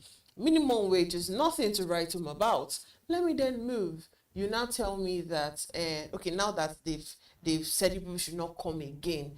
We know why this is happening to Nigeria. We know, starting from the whole tariff, from the tariff hike to taking in prisoners and down to the security issues. Nigeria has been calling the US bluff all through this, instances that I mentioned. We all know where it's stemming from. But it doesn't change the fact that if the country was good, if we have everything that we need, we won't be running to another country. So it's good that we mentioned this thing. First and foremost, I would say, look, the grass is only greener in another one's yard. Look, as much as we think that America has a better system than Nigeria, it's because people are out there are working very hard to make sure the system works. Doesn't mean Nigeria is better. Doesn't mean America is better than Nigeria. What it simply means is that, can we now look at what we have? Let's be honest. What do we have? Hold on. At some point, right? You just have to look at what you have and say, how can we make it better? If you've gone to America before and you live there, you realize that, like, even if you are a citizen based on the fact that you have lived there, you got married there, they will still see you as second-class citizen. Of course, now if you come to my house. So my question is this. Okay. My question is this. At some point, why I agree with Shehu Sani, at some point, we need to now look inwards and say, how do we grow Nigeria? We cannot continue depending on America. We can't continue to depend on UK. I'm not saying that there's something wrong traveling there, go experience, do business, make money and come back and make Nigeria better. But I tell you, if you think Nigeria is so bad, wait until you see people who are itching to say, I want to come back home and invest. Why? Because they've realized they've been here for 20 years, to invest, 30 years. After they've made money to come back. That's now, what let me tell you now. But I don't know if you understand what I'm I don't want to understand. Okay, so let me make my point first. Okay. Let me make my point, sorry. Okay. My point here is this. Why I agree with Shehu Sani is we have now been pushed to the wall. Are you expecting us to pass through the wall? You got to the point where you have no other choice but to say, this is where we are. What do we do? Are you going to force yourself to the United States? They say they don't want you. So I'm going to give you an instance. So what do we do now to now build our nation? And that's where we are. What do we do to build our nations? So I'll give you an example. This is not even about America now. I was into the business of bitter cola. You buy bitter cola in bags. And when the Nigerian government saw that, okay, this is actually a thing where you buy bitter cola, they increase the price 100%. But where we are exporting to, their price is still regulated. Now, what do you think happens to that business? Now, this is someone that actually sat down to think that, the government is not doing anything for me. Let me think about something to do, and I think about it, and then I do it like the first 2, 3, 4 months. You now say that, there's something like this, and let's increase the price now so that we can actually gain from it. You crush that business. What I'm trying to explain to you is this: if the United States says they don't want us, other countries would want us. You cannot tell people to sit and build in a place where you did not lay the foundation for them to build.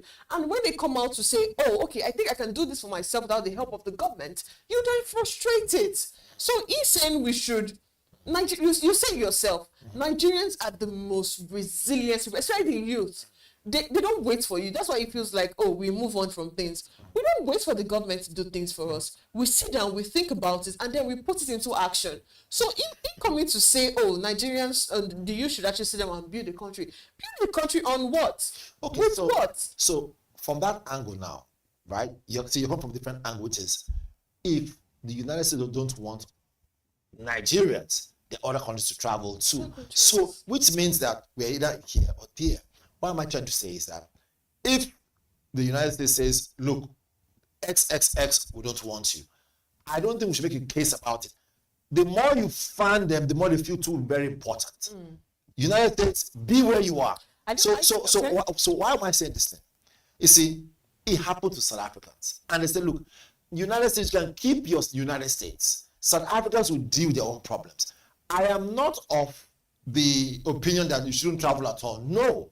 It's good to travel to other countries. So I agree with you. Travel to other countries, explore, make money, come back and build the nation. Because at the end of the day, you would not say that you won't come back to your country, right? Your country is your country. No matter where you go to, you are seen as a second-class citizen, even if you were a citizen of that place. I have family and friends who live in the United States. Some of them have become citizens in the UK, in different areas. I've been opportunity to be family and friends of those people, right? And I can tell you for a fact, no matter how valuable you are, right, to someone who is from that nation, they will still want to see you as a second-class citizen, even if you have family with them, even ties based on marriage, as the case may be. So what am I trying to tell you, make you understand this? Yes, we have other options. The idea of Japa syndrome, they can't take it away from Nigerians. Nigerians believe that they can go and make money in other countries and come back and make Nigeria better. I'm all for that. It's fine, provided you can still come back home and grow Nigeria. We have great opportunities in this country. We have great, arable land. Yes, we have problems of leadership. What you mentioned right now, the cola nut business you wanted to get into and was frustrated. What does it mean? It means that there is a big vacuum of leadership problem. It means that those regulators don't understand that, look, it's good to allow young people to become far more industrial so they can create jobs. It means that there's a problem based on, proper regulatory bodies. That is the challenge. It's a leadership problem. So can our leaders now focus on that? I agree with you on that angle. But to now say that, look, if it's not United States, you will end up finding I don't think Nigeria, because United States has never been fair when it comes to migrants, especially from Nigeria. Getting the visas has never been easy. Which is why I will never want to apply again. I've applied before a couple of times, and I've realized that, look, you know what? These guys are making so much money from Nigeria. You can't tell us you're making money from Nigerians, yet now come and pour pepper in our eyes. So it's about 200 million Nigerians. Yes. And we are in the number. I don't know what the statistic is right now, but I think if Nigeria is not the most country that applies the most, right, to the United States, then I'll be shocked, because they're making tons and tons of money. And don't forget, when you apply, this money is not refundable. So Nigerians are working very hard in different areas. They now see United States as a place where they can go and make life better, make more money, and come back and invest. So the big question now is, since they've shut that door, is it the end of the world? No, you need to make them understand. Keep the United States. We're not afraid of that. Travel to other countries, make money, come back, make Nigeria better. And I'll tell you, in the near future, the same United States will come and say, we want to open the doors again to Nigerians. When they now see that we're not doing better, I think that's where San is coming from. I don't think that's where it's coming from. Well, again, does it not mean that we should abandon our country totally and now say, if it's not the United States, we won't develop where we are? Better, so we can actually, I think Trump, right, in his usual fashion, in his usual way, likes to bully countries. I'm saying Nigeria, call his bluff and say, look, for what it is, other countries are there to do what? To partner with Nigeria. You can travel to other countries. There are numerous of other countries that can open their doors and say, okay, but we Nigerians, we need to act better. We need to change our mindset, right? To make sure we can grow. Now let's move on. Another conversation that Nigerians are reacting to is former Sports Minister Solomon Dalung's criticism of fuel subsidy removal. Dalung said nothing positive has come out of the policy, insisting it has only increased poverty, hunger, inflation, and insecurity. He argued that the subsidy was removed without proper planning or consultation, and accused the government of failing to explain how the funds saved are being used. Dalung claimed that despite higher revenues since 2023, Nigerians are worse off while government borrowing has continued to rise. He also raised concerns about insecurity, saying public communication around security operations may be making things worse. His comments have sparked fresh debate online about whether subsidy removal has truly benefited the economy or deepened everyday hardship. Let's take a look at some of the tweets to this story. And of course, Air to Africa said the government has done nothing but steal it all and plunged the country into massive suffering, inflation, and higher cost of almost everything. I don't think they have what it takes to make it better. Settlement politics is what they are engaged in. Another one from Cruiser Day, and it said, honestly, the government just looted the subsidy and threw more citizens into extreme poverty. And that one from Akonde, and said, not surprised we lost trillions of naira to the cabals of the subsidy scam. Surely they will fight back. It is now left for us to allow them to run Niger as their family business, or we sit right and create policies that will uplift us as a nation. And finally from Abu Amir, and he said, when they removed subsidy, they told us, or they told you that the money would go into infrastructure and other basic amenities. Subsidy gone.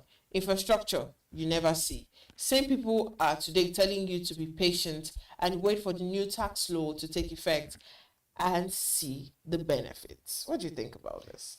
You know,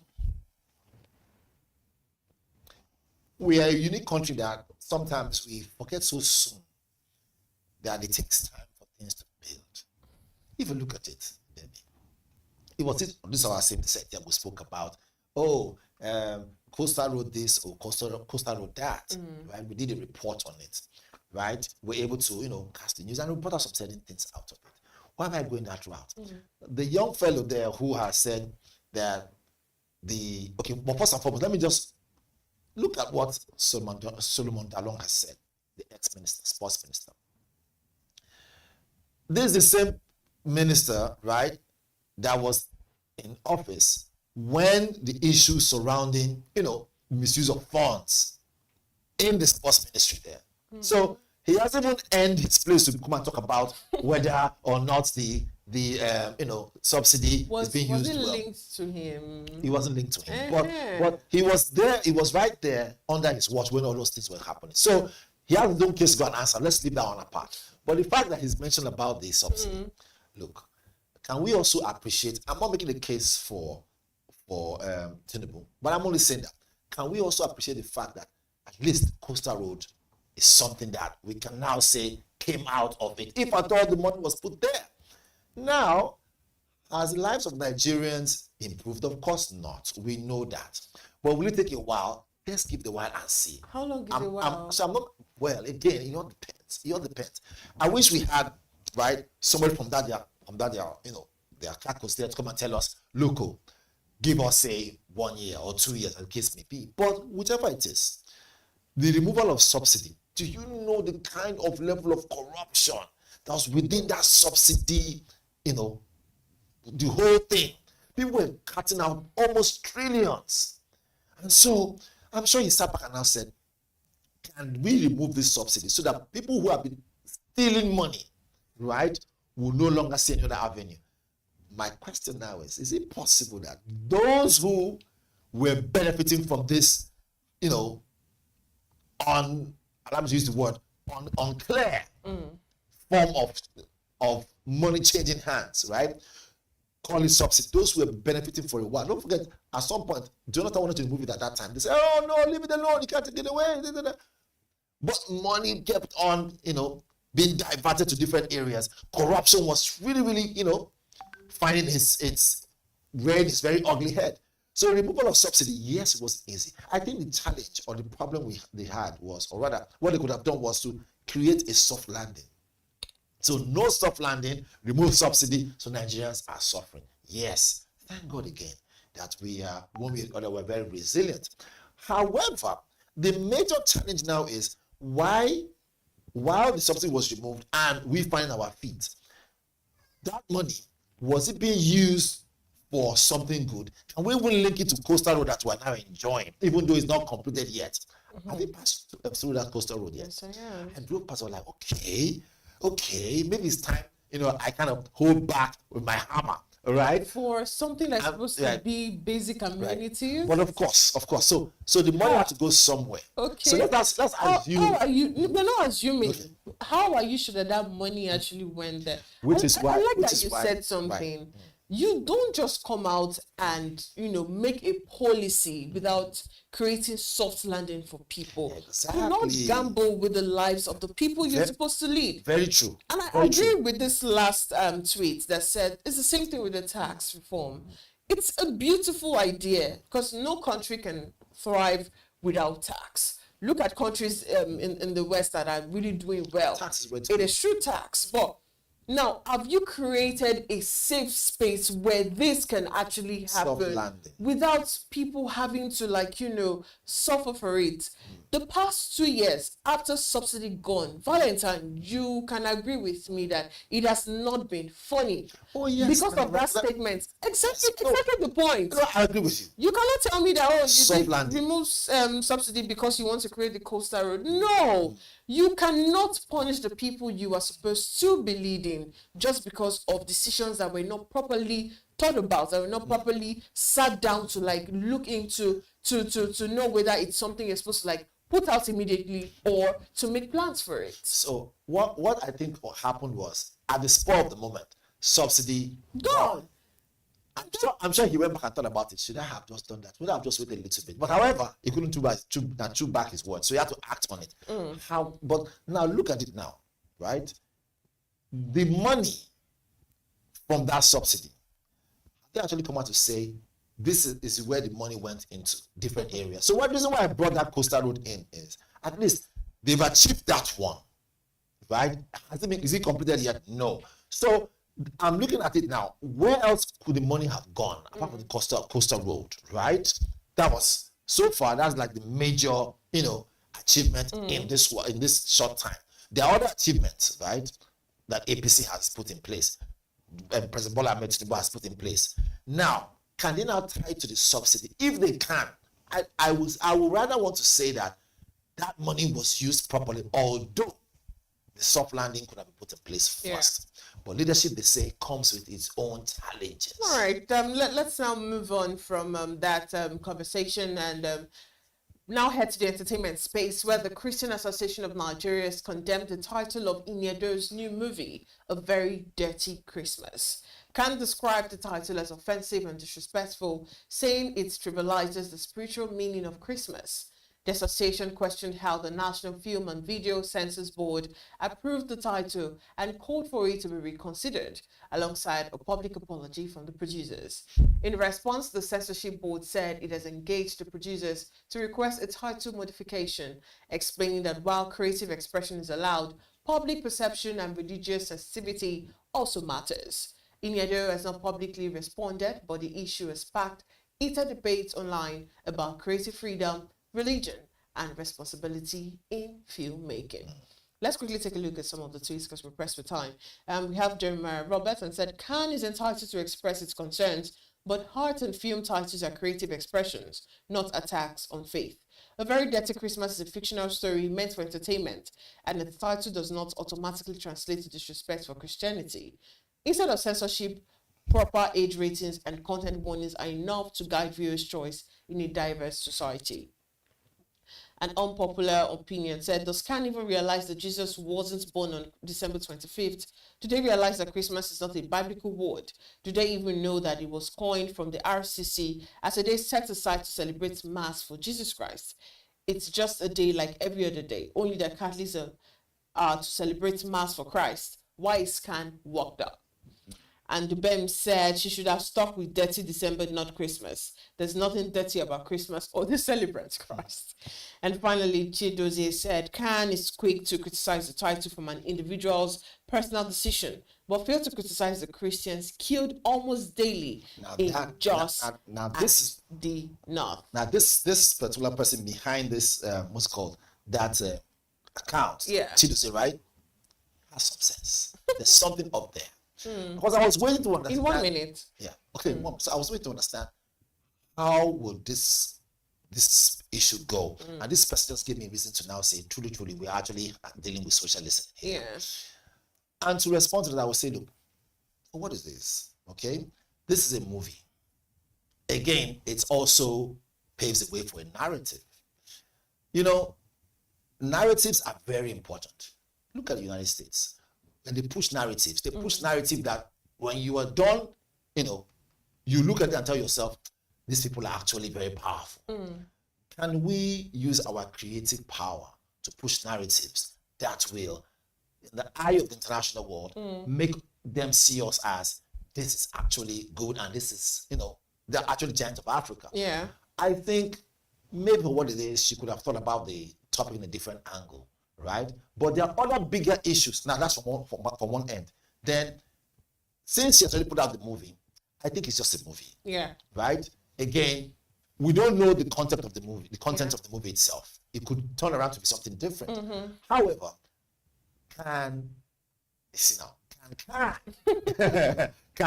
also use this energy that they pushed to want to create bottleneck for this movie, can also use this energy to also look at what is really going on in the northeast area, north area, and begin to say we want to really pour more light. Hopefully we get to talk about it again as we're pressed with time, and this is where we wrap it up. As the stories that Nigerians talking about today, we looked at global travel restrictions to economic reforms and cultural debate in entertainment. Thank you for watching Social Listening on BusinessDay Television. I remain Deborah Eze, and with me was Onyeka Valentine. All right, join us next time. Have yourself a beautiful weekend.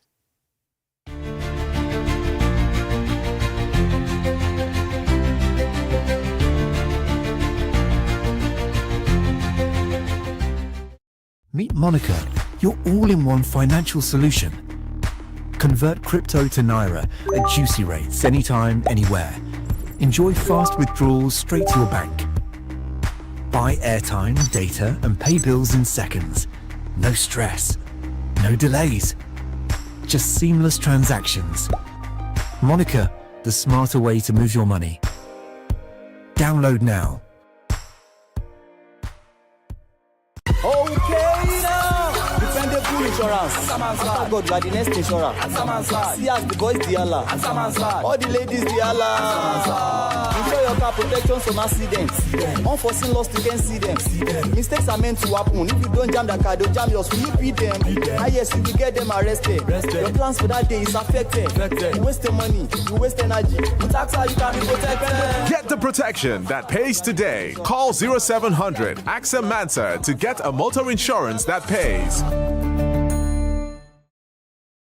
At Stanbic IBTC, we are here to help you grow with financing that helps you expand, expert knowledge across 20 African markets, trade solutions that open doors to 195 countries globally, and an online banking platform that works hard because with us, there's possible, then there's more.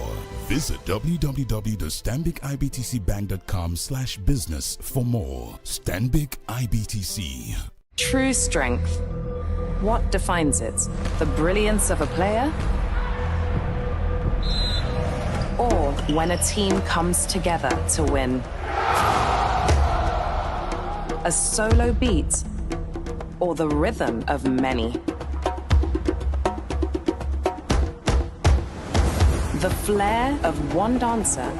Or the art of a troupe? One distinct voice, or the beauty of the symphony.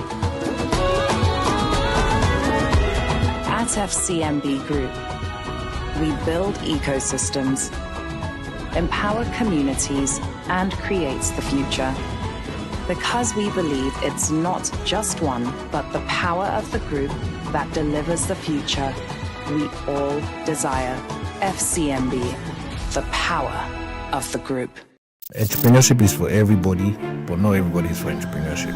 They are the dreamers. I remember it was like 3 a.m. by 21st of December 2021. The disruptors. Luxury is not affordable, let's be real. The doers. BusinessDay Academy has trained over 3,000 event professionals. In a place where the odds don't play fair, they play harder. I would like my business to be remembered as one of the homegrown organizations that has helped with shaping the narrative of this continent positively. From first-time founders to industry giants, this is where serious business meets unexpected turns. I could stay up hours of the night just watching things about space.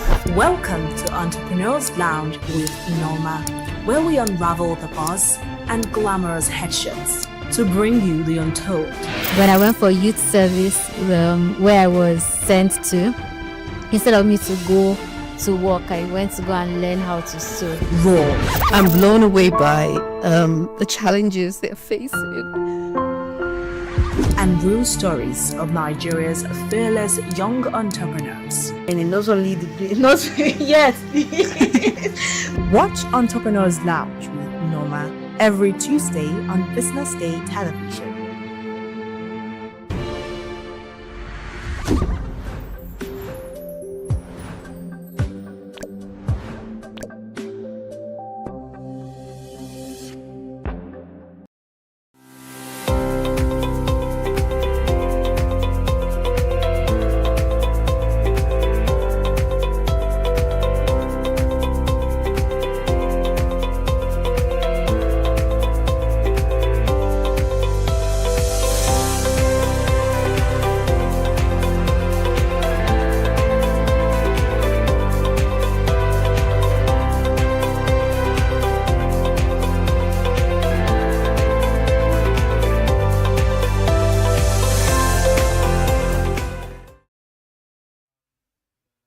Good morning and welcome to the Business News Hour.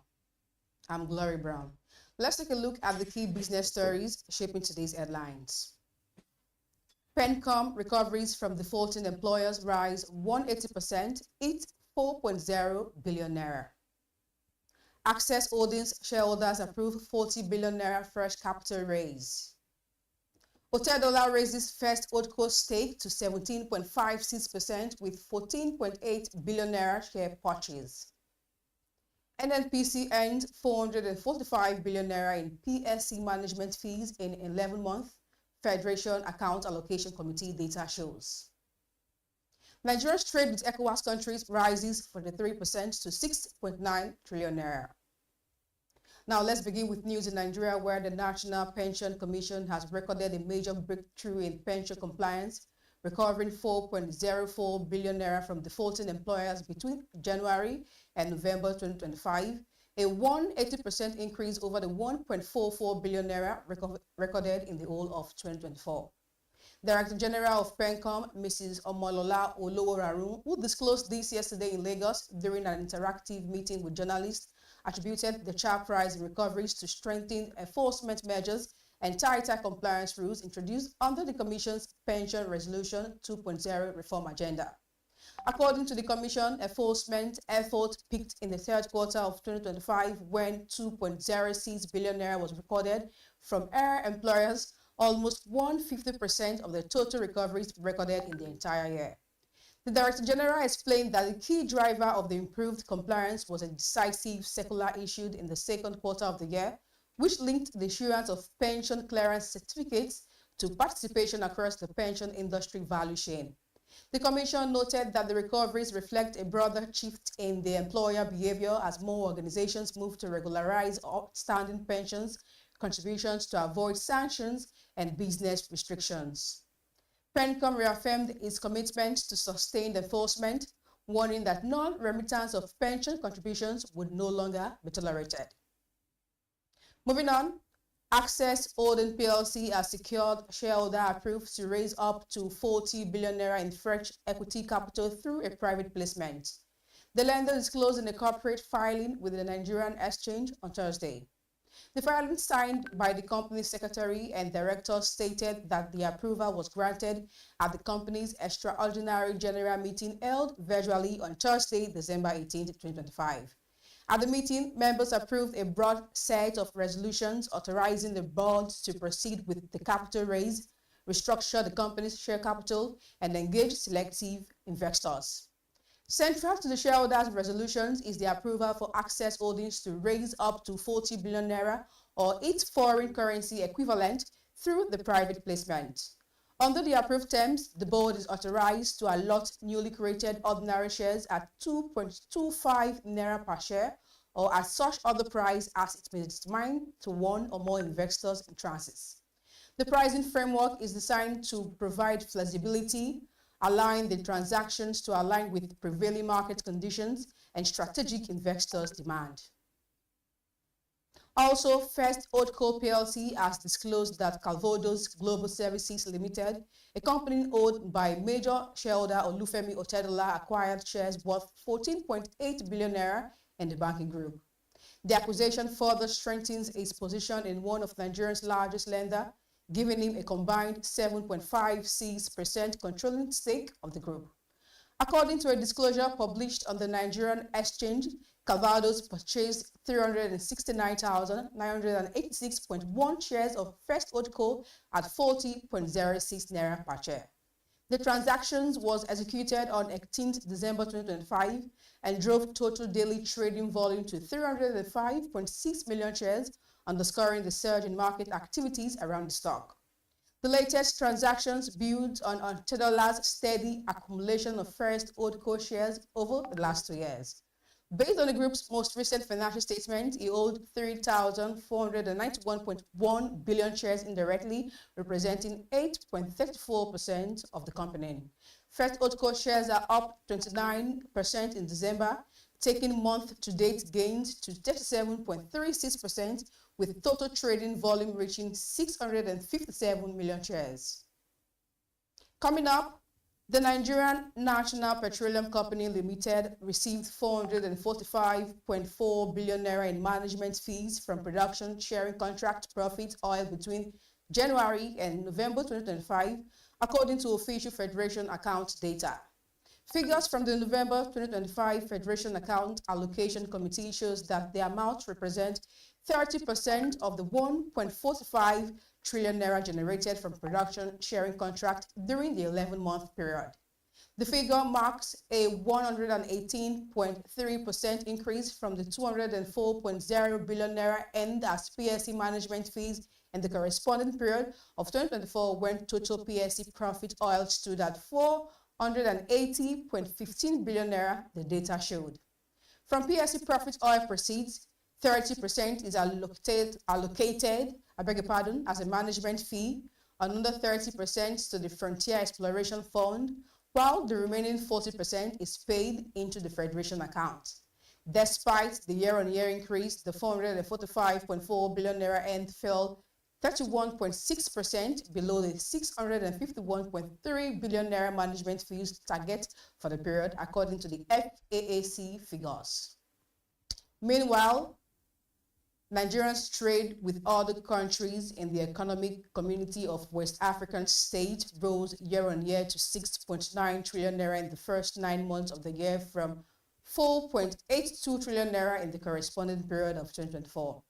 Analysis of data in the Foreign Trade in Goods Statistics report recently released by the National Bureau of Statistics showed that the significant growth in trade was as a result of a 7.6% year-on-year rise in exports to 6.14 trillion naira in the 9 months of 2025 from 4.6 trillion naira in 9 months of 2024. The National Bureau of Statistics said exports to ECOWAS member states stood at 3.14 trillion naira, while imports totaled 117.2 billion naira.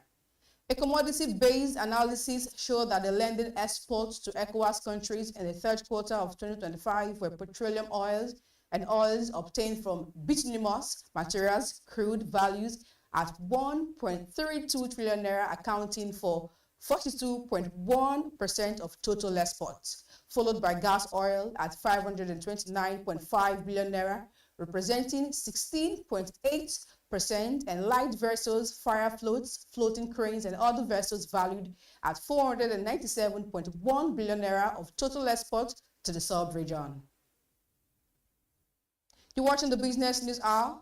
We'll take a short break and return with more business stories. Stay with us.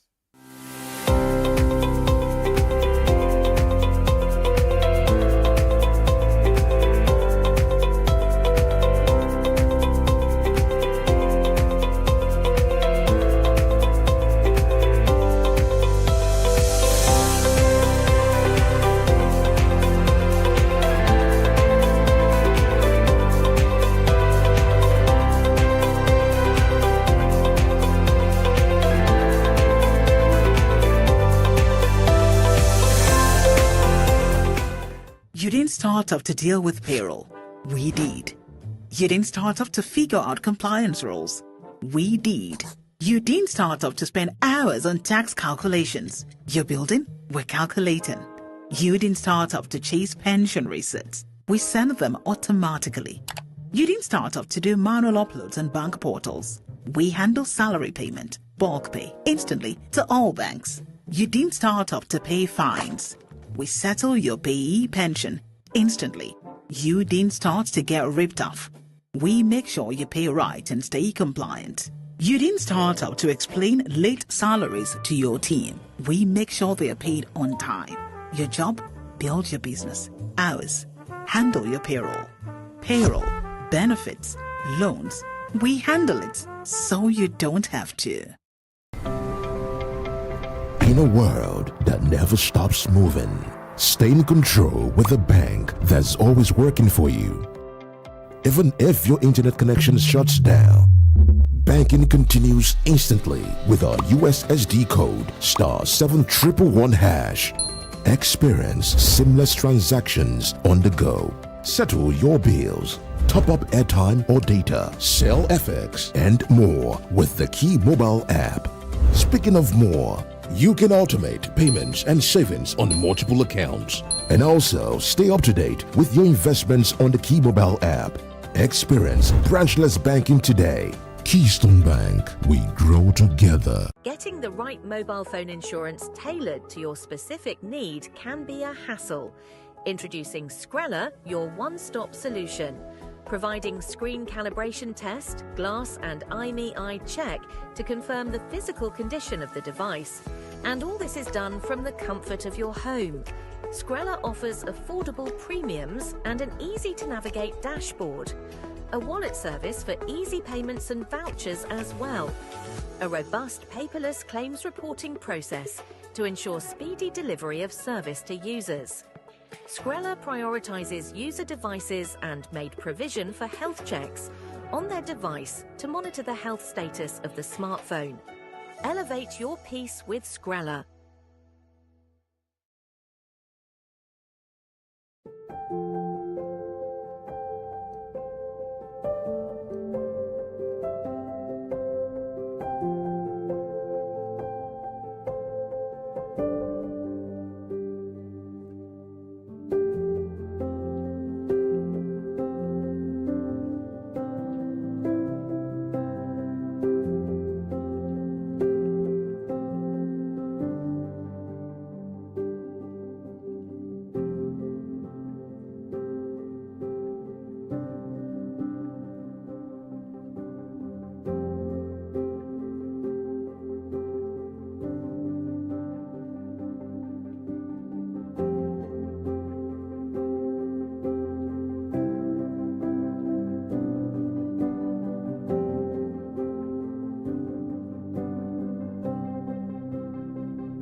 Welcome back. You're still watching the Business News Hour right here on BusinessDay Television.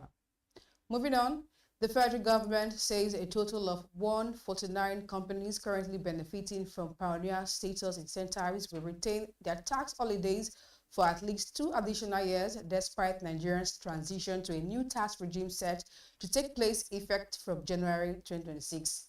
The Nigerian Investment Promotion Commission disclosed this on Thursday during a media parley in Abuja, noting that the existing beneficiaries would be protected under transitional provisions of the new tax framework.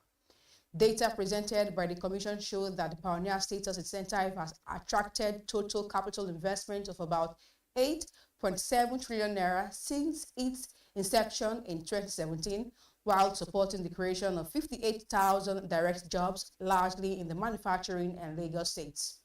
A breakdown of the incentive administration revealed that out of 693 applications received between 2017 and the second quarter of 2025, 304 were granted, 64 were denied, while only 1 certificate was cancelled, leaving 149 firms as current beneficiaries. With the retention of the existing beneficiaries, the companies will continue to enjoy tax exemptions for a minimum period of 2 years, following a directive not to scrap the incentive for firms already granted pioneer status. This was disclosed by the chairman of the Presidential Tax Reform Committee, Taiwo Oyedele, who said the decision was aimed at protecting investor confidence and ensuring a smooth transition to the new tax regime. Still on, rising incident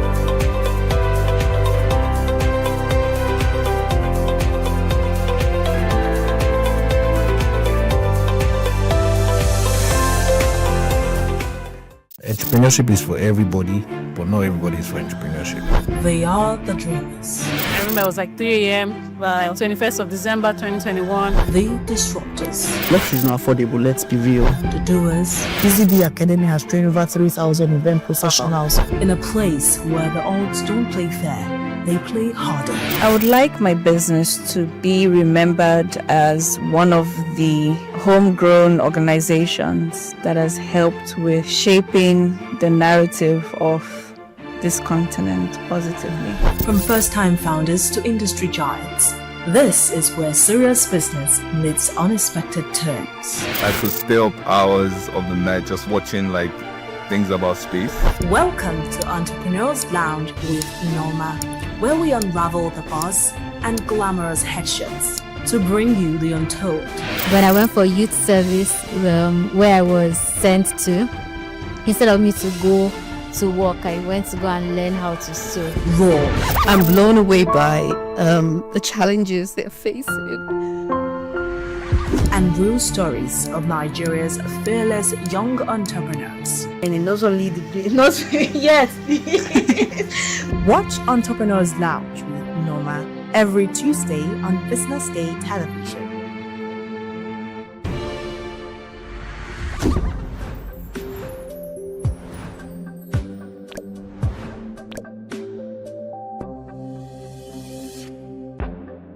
Meet Monica, your all-in-one financial solution. Convert crypto to Naira at juicy rates anytime, anywhere. Enjoy fast withdrawals straight to your bank. Buy airtime, data, and pay bills in seconds. No stress, no delays. Just seamless transactions. Monica, the smarter way to move your money. Download now. Okay now. Dependable insurance. After God, you are the next insurer. See as the boys the Allah. All the ladies the Allah. Insure your car protection from accidents.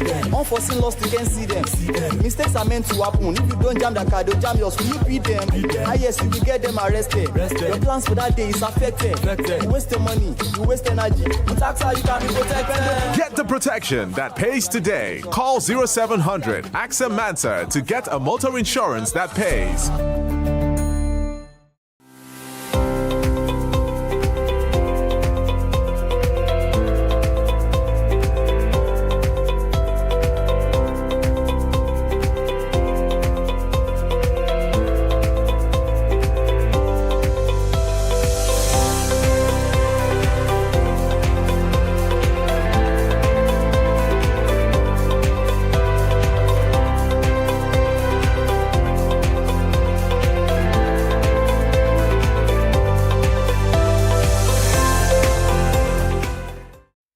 Welcome right back to the Business News Hour. Still on, rising incidents of kidnappings, banditry, and pastoral conflicts across Nigeria are increasingly threatening the nation's food system, with insecurity placing a heavy burden on agricultural production and distribution. From Plateau to Kaduna, Imo, and Kwara State, vast stretches of farmland have been destroyed and rural communities displaced. For many farmers, the options have been narrowed to either abandoning the farms in the coming year, reducing cultivated, or enduring repeated disruptions and delays to planting and harvesting cycles. Experts says insecurity has severely impacted Nigeria's agricultural sector, with over 2.2 million people displaced by conflicts and 1.3 million halting agricultural activities in the northeastern and northwestern states. Reports from SBM indicates that the country's security challenges are widespread and vary across regions. The implications for agriculture are significant, as agriculture employs about 70% of Nigeria's population either directly or indirectly.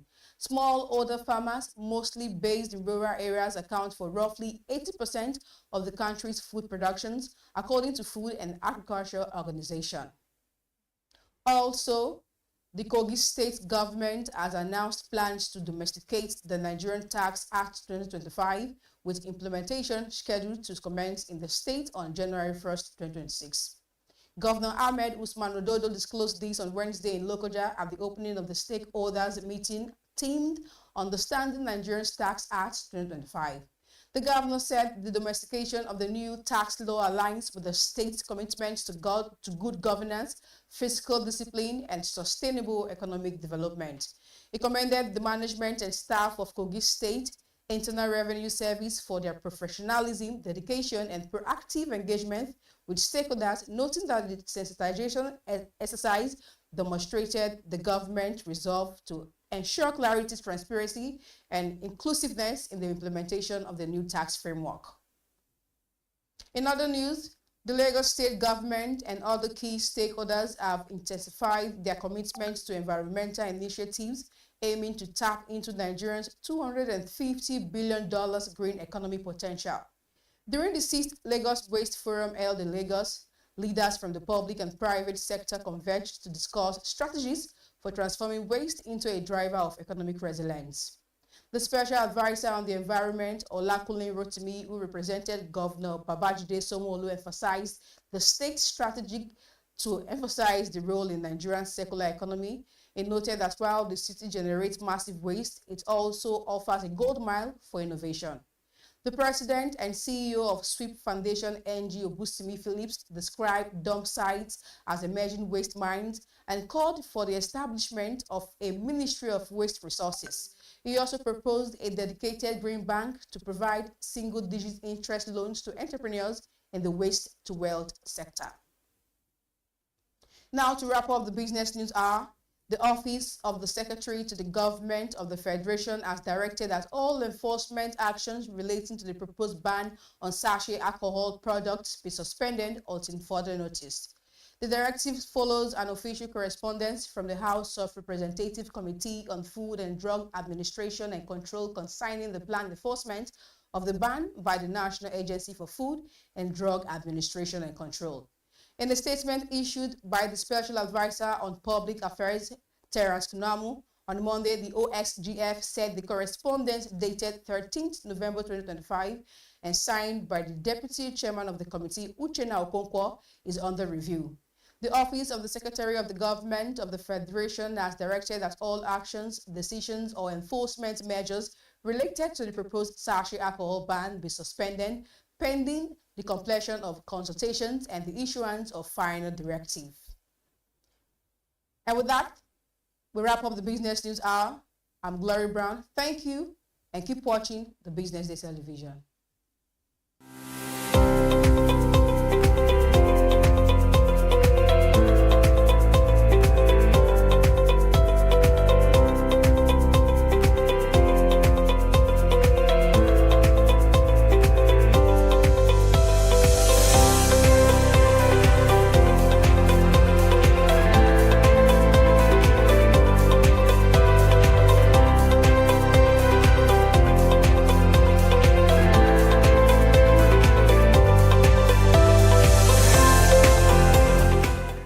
Information is everywhere, but insights, that is rare. Business Day Premium gives you analysis, data, and context that keep you ahead.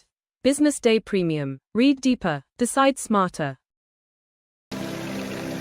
They say money never sleeps. Wake up to clarity, insights, and the stories driving business in Nigeria and beyond. From the heartbeat of small and medium enterprises to the pulse of national economic policy, this is where business meets perspective. With expert guests, real-time analysis, and stories that matter to you, we go beyond headlines to bring you the full picture. Join us every morning as we break down the numbers, decode the policies, and spotlight the people shaping our economy. This is Business Money. We are not just showing off businesses, but telling the stories behind them. The hustle, the art, the orders, and the wins. Startup Spotlight, showing every Monday on Business Day television. Welcome to the Triumph Against Odd podcast. Most people go through their lives without knowing what their superpower is, right? But if you're lucky enough and determined enough to find your superpower before you get to a certain stage of your life, you will be incredibly successful. Look, the first thing is you just decide not to look at the challenges. Because if you do, it's going to end you. The closest thing I think is that I had a deeply military background, which is a bit of a never say die background. I saw an opportunity in non-interest banking, and I felt that the demand was there. There was pent-up demand for it. People were yearning for it, and I felt that if we did it properly, if we brought in professionalism into it, and if we brought in our experiences, our various experiences from various backgrounds into it, that it could succeed. Very few people do that because very few people explore their superpowers. They just explore bread and butter issues. I need to eat, and you know. Yes, there will be challenges. This is a very difficult business environment. The government keeps working on how to make business easier. The first problem to overcome is really just starting, right? We thought about this idea for over 2 years before we even took the first step. You cannot ignore this country. No, and to be from here, I think is an incredible privilege. Nigeria will be ascendant in my lifetime. This is Business Week, a weekly program brought to you by Business Day Television.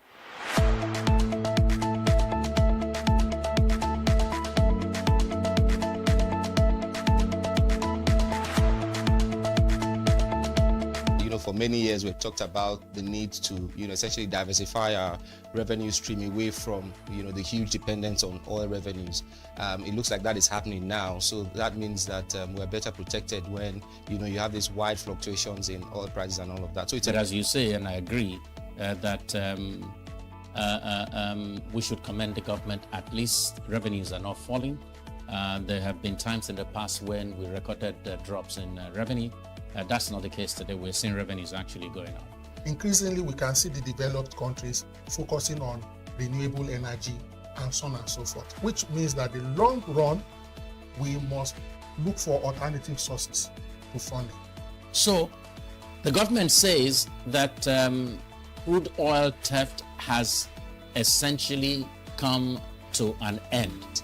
We need to do more to ensure that we totally eliminate crude oil theft and start to think of how to boost production. But it's a good first step. I mean, by eliminating crude oil theft, it also creates an incentive for international oil companies to probably return and, start to take up more projects in the upstream industries. Stay ahead with Business Day Mobile, your gateway to Nigeria's most trusted business news, market insights, and expert analysis. With a Business Day Mobile app, you enjoy more than just news. You gain a seamless, intuitive platform designed to keep you informed and empowered. From exclusive articles to in-depth market trends, the app delivers the stories that matter most. Why Business Day Mobile?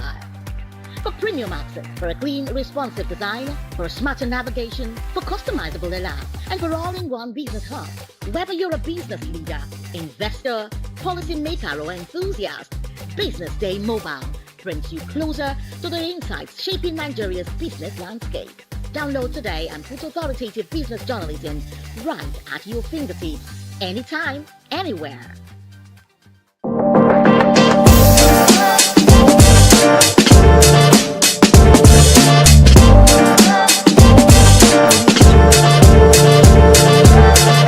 Hello guys, and welcome to another exciting edition of BD Extra. My name is Anthony, and today I have in the studio Michael Adeni Damilola, aka Dami Fresh, DJ Dami Fresh. Basically, he is a DJ and also the lead digital distribution and marketing at Jonesing World Nigeria. You know Jonesing World, owned by the legend himself, the Prince, who is also Don Jazz's brother. Welcome to the studio. Thank you for having me. How are you doing? I'm fine. Thank you very much. Nice to have you in the studio today. It's glad to be here. Yeah. Glad to be here. So it's been a long time coming. I've really wanted to have you. You've always been talking about it. Yeah, you know. over the years now, in a couple of years now. Yeah, sure. I think we've had you on different stories on editorial sector, on entertainment as well, and we really appreciate for all the your comments you give to us, very insightful, and I'm glad you are here also to give us fresh. It's beautiful to be here actually. After all the years talking about it, basically, it's been through my face eventually. Yes, so that when you come with. All right, so let's go into the business of today.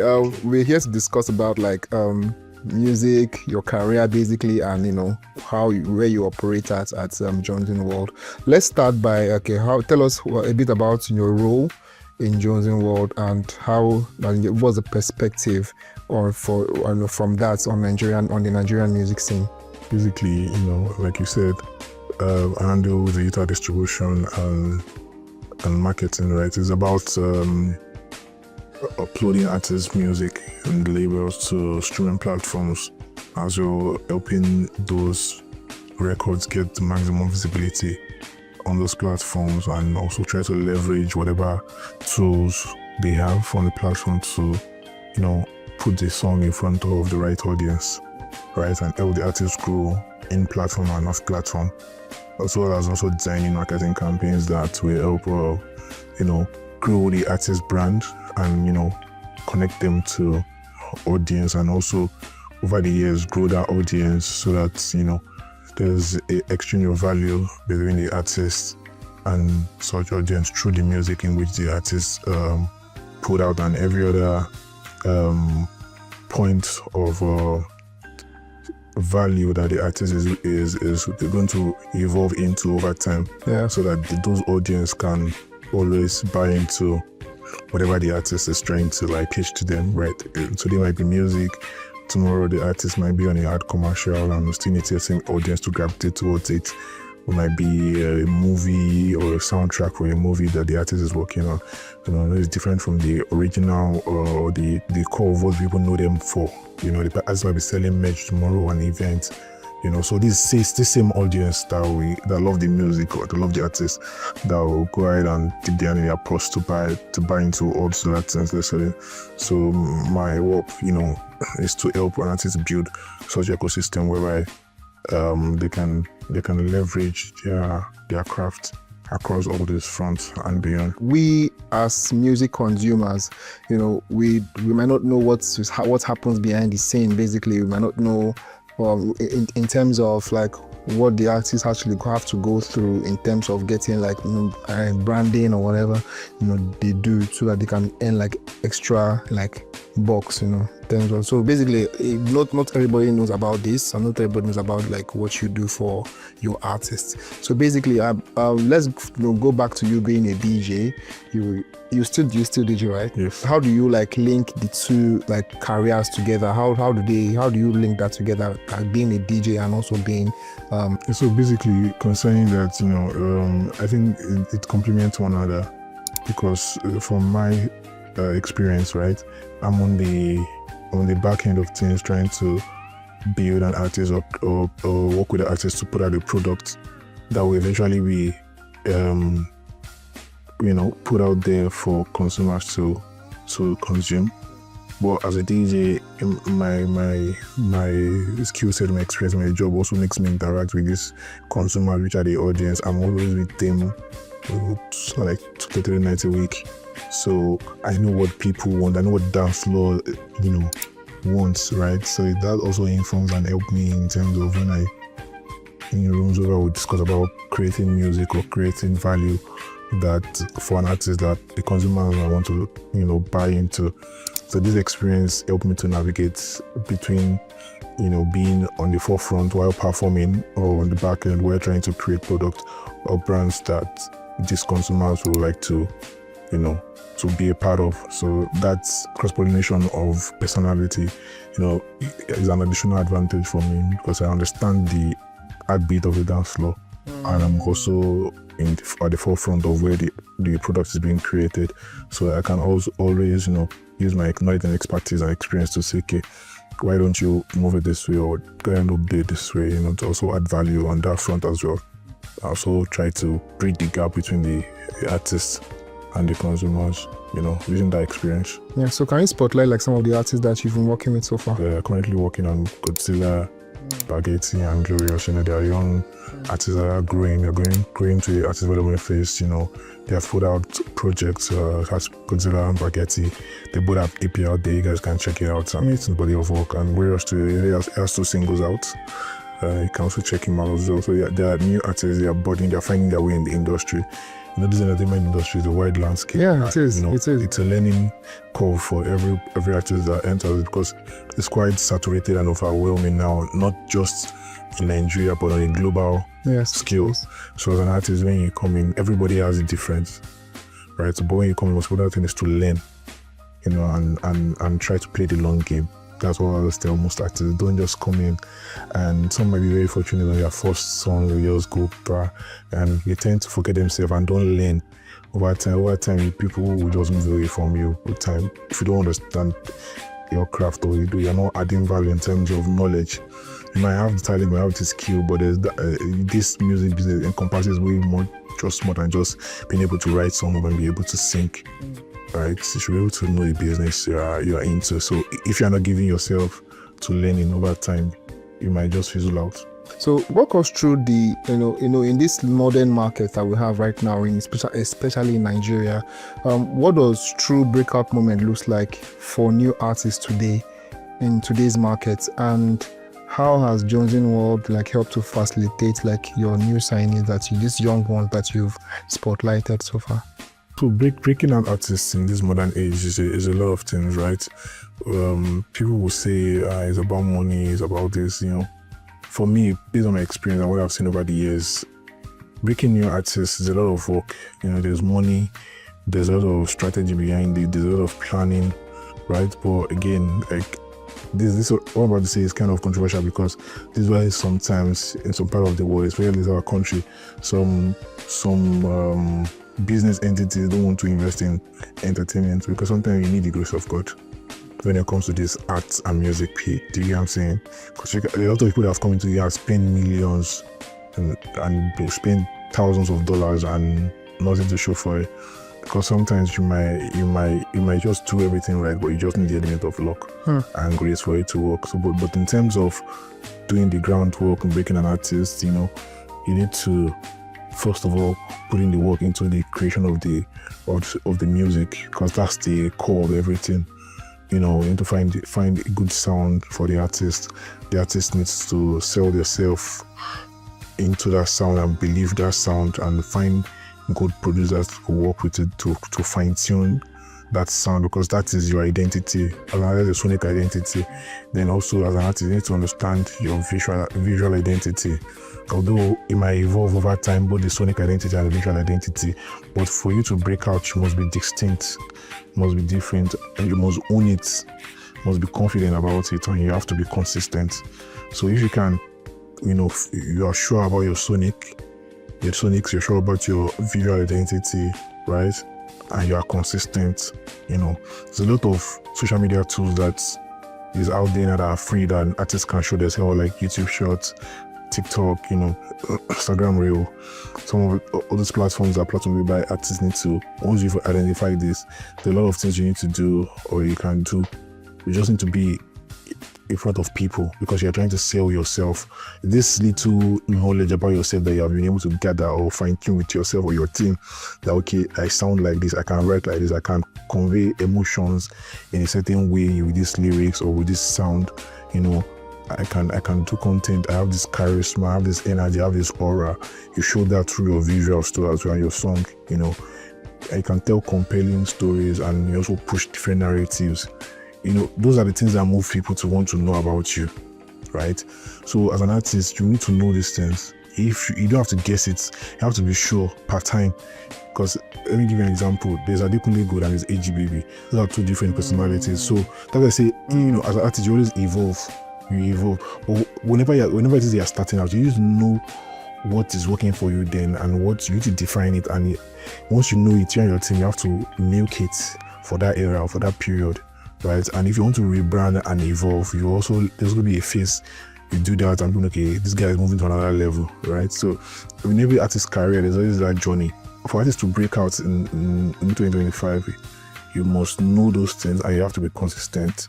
If you're going on TikTok, you're going on YouTube, you're going on Instagram, but you have to be consistent, See these new guys that are training right now, these guys from the north. Okay, yeah, not those ones are the Lagos boys. I'm talking about these guys from the north. Yeah. First Class and OG Abba, from my research, OG Abba has been promoting that one song now since February of this year. They just broke in, I think, October or November. Some other artists won't do that. They will have given up on that campaign or dropped other songs. It's not bad to drop other songs, but that's what I talk about consistency. Just don't be shy. Don't feel sad if people are not, gravitating to what you're putting out there. But it's also a test or a task for yourself too, because there's a certain parts in yourself that you need to push to before something might break through for you, right? People need to see you sometimes some annoying amount of time before they make action, right?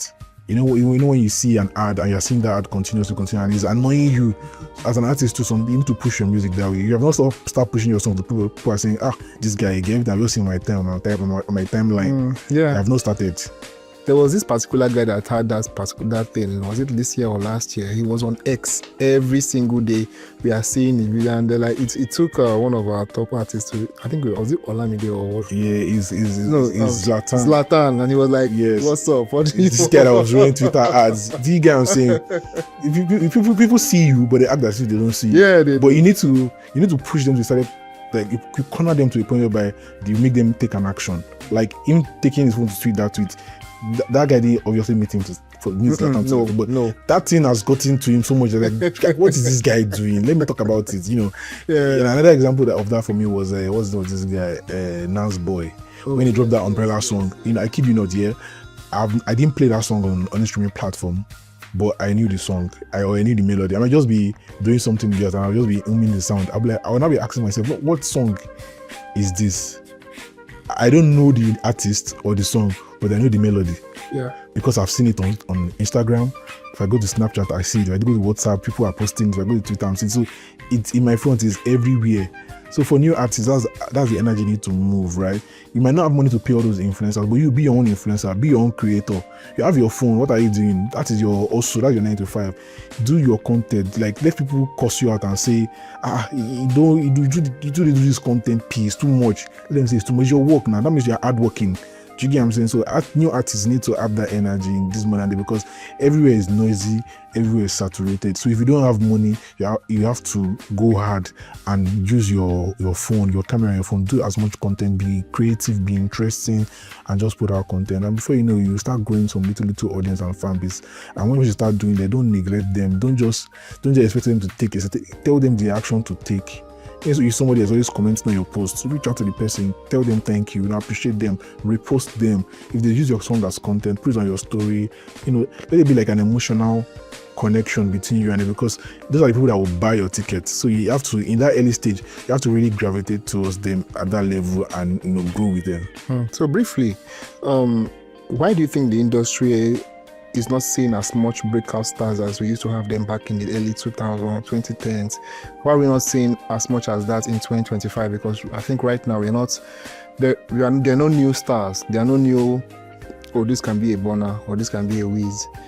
We even though we have like the top 3 or the big 4, if anyone wants to put himself in that conversation,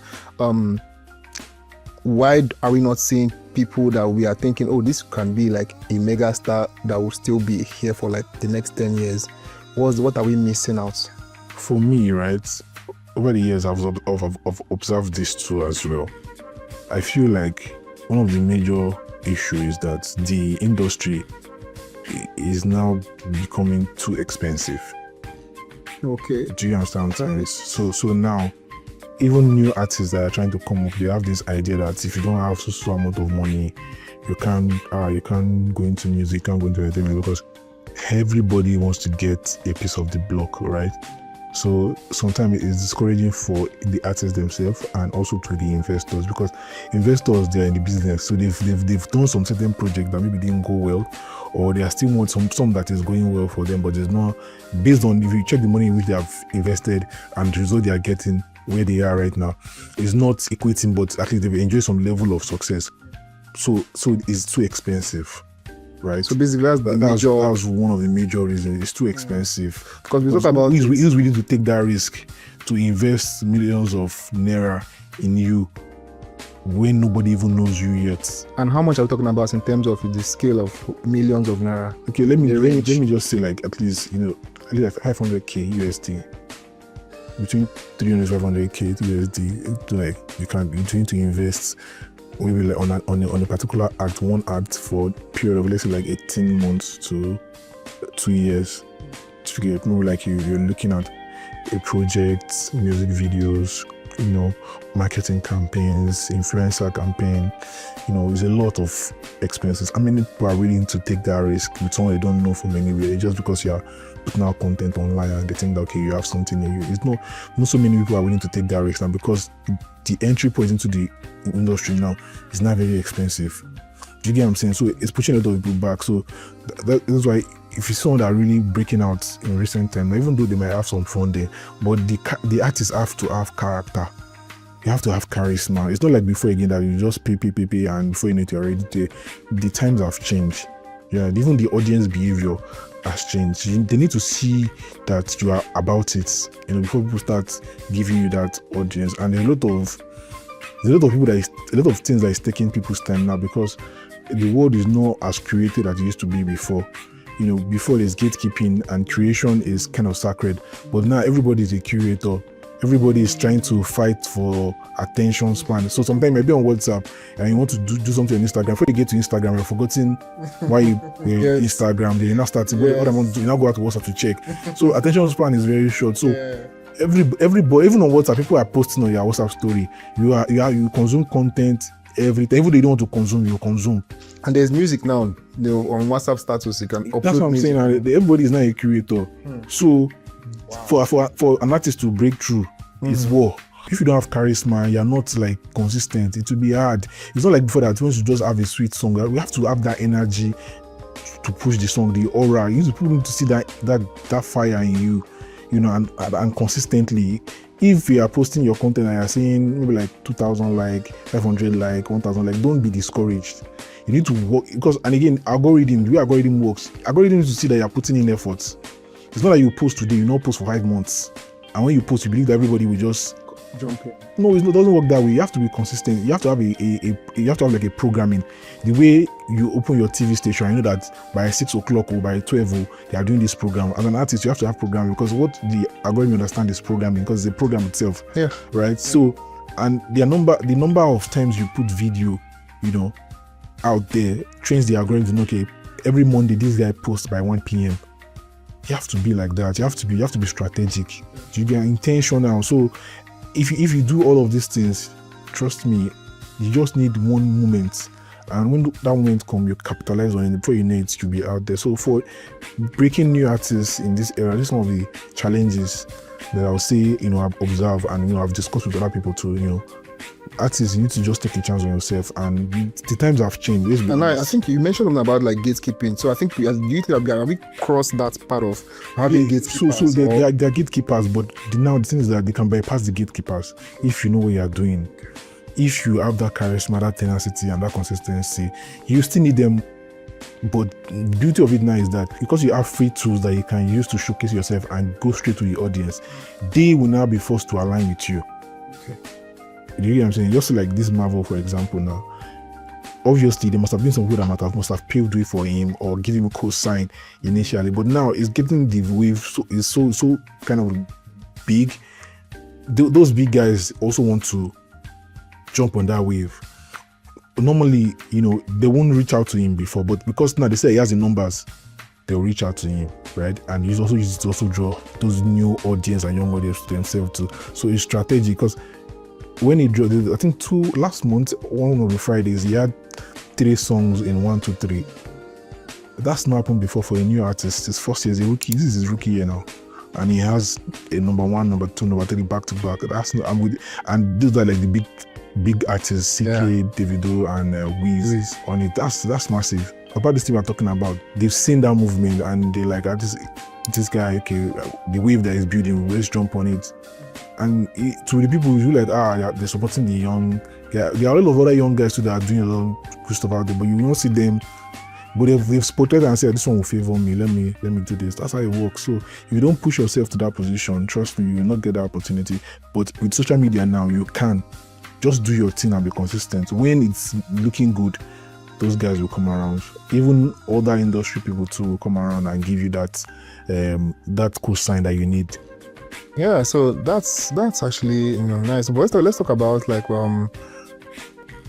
you as a DJ from your own perspectives. Our clubs you're entering the dirty December period now, and it's quite a time for music artists to actually come out and show that they belong to the space, especially the upcoming artists and the new artists that are on board. My question is, are clubs and festival circuits and concerts, are they still a reliable launch pad for these new talents? Yes, they are. Reason being that it's an avenue to meet, prospect one-on-one, right? As an artist, if you have a good record, right, it's probably not a viral hit record, but it's a good song, right? And you compose yourself well, you're able to secure some of these platforms for yourself to go and showcase yourself, right? You don't need everybody at that event. You don't need everybody. If it's just 10 or 20 people that your performance or your song can wow, that's a start. It's a win, right? So let's give an example. In December, you're able to secure 10 events to perform at as a young artist coming up, and you're able to get 20 people from these 10 events, 20 people each from each of the events you go to that try to like listen to you or try to follow you. That's a good number to start with, because if your song is good and your personality is good, like they go check your TikTok, they go check your Instagram, and they kind of find a liking to you, you've won close to like 200 people over, right? They have families and friends, they have speakers, they have a playlist, they have friends. They can say, I just discovered this new person, check them out. Or they forward your link of your content to some of your friends. In that way, you can also build and find, or other people will find you through that medium. So those events, even though you might not pay some of these new or coming artists that they are not yet big, you might not pay them, but you need the value you get from the audience you are connecting to more than whatever someone wants to give you now. Because once you build that audience, those are the people that will probably want to pay to see you next year. Let me give you an example. Now look at Fola now. He just came in last year with that Alone song with Bad Boy OML. Fireboy jumped on the remix. He put out an EP, Bella on it. This year he did his first album. He did a couple of feature Kistanio, I think he did with Dancing to different people. You tap into different people's audience. Did Whiskey and DJ Tunes. He has grown. He's one of the most streamed young artists this year. He has grown his discography and grown his audience by tapping into other people's. Now he's going to do a show in December now. He's going to call ticket, let's say like 20 or 30K. People are going to buy it because they know the song and they love the song. They want to sing it back to him. So all the other fans, and some people pride in the fact that they are early adopters of his sound. It's now that you guys are just me, I don't choke fela. So there are also all those early core fans too. So as a young artist, that you have good music out there and you believe in yourself and you need to get these opportunities to perform somewhere, you need to find those your early adopters first. Those your starter audience, those your core audience. You need to find them through those mediums, right? Connect with them at this December event and groom them, grow with them. That's what I was saying earlier, that if you see people that are commenting or are reposting you, appreciate them, thank them. You understand what I'm saying? A like on their comment or a reply or a DM chat, they will value. That's an incentive for them taking action to want to like your music when you are not yet known or blown yet.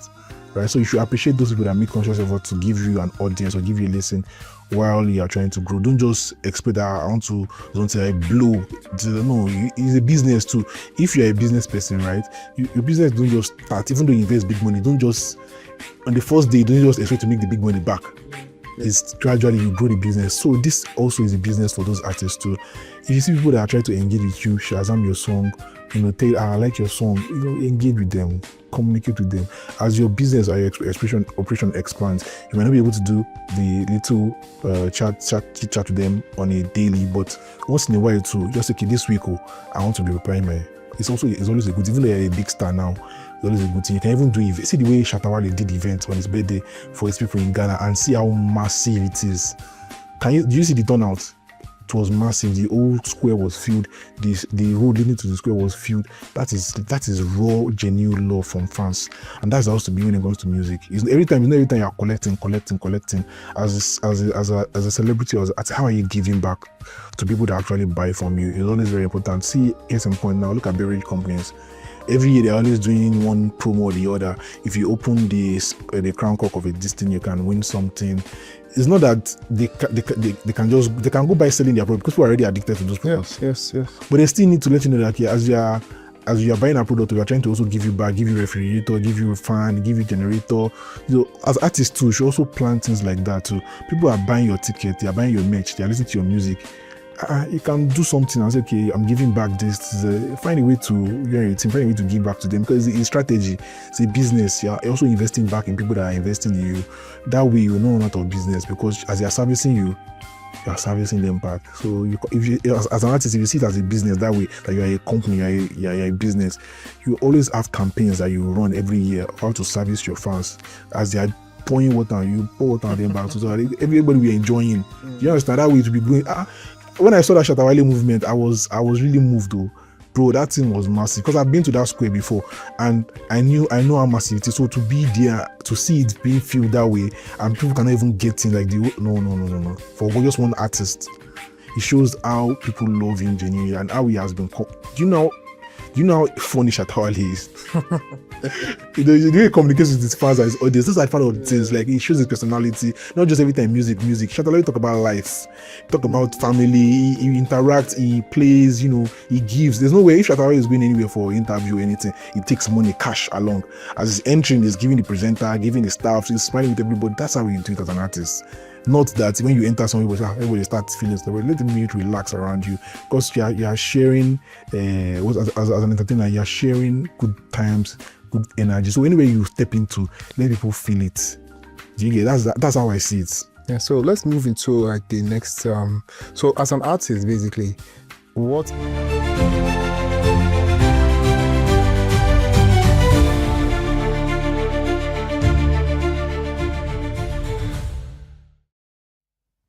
And this is the Business Day TV News Update, reaching you live from our studio right here in Lagos, Nigeria. And coming up, the World Bank to approve $500 million loan for Nigeria today. In 2025 budget, federal government beat EMTL target by 88.73 billion naira as electronic transactions surge.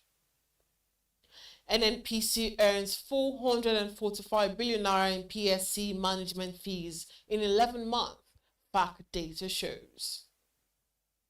And Christmas shopping, Nigerians grapple with shrinking purchasing power. Thank you for joining us this afternoon. I am Deborah Eze.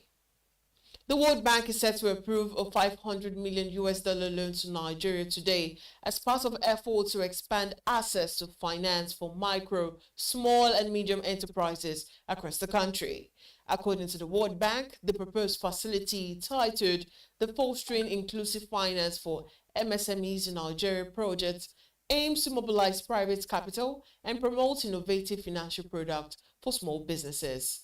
Negotiations on the loan are reportedly ongoing, and approval by the World Bank Group's board expected today will see the World Bank commit $500 million to the project out of an estimated total cost of $2.39 billion. A report from the Apex Bank shows that $400 million will be provided by the International Bank for Reconstruction and Development, while $100 million will come from the International Development Association. The federal government will be the borrower under the arrangement with the Development Bank of Nigeria, serving as the implementing agency with overall responsibilities for the managing fund. And moving on, surge in electronic transactions by Nigerians has helped the federal government to beat its revenue target by 88.73 billion naira by half-year 2025. This is according to data contained in the federal government's 2025 to 2027 medium-term expenditure framework, just released by the Budget Office. The report revealed that EMTL performance boosted the government's non-oil revenue for the period, cushioning the effect of a weak oil revenue. Based on the 230 billion naira full-year revenue projection from the EMTL, the half-year revenue expected to be at 134.17 billion naira, surged to 222.90 billion naira, representing a 66.1% outperformance. Despite this bright spot, net non-oil revenue, including receipts from solid minerals, totaled 12.14 trillion naira by June 2025, marking a shortfall of 1.81 trillion naira against projection. Analysts say the underperformance, however, signals persistent weakness in tax collection and economic activity outside the oil sector. And still on, the Nigerian National Petroleum Company Limited received 445.4 billion naira in management fees from production sharing contract profits oil between January and November 2025.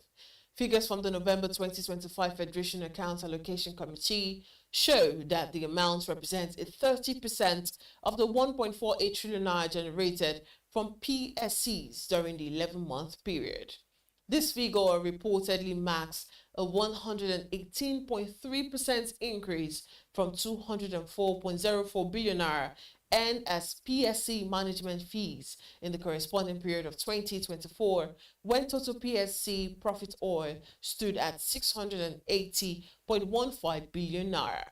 The data shows that despite the year-on-year increase, the 445.4 billion naira earned 31.6% below the 651.31 billion naira management fee target for the period.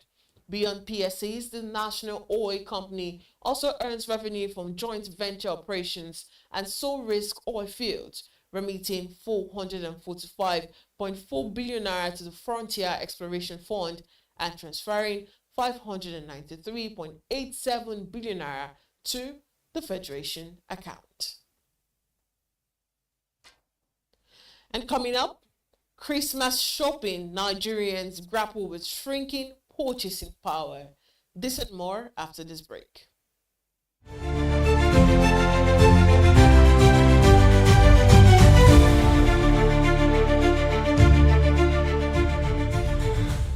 Entrepreneurship is for everybody, but not everybody is for entrepreneurship.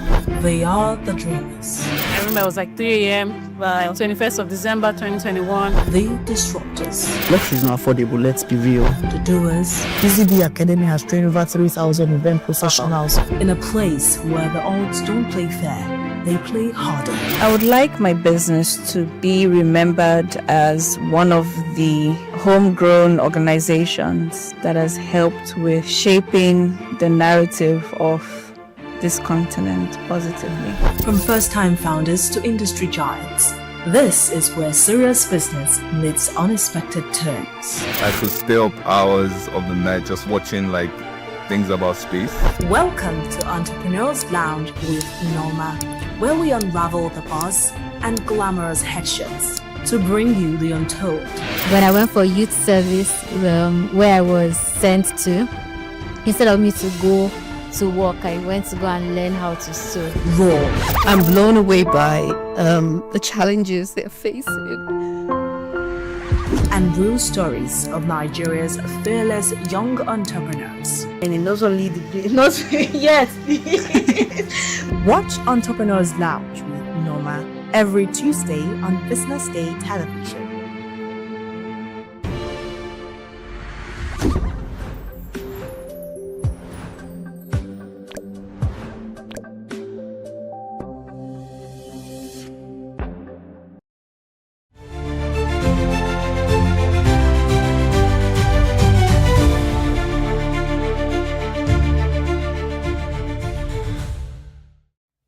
Welcome back. This is still the news update and still on the Nigerian scene. Many Nigerians say the festive spirit is being dampened by economic hardship as the Christmas and New Year celebrations, probably known as Dirty December, is just days away. Across major markets, traders report low sales, blaming what they describe as excessive window shopping rather than actual buying, while consumers, on the other hand, point to reduced cash flow, rising prices, and declining purchasing power as major constraints this season.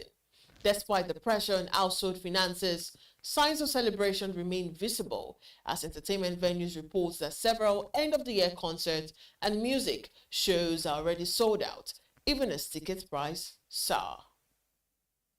All I can say, people are doing enough shopping though, because people are more sure. It be more than other December sure.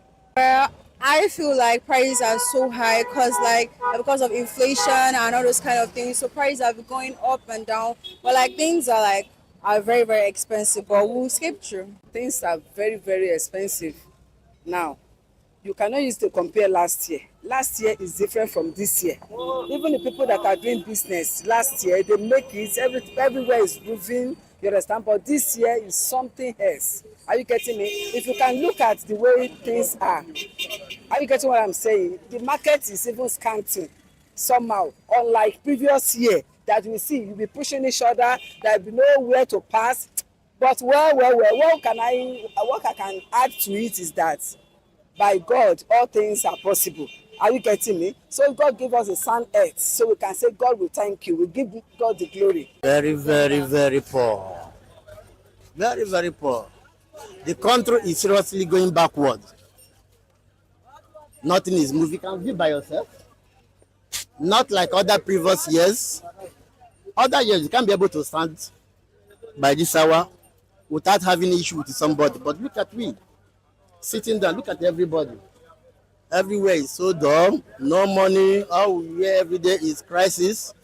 One bandit to another one, to another terrorist. That's what Nigeria celebrates as of now. And the air flight is 500,000 naira to Owerri. Can you afford that under 1 hour? You spend 500,000 naira just to get to Igbo land? Is it possible? Then bus is almost 80 to 100,000. So how much is civil servant salary? We're assuming that you have up to 5 children and you are willing to go with them. That means you have to empty your account just for you to go and celebrate Christmas. It's not done anywhere in the world. For you know the right thing to do. At least you do travel to other country. You travel steady, all of them. If I'm not mistaken, today I believe Akpabio is in hospital in London. Why can't he stay here in Nigeria and treat himself? So they know the right thing to do. They should do the right thing. Nigerians were angry. The youth are no longer happy with them. You can't tell me a Senate president fell down. They'll now fly him out with another man's jet somewhere in London. Can't they ask themselves a question? How many times did the London people come here to treat themselves? London is the country, Nigeria is the country. No, as you can see, the market is so full. But the problem we have in the market, there's no much of market. People don't used to buy. They just came to market and pricing and just parading, you understand? So we don't see anybody to buy market. The market was so down. And we don't know what is happening. We don't know what is going on in this country. So maybe our government can help us for this. Things are too cost, are too expensive. So maybe that is why people don't used to buy. When some people come to market, they're ready to buy at least with their money. They'll budget to buy at least like a 5 item of things or 6 or more than that item. At the end of the day, with the money they only buy with the 2 items of things. You understand what I mean? That's the problem we have in this country. Everything is not going as well. It's not going as well. So please, may God help us in this country. And away from that story, Unity schools have reopened in Nigeria after being shut down due to rising insecurity across parts of the country. And this was announced by Federal Ministry of Education in a statement on Thursday, reportedly reaffirming Nigeria's unwavering commitment to safeguarding students and ensuring the continuity of education. Director of Press and Public Relations, Boriowo Folashade, revealed that the ministry assured parents, guardians, and the general public that the safety, welfare, and well-being of students remain a top priority, explaining that the government continues to work closely with relevant security agencies to sustain stability and restore normalcy within schools' environments nationwide. The Federal Ministry emphasized that the safe return of students and successful conduct of examinations in several Unity colleges underscores the government's resolve to keep learning on track despite prevailing challenges. And also, the All Progressives Congress has announced the defection of Plateau State Governor Caleb Mutfwang from the People's Democratic Party to the ruling party. According to reports, the announcement was made on Wednesday by the APC National Chairman, Nyewate Utilda, during the party's 14th National Caucus meeting held at the State House Conference Center, Abuja. Uwatda, who hails from Plateau State, says the development means that all states in the north-central geopolitical zone are now governed by the APC. The political advisor to the Plateau State governor earlier announced that he was set to join the APC, citing internal crisis within the PDP as a major factor. Mwasset said the governor's decision was based on a strategic assessment of political risk, describing the APC as the safest option in the face of ongoing instability within the PDP. And so in the local news, the crisis rocking the main opposition People's Democratic Party took a new turn on Thursday as a faction loyal to Nyesom Wike announced the dissolution of the party structure in 14 states ahead of a fresh membership registration scheduled to begin in early January 2026. The decision was contained in a communique issued by the faction's National Working Caretaker Committee on Thursday in Abuja. Abdul Rahman Mohammed, acting national chairman of the Wike Group, said the caretaker committee led by Mohammed Jungudu would oversee the party's affairs nationwide for an initial period of 60 days. Mohammed urged party members and the public to disregard individuals parading themselves and holding meetings outside the structure of the caretaker committee, assuring that the committee was fully aligned with the law and understood the constitutional provision governing the party. The communique stressed that the PDP remains united under the legitimate leadership of Abdul Rahman Mohammed, warned individuals whose actions were putting the party image into dispute to desist immediately. And coming up, Ghana's parliament approves tighter limits on central bank financing. This and more after this break.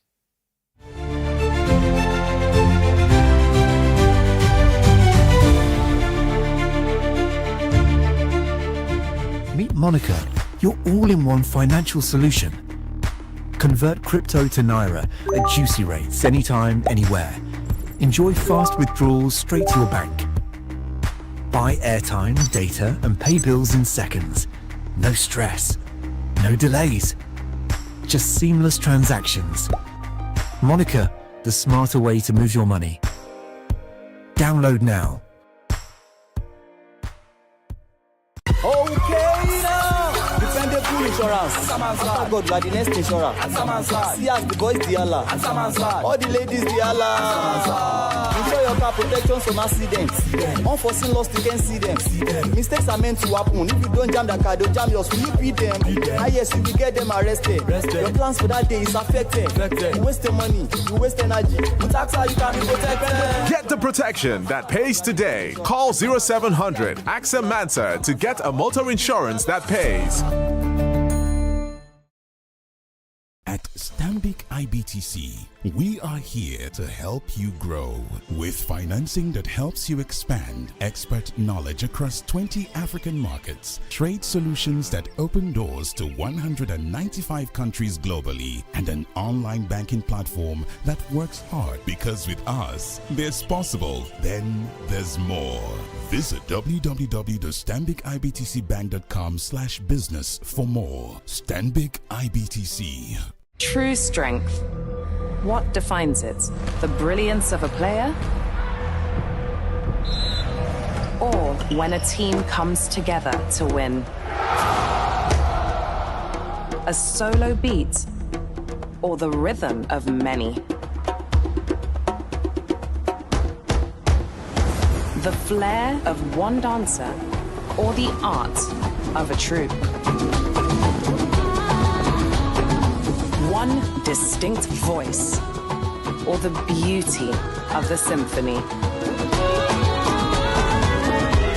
At FCMB Group, we build ecosystems, empower communities, and create the future. Because we believe it's not just one, but the power of the group that delivers the future we all desire. FCMB, the power of the group.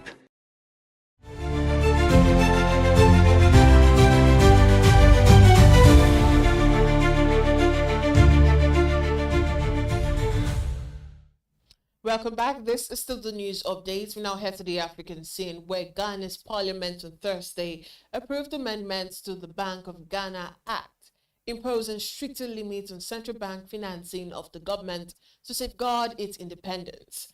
The Bank of Ghana Bill 2025 bars the central bank from buying government securities on the primary market and redefines emergency provisions that previously allowed officials to bypass a 5% lending cap tied to the prior year's revenues. According to reports, emergencies are now restricted to force major events such as natural disasters, presidentially declared crises, or public health emergencies. The reforms follow criticism over heavy central bank support during the COVID pandemic and its aftermath, when Ghana lost access to international capital markets, with inflation surging and the Bank of Ghana posting negative equities after extending overdrafts and other assistance to manage fiscal imbalances. And still in Africa, Canada's Barrick Mining has reportedly resumed operations control of its Mali gold mine officially. According to the memo sent by Sebastian Book, Director of Operation for Africa and the Middle East, Barrick will resume production gradually and will focus on mandatory training for employees and contractors. The two sides reportedly reached an agreement last month to resolve the dispute over Barrick's operation in the West African country after 2 years of negotiations. The disagreement over the implementation of a new mining code introduced by the military-led government led to Barrick suspending operations at its gold mining complex in January, while a Malian court appointed provisional administrator took control in June. Barrick, which is activist investor Elliott Capital, as one of the shareholders, announced plans to focus on its North American operations, including an IPO for this business under its interim CEO, Mark Hill. And on the foreign scene, European Union leaders have struck a deal to give Ukraine a 90 billion euro loan after failing to agree on using frozen Russian assets. The agreement, which leaders said would meet Ukraine's military and economic needs for the next 2 years, came after more than a day of talks at a summit in Brussels. Ukrainian President Volodymyr Zelensky urged leaders to use 200 billion euros of frozen Russian assets, while Belgium, where the vast bulk of the cash is held, demanded guarantees on sharing liability that proved too much for other countries. Zelensky said he was grateful to European leaders for the deal, which he described as significant support that truly strengthens the country's resilience. And away from that story, President Donald Trump has suspended the U.S. green card lottery scheme in the wake of a mass shooting at Brown University last week, in which 2 people were killed. The suspect, who was found dead on Thursday, entered the country through the diversity lottery immigrant visa program in 2017 and was granted a green card. Homeland Security Secretary Christine Noem says she has paused the visa scheme under Trump's direction to ensure no more Americans are harmed by this disastrous program. U.S. officials reported that the suspect, 48-year-old Claudio Neves Valente, also killed Portuguese Massachusetts Institute of Technology professor Noel Loureiro earlier this week. According to reports, the program makes up to 50,000 visas available each year through a random selection process among entries from countries with low rates of immigration to the US. I will bring you the sport news after this break. To stay with us.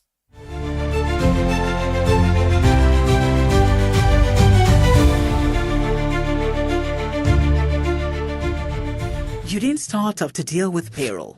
We did. You didn't start off to figure out compliance rules. We did. You didn't start off to spend hours on tax calculations. You're building, we're calculating. You didn't start off to chase pension receipts. We send them automatically. You didn't start off to do manual uploads on bank portals. We handle salary payment, bulk pay, instantly to all banks. You didn't start off to pay fines. We settle your payee pension instantly. You didn't start to get ripped off. We make sure you pay right and stay compliant. You didn't start out to explain late salaries to your team. We make sure they are paid on time. Your job? Build your business. Ours? Handle your payroll. Payroll, benefits, loans. We handle it so you don't have to. In a world that never stops moving, stay in control with a bank that's always working for you. Even if your internet connection shuts down, banking continues instantly with our USSD code *7111#. Experience seamless transactions on the go. Settle your bills, top up airtime or data, sell FX, and more with the Key mobile app. Speaking of more, you can automate payments and savings on multiple accounts and also stay up to date with your investments on the Key mobile app. Experience branchless banking today. Keystone Bank, we grow together. Getting the right mobile phone insurance tailored to your specific need can be a hassle. Introducing Skrella, your one-stop solution. Providing screen calibration test, glass and IMEI eye check to confirm the physical condition of the device. And all this is done from the comfort of your home. Skrella offers affordable premiums and an easy-to-navigate dashboard. A wallet service for easy payments and vouchers as well. A robust paperless claims reporting process to ensure speedy delivery of service to users. Skrella prioritizes user devices and made provision for health checks on their device to monitor the health status of the smartphone. Elevate your peace with Skrella.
Welcome back to the news update. We now head to sports, where Jake Paul has claimed he's a superior boxer to Anthony Joshua ahead of their highly anticipated bout on Friday night at the Kaseya Center in Miami.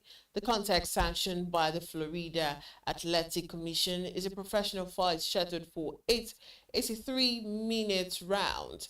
Jake Paul, who owns a professional record of 12 wins and 1 loss, is coming off a victory over former middleweight world champion Julius Caesar Chavez Jr. in June.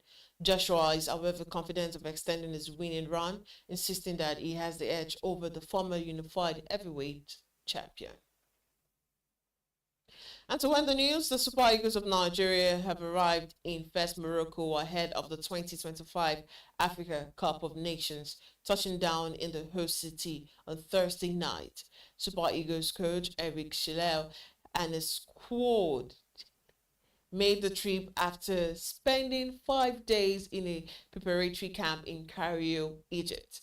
As part of their build-up, Nigeria played a pre-tournament friendly against the Pharaohs of Egypt, losing 2-1 at the Cairo International Stadium on Tuesday. The three-time African champions will step up their preparations on Friday as they fine-tune plans for a bid to win a fourth African title. And midfielder Wilfred Ndidi has reportedly been named the new captain of the Super Eagles and will lead the team's quest for continental glory. And this is where we wrap it up this afternoon on Business Day Television News Updates. Remember to follow us across all our social media platforms and subscribe to our YouTube channel for more insights. I am Deborah Eze. Many thanks for watching.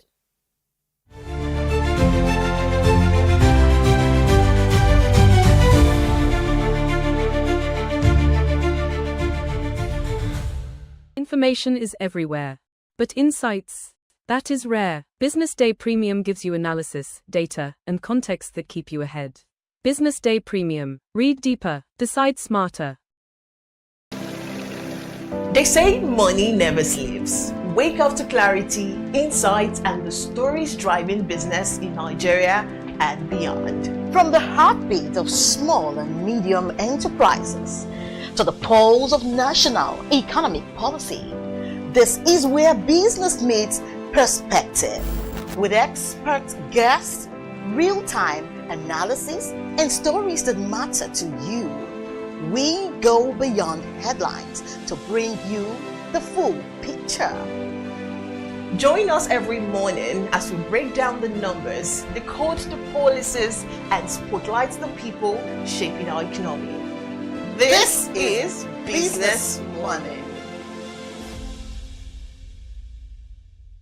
We are not just showing off businesses, but telling the stories behind them. The hustle, the art, the orders, and the wins. Startup Spotlight, showing every Monday on Business Day Television. Welcome to the Triumph Against Odd podcast. Most people go through their lives without knowing what their superpower is, right? But if you're lucky enough and determined enough to find your superpower before you get to a certain stage of your life, you will be incredibly successful. Look, the first thing is you just decide not to look at the challenges, because if you do, it's going to end you. The closest thing I think is that I had a deeply military background, which is a bit of a never say die background. I saw an opportunity in non-interest banking, and I felt that the demand was there. There was pent-up demand for it. People were yearning for it, and I felt that if we did it properly, if we brought in professionalism into it, and if we brought in our experiences, our various experiences from various backgrounds into it, that it could succeed. Very few people do that because very few people explore their superpowers. They just explore bread and butter issues. I need to eat, and Yes, there will be challenges. This is a very difficult business environment. The government keeps working on how to make business easier. The first problem to overcome is really just starting, right? We thought about this idea for over 2 years before we even took the first step. You cannot ignore this country. No, and to be from here, I think is an incredible privilege. Nigeria will be ascendant in my lifetime. This is Business Week, a weekly program brought to you by Business Day Television.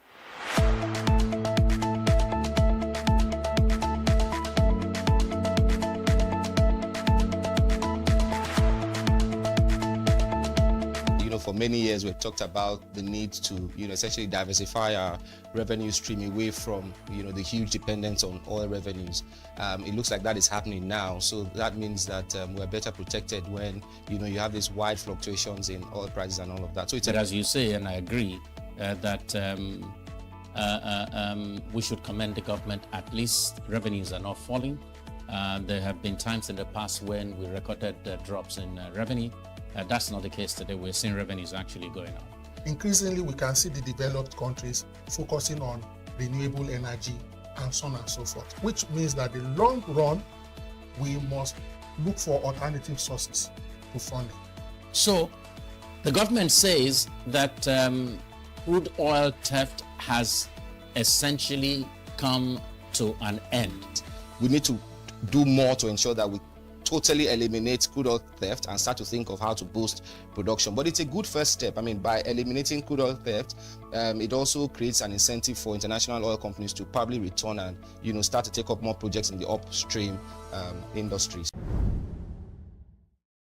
Stay ahead with Business Day Mobile, your gateway to Nigeria's most trusted business news, market insights, and expert analysis. With a Business Day Mobile app, you enjoy more than just news. You gain a seamless, intuitive platform designed to keep you informed and empowered. From exclusive articles to in-depth market trends, the app delivers the stories that matter most. Why Business Day Mobile? For premium access, for a clean, responsive design, for smarter navigation, for customizable alarm, and for all-in-one business hub. Whether you're a business leader, investor, policymaker, or enthusiast, Business Day Mobile brings you closer to the insights shaping Nigeria's business landscape. Download today and put authoritative business journalism right at your fingertips, anytime, anywhere.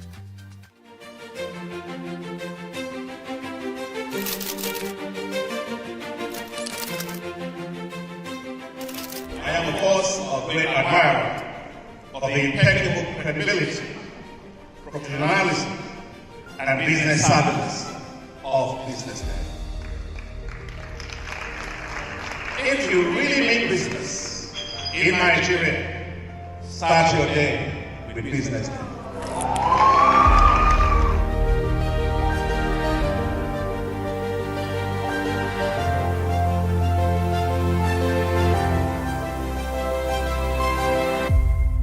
Business Day is West Africa's leading provider of business intelligence and information, delivering premium content across diversified media platforms, including online, mobile, and print.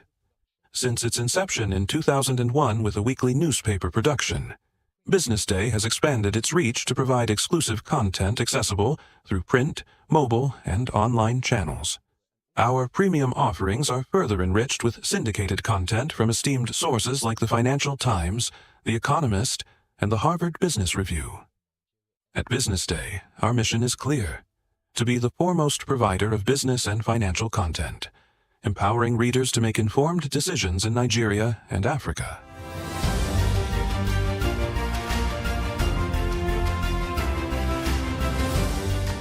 Since our establishment, we have been committed to delivering insightful, relevant, and accurate information about Nigeria's business and finance environment, while contextualizing the impact of global events.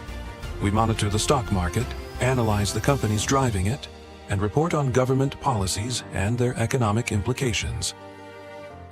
For being consistent in organizing these CEO forums for almost the last 14 years, I think this is a recommendation, and I think something that will encourage them to continue. From decoding market trends to dissecting economic shifts, we offer actionable investment ideas and serve as a compass for decision makers navigating complexity. Beyond headlines, Business Day fosters discussions on critical economic issues through impactful conferences and events. These platforms bring industry leaders together to share narratives that drive innovation and spark meaningful dialogues. Our events galvanize connections, bridging the gap between inspiration and achievement. For businesses seeking visibility, our strong digital presence offers unparalleled opportunities, with millions of followers across social media and a dynamic website attracting visitors from within and outside Nigeria.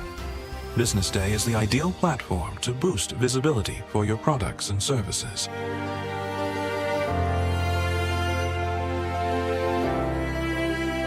If you're looking for in-depth analysis and expert opinions on Nigeria, and Africa's business landscape, Business Day is your guide.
Meet Monica, your all-in-one financial solution.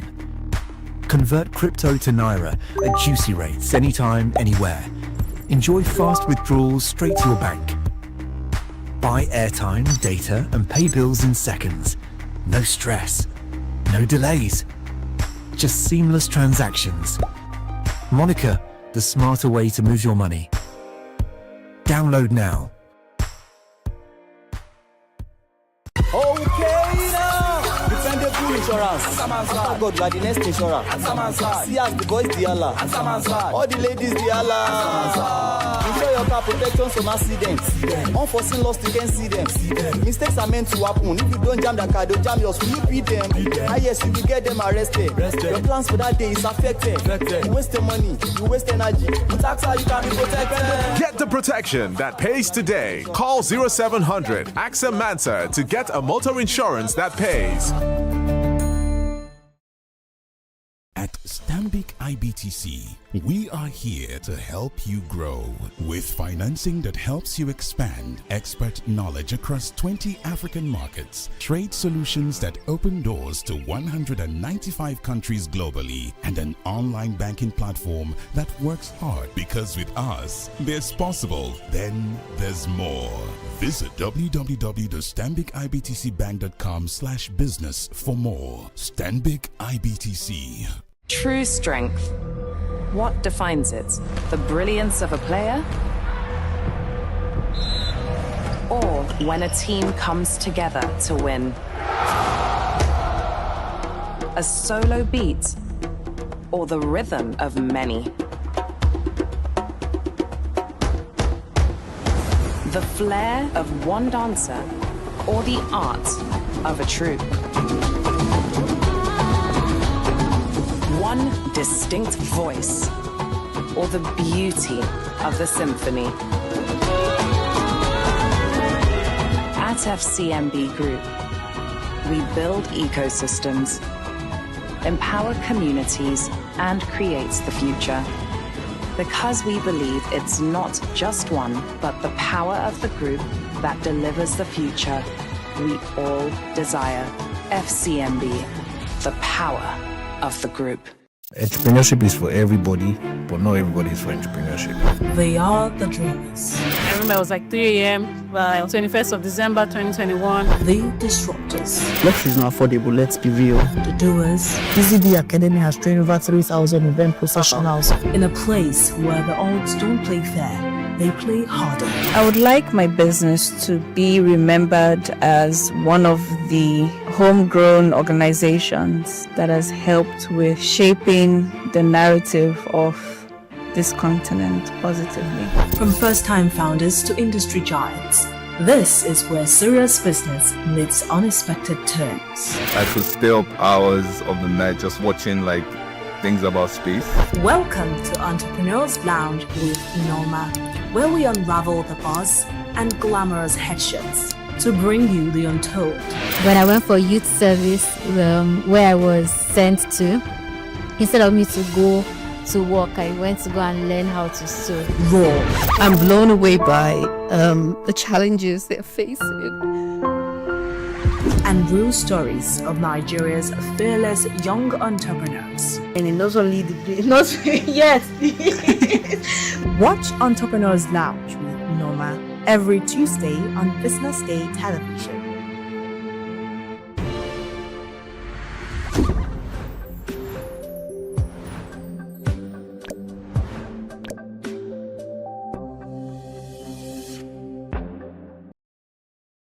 Information is everywhere, but insights, that is rare. BusinessDay Premium gives you analysis, data, and context that keep you ahead.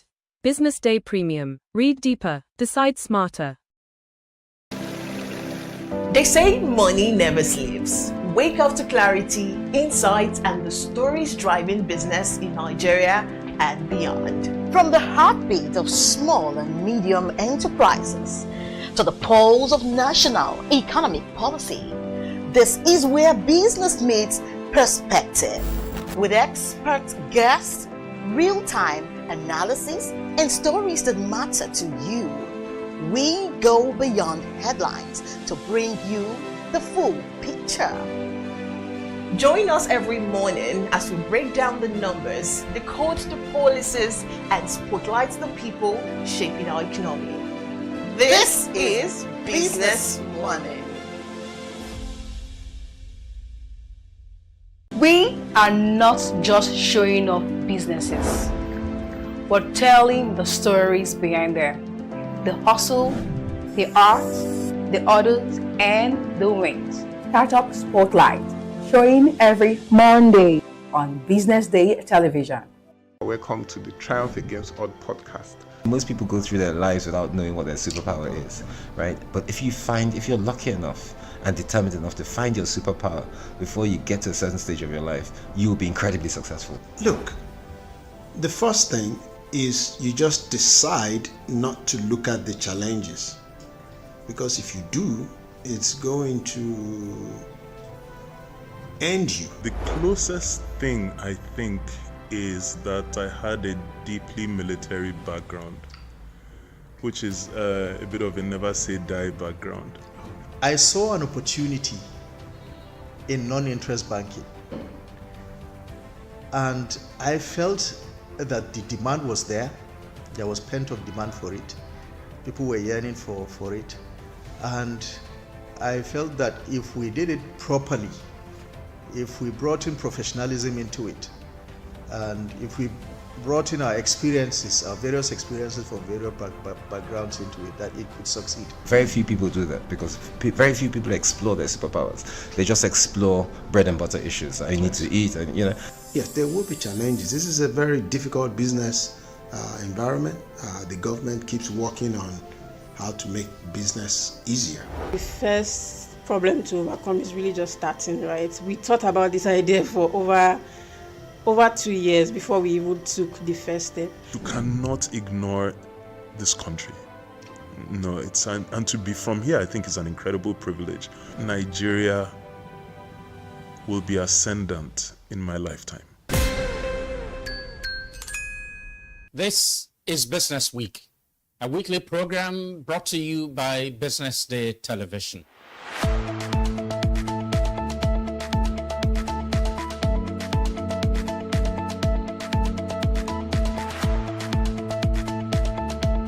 For many years, we've talked about the need to, essentially diversify our revenue stream away from, the huge dependence on oil revenues. It looks like that is happening now. So that means that we're better protected when, you have these wide fluctuations in oil prices and all of that. So But as you say, and I agree, that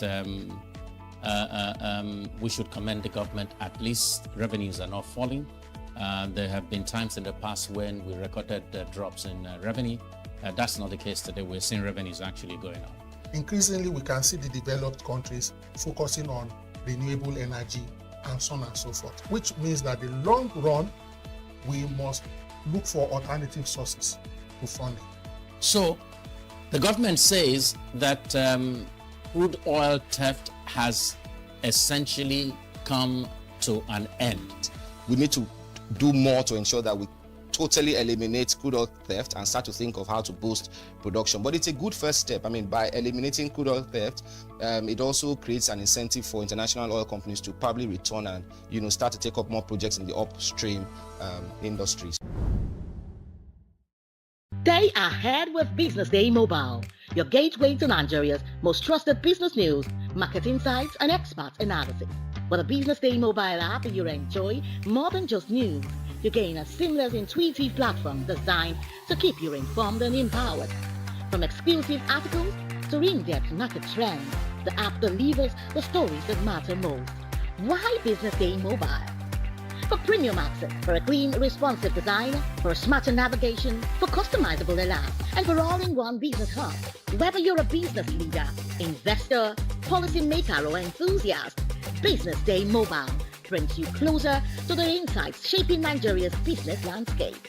Download today and put authoritative business journalism right at your fingertips, anytime, anywhere.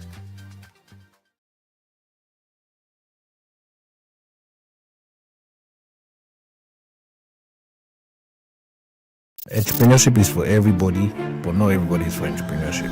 They are the dreamers. I remember it was like 3 a.m. by 21st of December 2021. The disruptors. Life is not affordable, let's be real. The doers. BusinessDay Academy has trained over 3,000 event professionals. In a place where the odds don't play fair, they play harder. I would like my business to be remembered as one of the homegrown organizations that has helped with shaping the narrative of this continent positively. From first-time founders to industry giants, this is where serious business meets unexpected turns. I could stay up hours of the night just watching things about space. Welcome to Entrepreneurs Lounge with Norma, where we unravel the buzz and glamorous headshots to bring you the untold.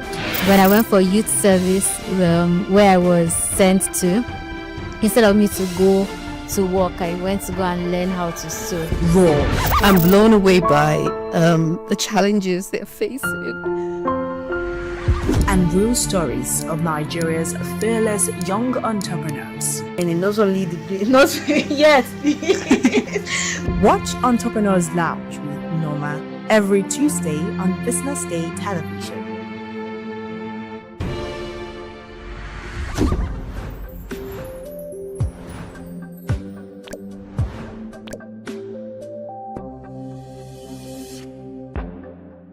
Meet Monica, your all-in-one financial solution. Convert crypto to Naira at juicy rates anytime, anywhere.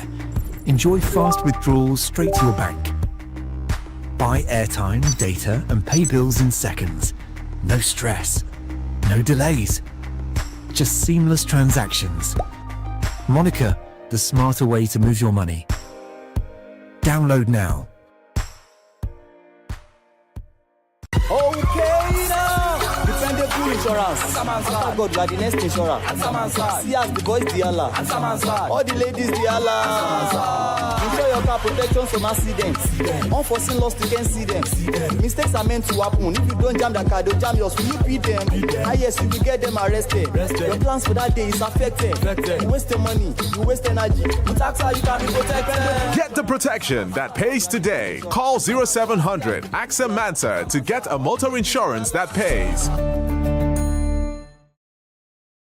At Stanbic IBTC, we are here to help you grow with financing that helps you expand, expert knowledge across 20 African markets, trade solutions that open doors to 195 countries globally, and an online banking platform that works hard because with us, there's possible, then there's more. Visit www.stanbicibtcbank.com/business for more. Stanbic IBTC. True strength. What defines it? The brilliance of a player? Or when a team comes together to win? A solo beat? Or the rhythm of many? The flair of one dancer? Or the art of a troupe? One distinct voice, or the beauty of the symphony. At FCMB Group, we build ecosystems, empower communities, and create the future. Because we believe it's not just one, but the power of the group that delivers the future we all desire. FCMB, the power of the group. You didn't start off to deal with payroll. We did. You didn't start off to figure out compliance rules. We did. You didn't start off to spend hours on tax calculations. You're building, we're calculating. You didn't start off to chase pension receipts. We send them automatically. You didn't start off to do manual uploads on bank portals. We handle salary payment, bulk pay, instantly to all banks. You didn't start off to pay fines. We settle your payee pension instantly. You didn't start to get ripped off. We make sure you pay right and stay compliant. You didn't start out to explain late salaries to your team. We make sure they are paid on time. Your job? Build your business. Ours? Handle your payroll. Payroll, benefits, loans. We handle it so you don't have to. In a world that never stops moving, stay in control with a bank that's always working for you. Even if your internet connection shuts down, banking continues instantly with our USSD code *7111#. Experience seamless transactions on the go. Settle your bills, top up airtime or data, sell FX, and more with the Key Mobile app. Speaking of more, you can automate payments and savings on multiple accounts, and also stay up to date with your investments on the Key Mobile app. Experience branchless banking today. Keystone Bank, we grow together. Getting the right mobile phone insurance tailored to your specific need can be a hassle. Introducing Skrella, your one-stop solution. Providing screen calibration test, glass and IMEI eye check to confirm the physical condition of the device. And all this is done from the comfort of your home. Skrella offers affordable premiums and an easy-to-navigate dashboard. A wallet service for easy payments and vouchers as well. A robust paperless claims reporting process to ensure speedy delivery of service to users. Skrella prioritizes user devices and made provision for health checks on their device to monitor the health status of the smartphone. Elevate your peace with Skrella.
Information is everywhere, but insights, that is rare. BusinessDay Premium gives you analysis, data, and context that keep you ahead. BusinessDay Premium. Read deeper, decide smarter.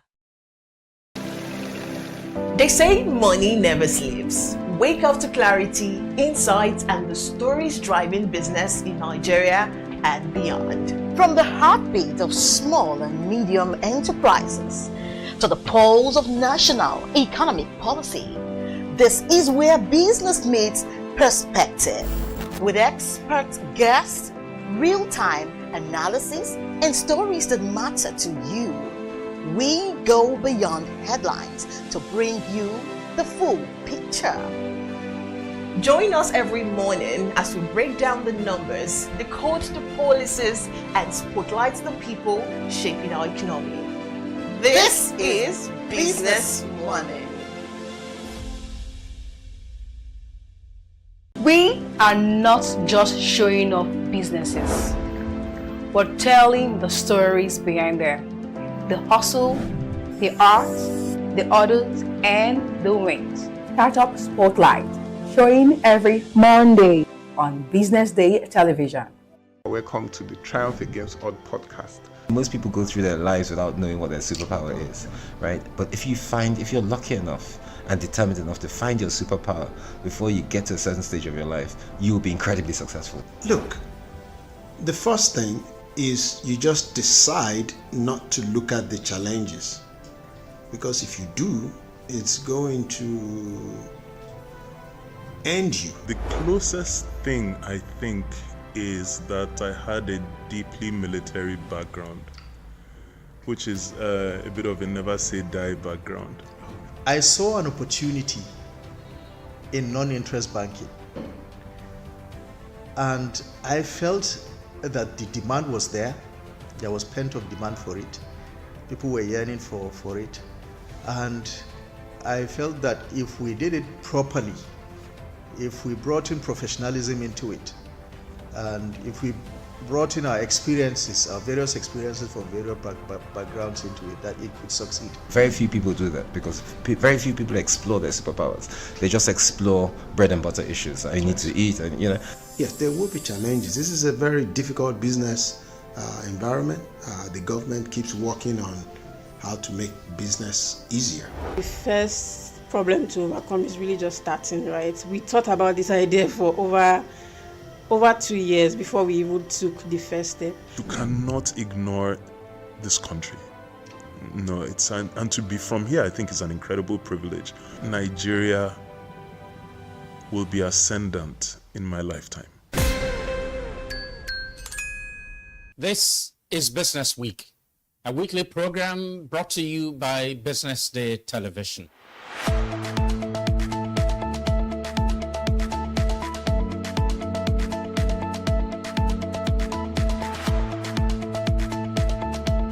For many years, we've talked about the need to, essentially diversify our revenue stream away from, the huge dependence on oil revenues. It looks like that is happening now. So that means that we're better protected when, you have these wide fluctuations in oil prices and all of that. So it's as you say, and I agree, that we should commend the government. At least revenues are not falling. There have been times in the past when we recorded drops in revenue. That's not the case today. We're seeing revenues actually going up. Increasingly, we can see the developed countries focusing on renewable energy and so on and so forth, which means that in the long run, we must look for alternative sources to funding. So, the government says that crude oil theft has essentially come to an end. We need to do more to ensure that we totally eliminate crude oil theft and start to think of how to boost production. But it's a good first step. By eliminating crude oil theft, it also creates an incentive for international oil companies to probably return and start to take up more projects in the upstream industries.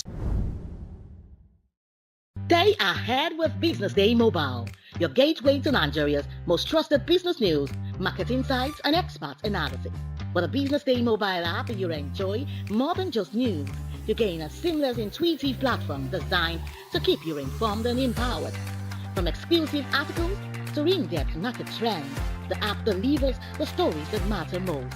Why Business Day Mobile? For premium access, for a clean, responsive design, for smarter navigation, for customizable alerts, and for all-in-one business hub. Whether you're a business leader, investor, policymaker, or enthusiast, Business Day Mobile brings you closer to the insights shaping Nigeria's business landscape. Download today and put authoritative business journalism right at your fingertips, anytime, anywhere.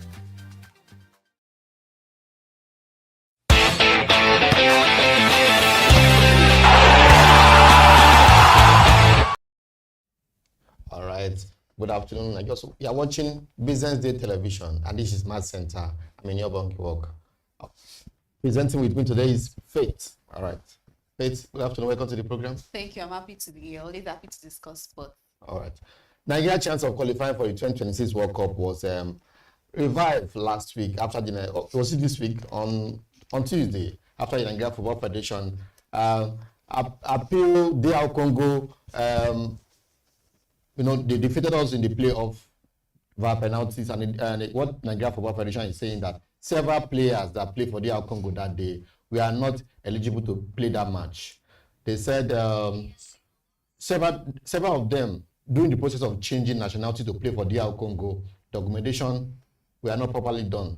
Some of them were carrying, we are still holding dual citizenship. They are still holding passport of the two-nation passport, and the DR Congo law does not permit individual to hold two citizenship. So the Nigeria Football Federation have appealed that up to 6 or 9 players of people that played that DR Congo players that day actually we are not eligible to play that match and play for DR Congo, that it should be suspended, or DR Congo should be banned, or Nigeria should be reinstated in the World Cup qualifying race. So the FIFA have said during the week, I think 2 days ago, that DR Congo actually said that told FIFA that FIFA should not investigate, but FIFA said they will investigate that appeal by Nigeria, eligibility of several players of the account. So Nigerians are waiting. The world is waiting. A lot of people have said so much thing about during the last few days about after Nigeria submitted that petition to FIFA.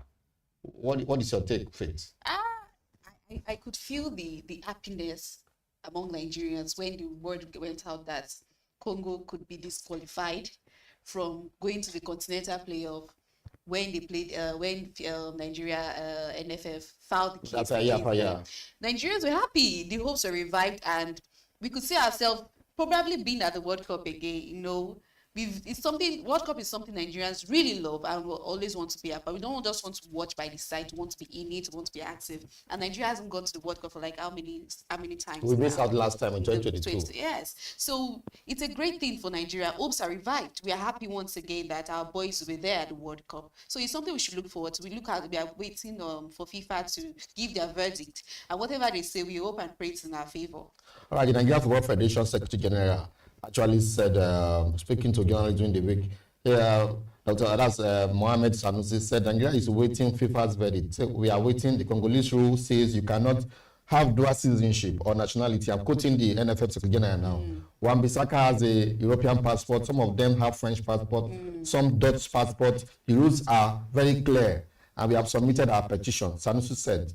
So reports indicate that DR Congo could face sanction if found guilty, with the matter currently being investigated on the FIFA Disciplinary Committee. A rule is expected ahead of the Intercontinental Playoff scheduled for March. Nigeria is supposed to, the winner of this of the match between Jamaica and I think Caledonia, one country, will actually face DR Congo in the final playoff for the World Cup. So if DR Congo is actually found guilty by the committee, they be out. Nigeria will be Nigeria will go and play that match. I think on social media, a lot of people have been reacting. Yes, people say Nigeria should. Some people say, well, if DR Congo is found guilty, that some of their players were not eligible, they should be removed. Nigeria should come in. They should be sanctioned. But a lot of people are saying that if truly Nigeria deserved being at the World Cup, why couldn't we have won the match squarely rather than looking at coming into the back at the back door? Some people are even saying if you qualify for the World Cup, are we going to do well in that group that we are? And don't forget that the fact that if anybody we are going to, if like anybody that win that playoff is likely to be in the group comprising Colombia, Portugal, and I think Azerbaijan and one other country. I think for now, what is in Nigeria, the minds of many Nigerians is that we are the World Cup. Whether we qualify through, whether we deserve it or not, whether we had to file a case against South Africa, we have to file a case against Congo. What matters to an average Nigerian, that's football loving, is that we are the World Cup. They don't mind if we lose at the group stage, although Nigerians want us to go, we want to go further and do our best. But the most important thing is that we made it there. Whatever happened, at least we're not fraudulent. The cases were true. FIFA ruled against South Africa. Yeah, the 3 points were removed. 3 points were removed. We also won against squarely against Benin 4-0, and also we also then fine, we lost to Congo on penalties. Yes. But now we notice that there's a loop somewhere we can take advantage of. Doesn't matter. The most important thing is that we did not do it the wrong way. It is we actually cheated. If truly they can beat Nigeria, let them bring their and Nigerians really love when you've done something against them, they will use it against you every way they can to make sure they get the right result. So this is the time for Nigerians to be happy and relaxed that we have our hopes of going to the World Cup. The NFF have received so much criticism over the handling of the World Cup campaign. A lot of people feel that Nigeria, we shouldn't have any problem. Looking at the group that we wear, South Africa, Rwanda, we shouldn't have any problem with the kind of players that we have and with the kind of attack. We were not taking it seriously. Towards the ending, they said, putting effort so that we're losing out, South Africa was stopping the group, and other minor. Sorry to it, but other not so much major footballing countries were also second and third, and we were like fourth or something. So I think it was 9 minutes pressure that really made us to be where we have. We the kind of attack that we had, the kind of players that we have, doing very well in Europe, playing top leagues in Europe, we shouldn't have problem qualifying for that group. The NFF made the mistake of not. For me, I think they actually took other countries for a ride. They think we can easily. Gone are the days where you just walk into the field and there's no small country. Especially when they see Nigeria, they want to play their heart out. So they went to bring Finidi. At the end of the day, Pizarro actually made a mistake before he took us the Nation Cup final. They drew against Zimbabwe. They went to bring Finidi. It's rather than employing a good coach. Look at when Chile came in. Before Chile came in, we were drawn like 3-4 matches. So and then Chile actually tried its best to take up to where we are. So a lot of people are saying our chances. People are saying now that if NFF is able to fight this case and Nigeria is reinstated, they can present the necessary documents and DR Congo is found guilty, that it will be a plus to NFF. Whatever. Maybe they'll be saving them. They'll be saving their face. They'll be saving their face. Try to get them qualified. It's up to them to do what they can to win their next game. At least Nigeria had to try. During the week, FIFA release amount of money each participating team in the World Cup will be receiving, and the winner, the second place team, the third. I mean, up to the 48 teams that will be at the World Cup, so much money is at stake. So much money is at stake, and I think they said it's the highest payoff ever. This is the highest. $150 million. This is the highest work. And we have Group State getting $9 million. Yes. The winner getting $50 million. Yeah. That is a lot of money. A lot of money, and I'm sure when the Super Eagles players and the NFF see that kind of money, they will be regretting why they didn't put in their best. And let us even pray that what happened during the last game against is it Congo, that the boys decided not to play because they were old bonuses and the rest doesn't really come, because we have cases of them getting this money and doesn't get to the players. The money just disappears, and we are hearing complaints. They've not paid them. They don't want to all this kind of complaints. We don't want that into next year. That was what is happening. Even in World Cup, the former Super Falcons coach actually complained that so much money that was received prior to the female World Cup in 2022 or 2023, that they didn't see the money. The boys keep complaining every year, time after time. Bonuses are not paid. They've gotten money for the winning matches. All those things don't make players put in their best. We shouldn't find ourselves. We shouldn't be in this position if we have a top NFF who know the onion, who are doing their best. We are all humans, and humans just decide to behave. The greed. No, I think Nigeria one is too much. We shouldn't have a problem.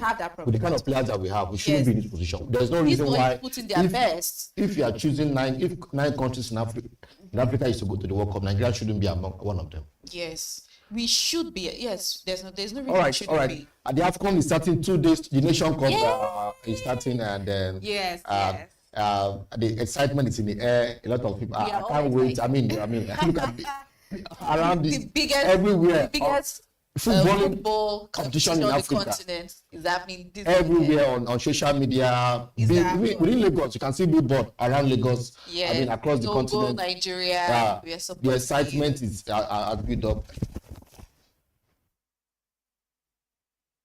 so that Nigeria still has a chance of that Malaysia was also docked. Yes. Yesterday there was a news that Yes. broke yesterday night that Malaysia also were docked points for fielding ineligible player in their match against. Let's be using that precedent, Georgia. There's so much. That can happen. That precedent that there's hope. So, Nigeria, there's hope for Nigeria. There is hope for Nigeria. So going back to Nation Cup, the Nation Cup starts on Sunday, on the 21st, and run till the 18th of January. You know, Nigeria, the Super Eagles. We are in this one. Chile has to be named We are in this one. 28-man squad. And yesterday, the boys, I don't know if you saw the picture, they landed in Morocco with Nigerian attire. Yes. Beautiful green, white. No, I think it was green attire. And they are rocking. I saw them all coming off the plane. I mean, their game is, Nigeria is playing their first match on Tuesday against Tanzania on the 23rd.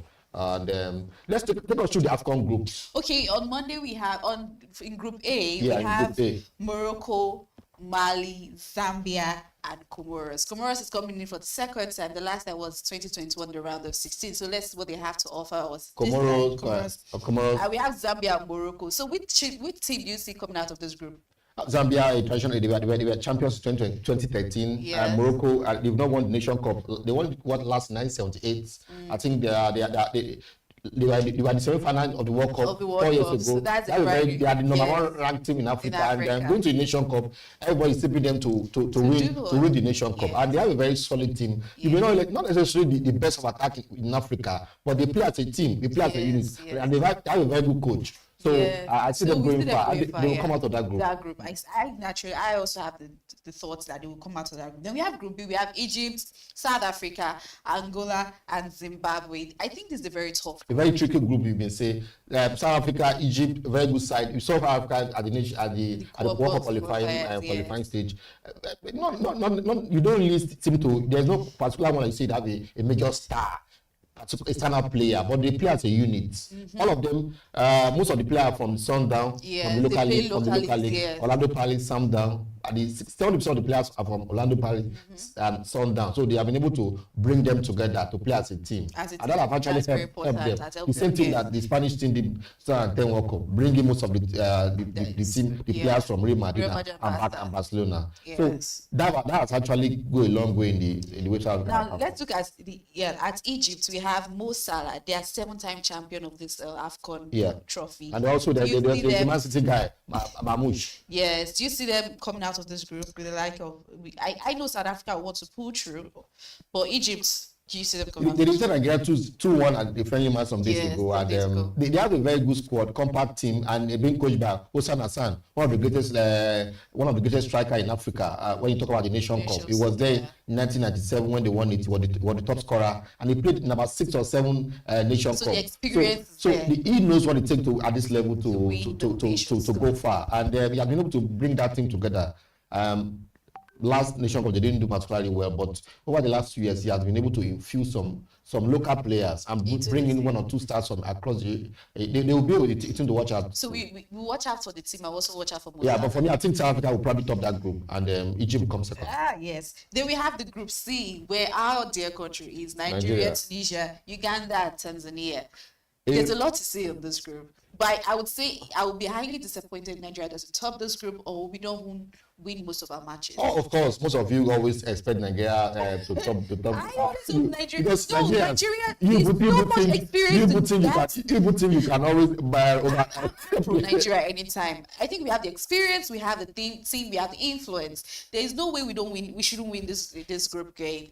Tunisia is a very good team also. Tunisia Don't forget that the Nation Cup 4 years ago, they defeated us in the second round. So, nobody saw that coming. So Nigeria, if you can win our first game against Tanzania very well, play well and win maybe at a very good score, and our next match against Tunisia or Uganda. So we have to win our first match first and see what comes. But then scoring has been our problem of maybe. For a while. I hope our guys can be able to not only win well. I think at the end of the day, go. We will have to start pressing calculator. Okay, this person loses. This person loses. You know those kind of win that you have hypertension that you're not sure. Because at the end of the day, goals may come into who tops the group. Who tops the group? Because Nigeria Tunisia, it may end up in a draw. Tunisians are a very good side. I saw them against Brazil last week, and they had Brazil to, is it 1-1 draw? They're a very good side. They've been able to bring in some European players, more of African and European flair. So it should not be easy for us against Tunisia. So I think that's I believe it should be our toughest game. We may end up at 7 points end of the day. So we now come to who have the highest goal to top the group, and it will help us do ourselves a lot of favor if we can top that group. Okay, then we have Group D, which has Senegal, the Republic of Congo that are battling with ineligible players, Benin Republic and Botswana. I see Senegal just making it. Senegal, very good squad, one of the best in the continent. I tip them the one of the favorites for the Nation Cup. Even more than Nigeria, because if you look at what they did in the qualifying for the World Cup, DR Congo was actually topping, but they came from nowhere to. They have very good squad. They have very good players coming from Premiership, and the former player was a coach was a former player, and I think they will qualify from that group. Don't rule out Benin. Benin with General. General is their coach, former Nigerian coach. So I think they were doing so well on the group stage for the FIFA World Cup qualifiers before I think they went down against Nigeria. Yeah. Well, I think we should rule them out in that group. They have prospects too. Yes. Then they may come second. They may come second. Do you think this issue with ineligible players will affect the Republic of Congo? I think it depends on what FIFA say. Now let's bring it to I think Congo. Congo has a very good team. In the last Asian Cup, I think they lost out in the semi-final to the eventual winners, Ivory Coast. You see the way they played us in the continental playoff. I think they will go. That team will go far. They may likely. If they don't top the group, it will be a straight battle between them and Benin for the second spot. Yeah. Okay, then in Group A we have Algeria, we have Burkina Faso, Equatorial Guinea, and Sudan. Algeria. Burkina Faso, Equatorial Guinea, and Sudan. Wow. I think this. Burkina Faso, they're perennial AFCON team. They have so much experience, and they have so many good players in the French league, and some in the Premiership. So who again is in that team? We have Algeria. Algeria, of course, they're one of the top teams in the Nation Cup. Past winner in 2019. I think Algeria may just top the group, and Algeria will be Equatorial Guinea. I think it's an open thing. Then in Group F, we have the reigning champions Ivory Coast. We have Super Team, Cameroon, Gabon, and Mozambique. Wow, interesting group. Very interesting. The Cameroon, they're not a team we can write off. We can never put it what they're not a team we can write off. The defending champion, Ivory Coast. For me, I think they're one of the favorites for the competition. I think they're one of the favorites. They have the bulk of the squad that won the Nation Cup 2 years ago, last 2013 Nation Cup, and they are Thomas Fast, the coach. They are as promised that this time around they are coming to defend the cup. So I see teams to top that group. But do you think them defending the cup? I think they will go far. When it comes to the Nation Cup, so many things come into play. Depending on if you can finish your group, if you can top your group, who you meet in the next round. But I think they still have the bulk of that squad. I see them going far. If they are going to defend it, I can't really say. But I see them being the last four. When you're in the last four, anything can happen. I see them being in the last four too. I see Cameroon also making out of the group. But Gabon has a very tough squad too. Yeah, they have you can override them. You can override them. You can't. So we see. Let's say Morocco, Egypt. I think we are all to be. Do you know the funny thing? We are tipping the old North African team to go to the randoms. That's to show you how improved and how good they are with football in that place. Of course, North African team. If you look at the Champions League, the African Champions League, it is not African clubs that dominate. They've been doing well. Their league, they put so much money into their league, and their players hardly go out. Most of them have the bulk of their players from the local league. And have actually helped them. Look at the Egyptian squad that they played Nigeria 2 days ago now. Most of their players were from the Egyptian league. Salah was not there, Mafu was not there. International Nigerian team. That is why they can play together. Understand? They can be in camp for 2 weeks. They just got to the weekend match. They come back to camp.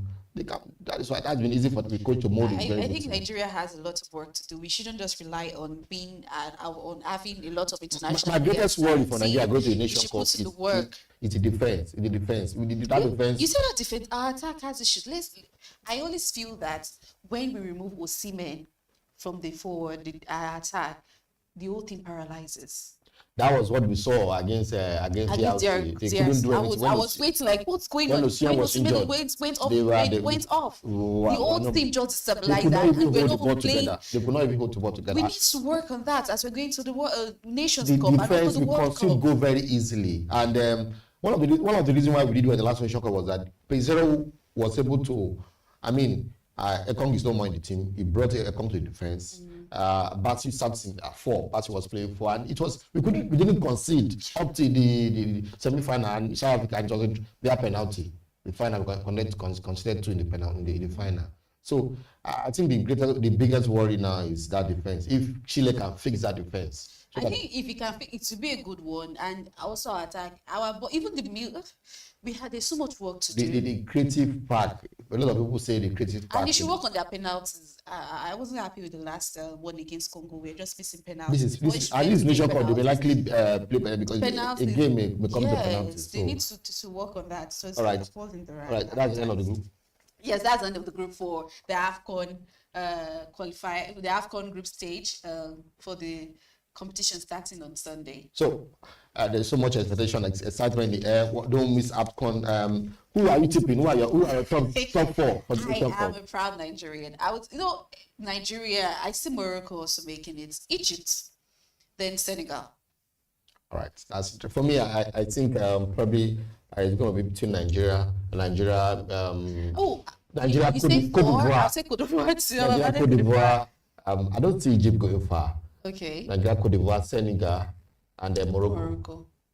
It's wonderful how Morocco has just become the light of football in Africa. And they are doing well. Even they are under 21 days. Yes, from which will be the one that under 20 World Cup. I think we need to talk about how good Morocco has been recently. Maybe some other time. I think women went to we met them at the final of the Women AFCON.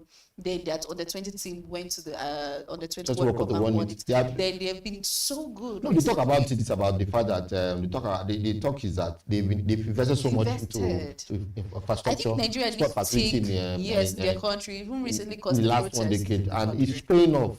Yes. The league is good. The league is good. They pay good money. They pay good money in the league. So when you are playing Morocco, you don't need to go out. Most of their players, there's no need for them to be running, go and play in a secure league of Azerbaijan. I think Nigeria should take cue from that and improve on ours too. FIFA have said the next 7 or 8 years, the under-17 World Cup for women will play in Morocco. In Morocco. That's true. And they have also the WAFCON. In Morocco too. They're hosting the World Cup in 2030. They're hosting the World Cup. Nigeria has a long way to go. All right. Enough of that. But let's look at Premiership now. Despite the AFCON, the English Premiership will be played this weekend, and we'll just look at some key matches that we play this weekend. Newcastle will be taking on Chelsea. The Man City will be playing West Ham. Then we have Tottenham versus Liverpool. Then we also have Everton versus Arsenal. And Aston Villa will take on Manchester United. Newcastle versus Chelsea. Chelsea won their last game last week. Newcastle draw their match last match. Yes. So I think Chelsea won their last game. So their last game last week. So they should be able to replicate that this weekend. Newcastle is a side you can't really say, you can't predict actually. They could turn up on a good day. They can beat you. Chelsea, despite the massive investment, I think they are not doing bad. I think they are about 4th or 5th on the table. I think they are 4th. They are not really doing bad. They're not really doing bad.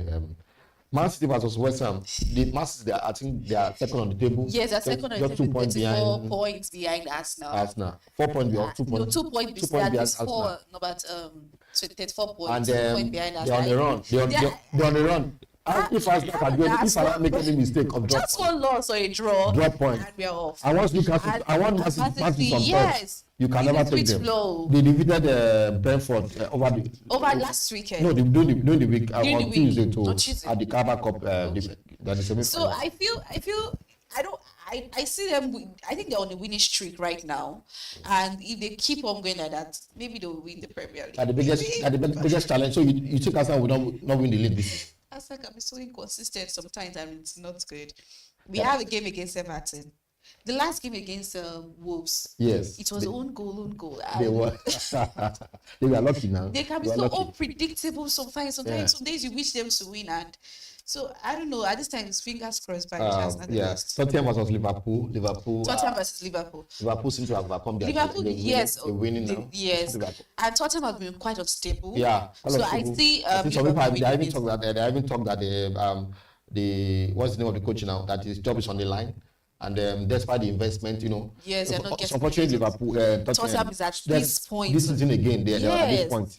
So much. That's why the investment. I thought the owner Levy spent so much on bringing in new players, and but they're not getting. People were hoping that they were going to deliver. Getting from games, and it's not good enough. Liverpool. So you think Liverpool will take that one? Oh, Liverpool win it. Everton versus Arsenal. Everton lost their last game against, I think, Chelsea or so. So they'll be looking to rebound. But Arsenal wants to sustain the momentum. We know that we have Man City behind us, so we want to win this game at all costs to remain the top of the league. It's a very interesting match. It's a very interesting match. Aston Villa versus Manchester United. Manchester United drew their last game against Bournemouth. Aston Villa, they are third on the table. Yes, I think 3 points or 2 points behind Arsenal and behind Arsenal. Arsenal, yes. And so I think I would say they should want to win this one. Man U's in trouble, and I can't beat Manchester and say Man U will win that match. You look at the man they play against, they were just against, they're just leaking goals. They consider they score, Bournemouth score, Bournemouth score. It was like, I mean, it was. I would say I would. It's an open check for that. It's an open bill because Aston might actually. They've won their last 4-5 matches. They've won Arsenal. I think the last games they had, they also won it against, I think, Newcastle. So that's what I'm saying. They've won against West Ham. Their last 4 matches. So Man U has a lot of work to do. And that team is not a team you want to say can do anything. And the coach is not playing Mino, and they are talking about selling him. They want to buy a midfielder. Why we want to sell that sort of player? Very good. We saw what Mino was doing during the last Tenga, what he can do. They are playing Ugarte, and say Mino does not fit in. And now they are talking about you want to sell Ugarte and buy a new midfielder. I mean, my talk is that my takes is that you can't. That coach will not take Man U anyway. And the earlier they sack him, the better. But he said he wants to stay in the team for like 10 years more. 10 years? Yes. Are you serious? He said he's not married. He said he wants to stay for like. He wants to stay there for like 10 years. I think the owners told him during the earlier in the season that if he doesn't get into championship position, his job is on the line. I don't think, and this is time up on them because they are not in top 5. They're not in top 3. So how they get to the championship? And the difference between them and the top team is very much. So how what magic are they expecting to perform? Well, let's see. All right. All right. That's the program for this week. We have actually discussed the Nigeria case against DRC Congo. We'll look at the AFCON, of course, when I look at the English match, the team. Thank you very much, Faith, for being on the program. I'm happy to be here to always discuss. That's the program for this week. Stay tuned to bdtv. My name is Senior Bangi Work. Thank you.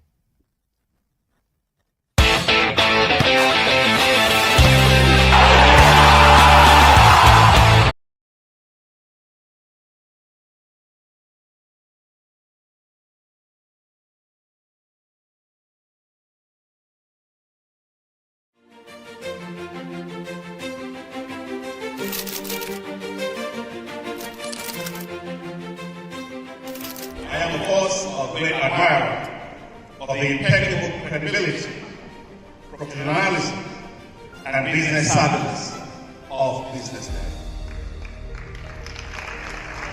If you really mean business in Nigeria, start your day with BusinessDay.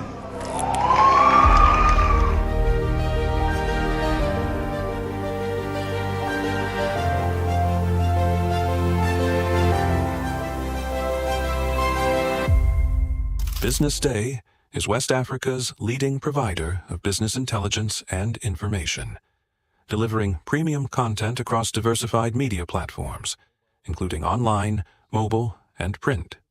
Since its inception in 2001 with a weekly newspaper production, BusinessDay has expanded its reach to provide exclusive content accessible through print, mobile, and online channels. Our premium offerings are further enriched with syndicated content from esteemed sources like the Financial Times, The Economist, and the Harvard Business Review. At Business Day, our mission is clear: to be the foremost provider of business and financial content, empowering readers to make informed decisions in Nigeria and Africa.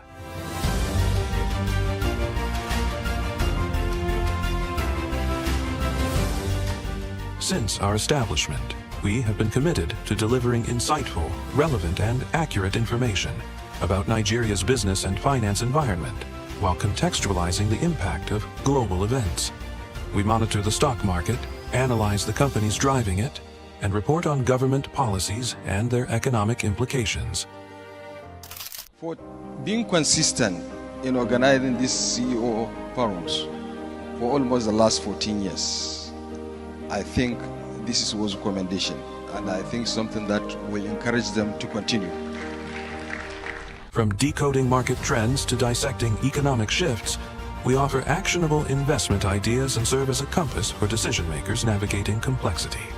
Beyond headlines, Business Day fosters discussions on critical economic issues through impactful conferences and events. These platforms bring industry leaders together to share narratives that drive innovation and spark meaningful dialogues. Our events galvanize connections, bridging the gap between inspiration and achievement. For businesses seeking visibility, our strong digital presence offers unparalleled opportunities.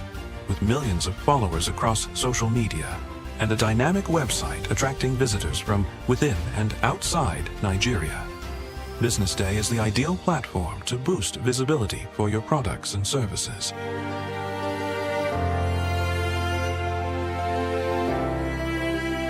If you're looking for in-depth analysis and expert opinions on Nigeria and Africa's business landscape, Business Day is your guide.